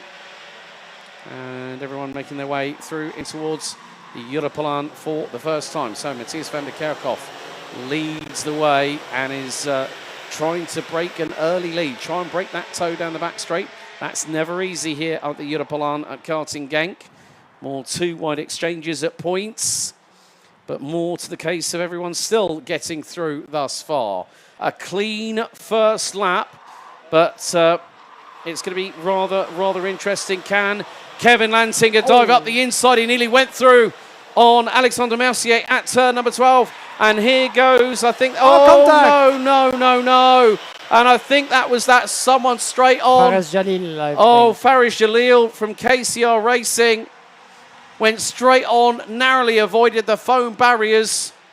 He was a very, very lucky boy, but it was a case of someone had to go for the move, and it caused pandemonium as a direct correlation. And there goes again, Kevin Lantinga. He is using the curbs he's like a villain in a horror movie. He's stealing everything from everybody just by the tactics. But look, Matthias van der Kerkhoff is at least 2.5 seconds up the road because everyone started squabbling.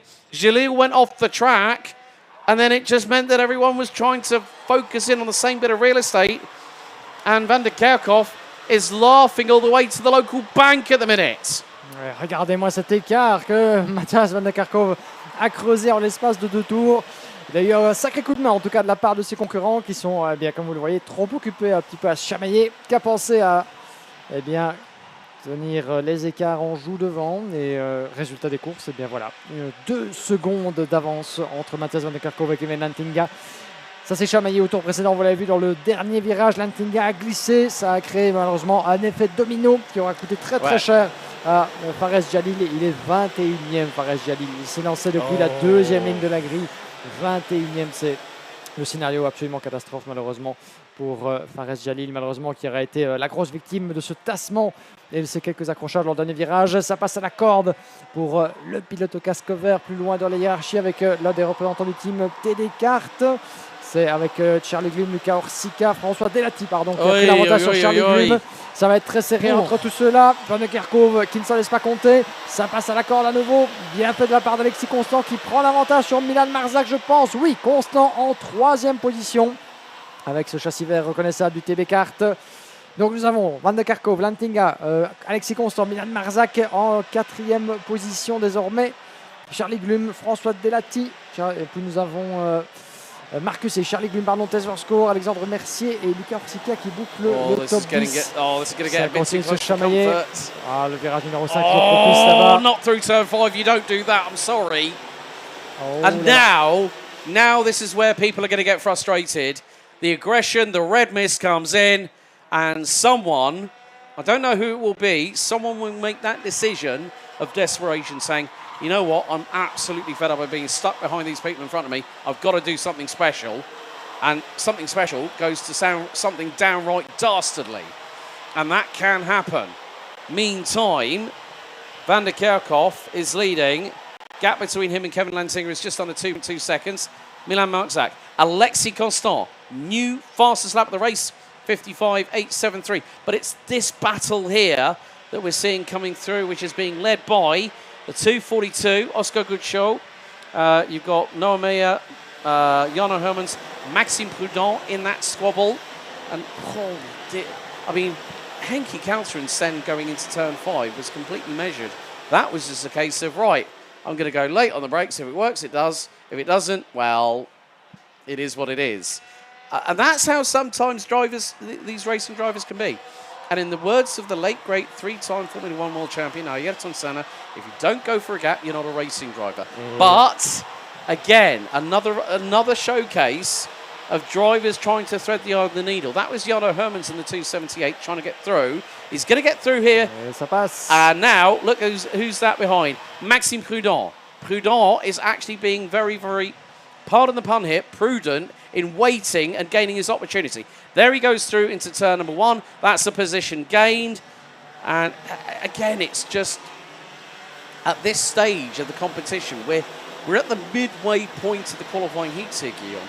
And there are just some drivers who, they know what they've got to do, but the thing is that the desperation, that fear of not making it into the top 36 starts creeping in from this moment forward. Oui, on sent qu'on est dans la dernière manche de la journée et que la tension continue de grimper dans le cran là-bas entre certains des pilotes du peloton.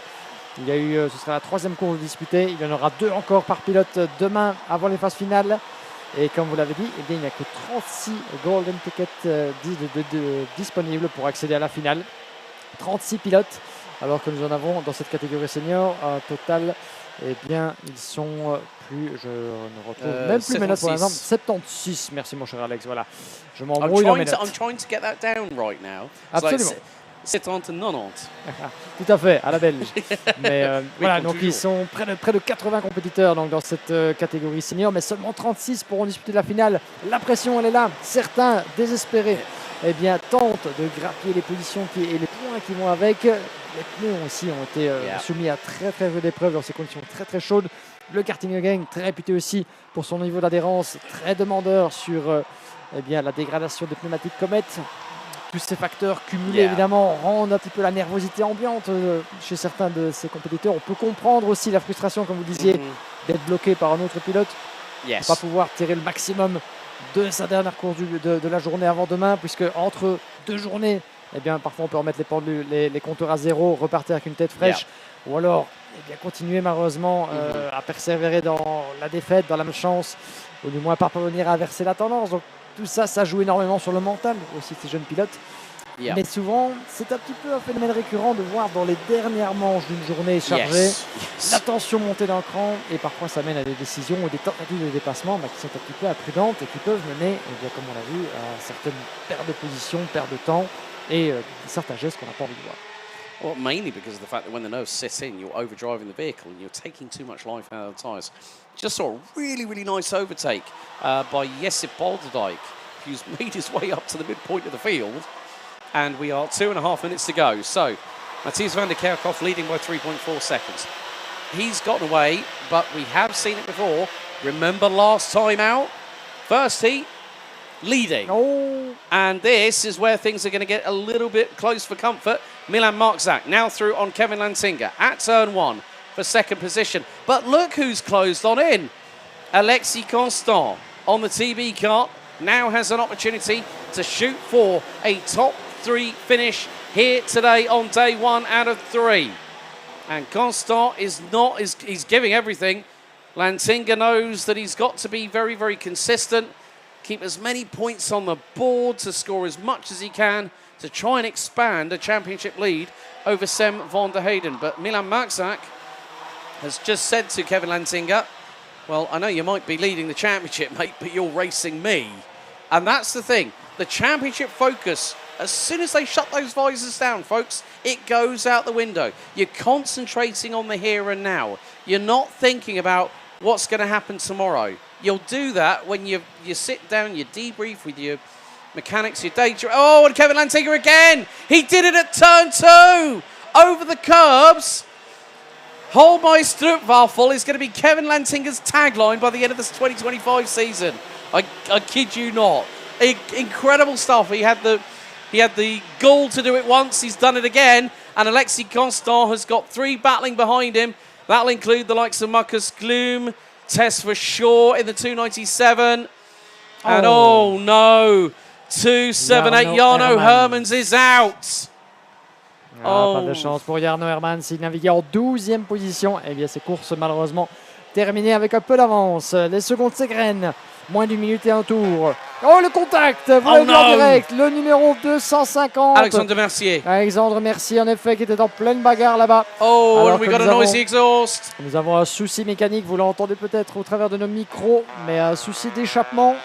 Et un souci mécanique, donc, on devrait peut-être parvenir à le voir, mais souci d'échappement chez un des concurrents, le 337, je pense, si je ne m'abuse. I think that cart's coming into pit lane, Guillaume. It's slowing, but... Il va repasser devant nous, je pense, à proximité.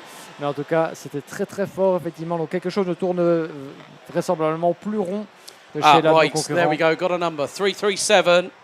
337 has got François Delati. No, in the top 10 of all places. Delati has got a mechanical black flag for a noisy exhaust, but 1.36 kilometers remain.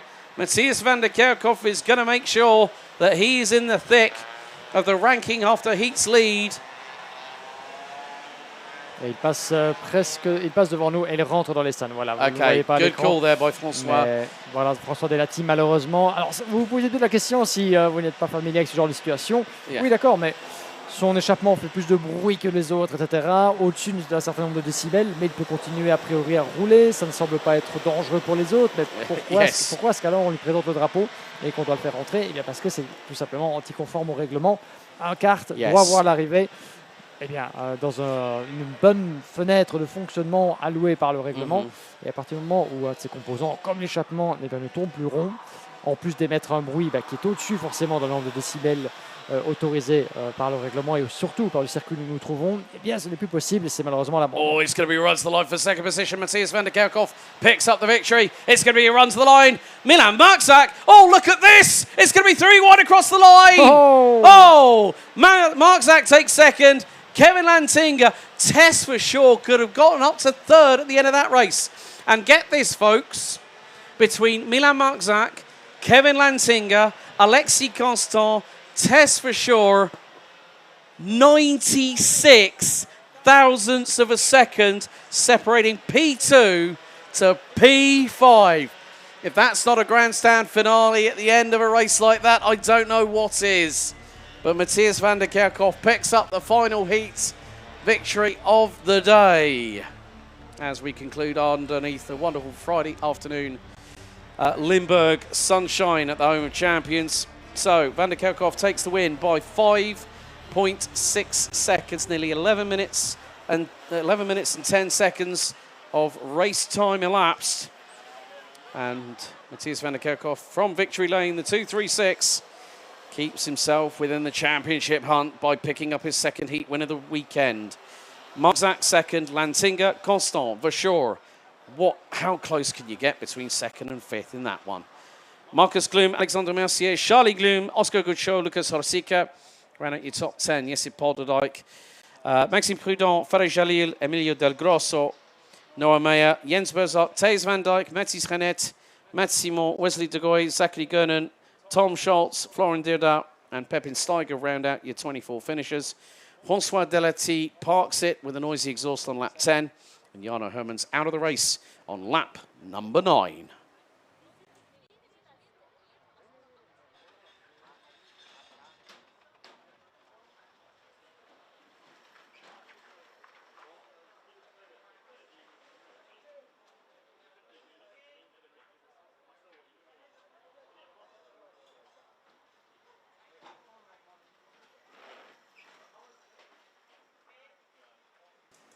So, as you can see, the calm after the storm. The dust has settled on day number 1. Tess Verschoor in the top 5, nearly as high as P2 in that race. Great work by the lady driver in the 297 from the Netherlands. But you could not get a closer drag race across the line. 3 wide between 3rd to 5th. And it has been an absolutely fantastic way to close off today's racing action at the home of champions. The live stream restarts at 10:20 tomorrow morning, both on the Iame Series Benelux YouTube channel and, of course, Iame-motorsport.com. And a lot of activity down in the pit lane as the drivers go over the weighbridge for the final time here today. We can't thank you all enough for joining us here at the home of champions. Whether you're here at the track or you're watching at home, wherever you are in the world, thank you so much for your company. It's been a real pleasure for both myself and Guillaume to be in the position that we're in, to be able to give you the play-by-play and tell the stories that have evolved over the course of today's running since we went live with time qualifying at 11:15 local time this morning. It's going to be a very, very busy, very, very heavy day. But you know what? I know he's going to be standing by very, very shortly, because it's great when we have a photo finish on the line and joining Guillaume Alvarez for what's going to be our final interview here on day 1. He's joined, looks like he's got Tess Verschoor alongside. So Giggsy, over to you. The last time here live from the scale in the Parc Fermé with Tess Verschoor. One last quick word, Tess. Congratulations, first of all. What a race this has been. For the finish, just the kind of that we like to see. Can you talk us through how it was on track? Because that must have been crazy. Yeah, it was a really good race. Start was a little bit messier for me, but my speed was okay, so I could drive really easy, go back to the front of the grid. And the last couple of laps were very intense because it was very close with everyone. And start-finish line with 3. We are going to the finish line, but unfortunately, net a little bit unlucky because still 5th, but very good from P10. Yeah, absolutely. This is your strongest result so far. 2 more races tomorrow. Can you talk us through the state of your tires so far? Are you happy about the state of it? I'm very happy about the state of my tires. I can manage my tires very good. It's one of my strengths. So that's hopefully tomorrow we can drive just like today and going for the 5th and 6th places just like today. Fantastic. And maybe we can conclude met een kleine woord in het Nederlands als je wilt, voor het publiek en degenen die aan het kijken zijn. Wat zou je graag willen zeggen? Nou ja, ik ben in ieder geval heel blij met de snelheid die ik heb. En ja, ik ga het morgen weer proberen om hetzelfde te doen als vandaag. En hopelijk nog beter. En dan naar het podium toe. Fantastisch. Hartelijk bedankt. See you tomorrow, Tess Versco. Congratulations again for that strong result. And what a finish this has been. That will be the last word of today, a conclusion as we like to see it. Come back to you, Alex, for the last word, as we're going to have a beautiful program of racing tomorrow on Saturday, as I'm sure you guys will be with us on the YouTube channel of the Iame Series Benelux. Back to you, Alex. Thank you.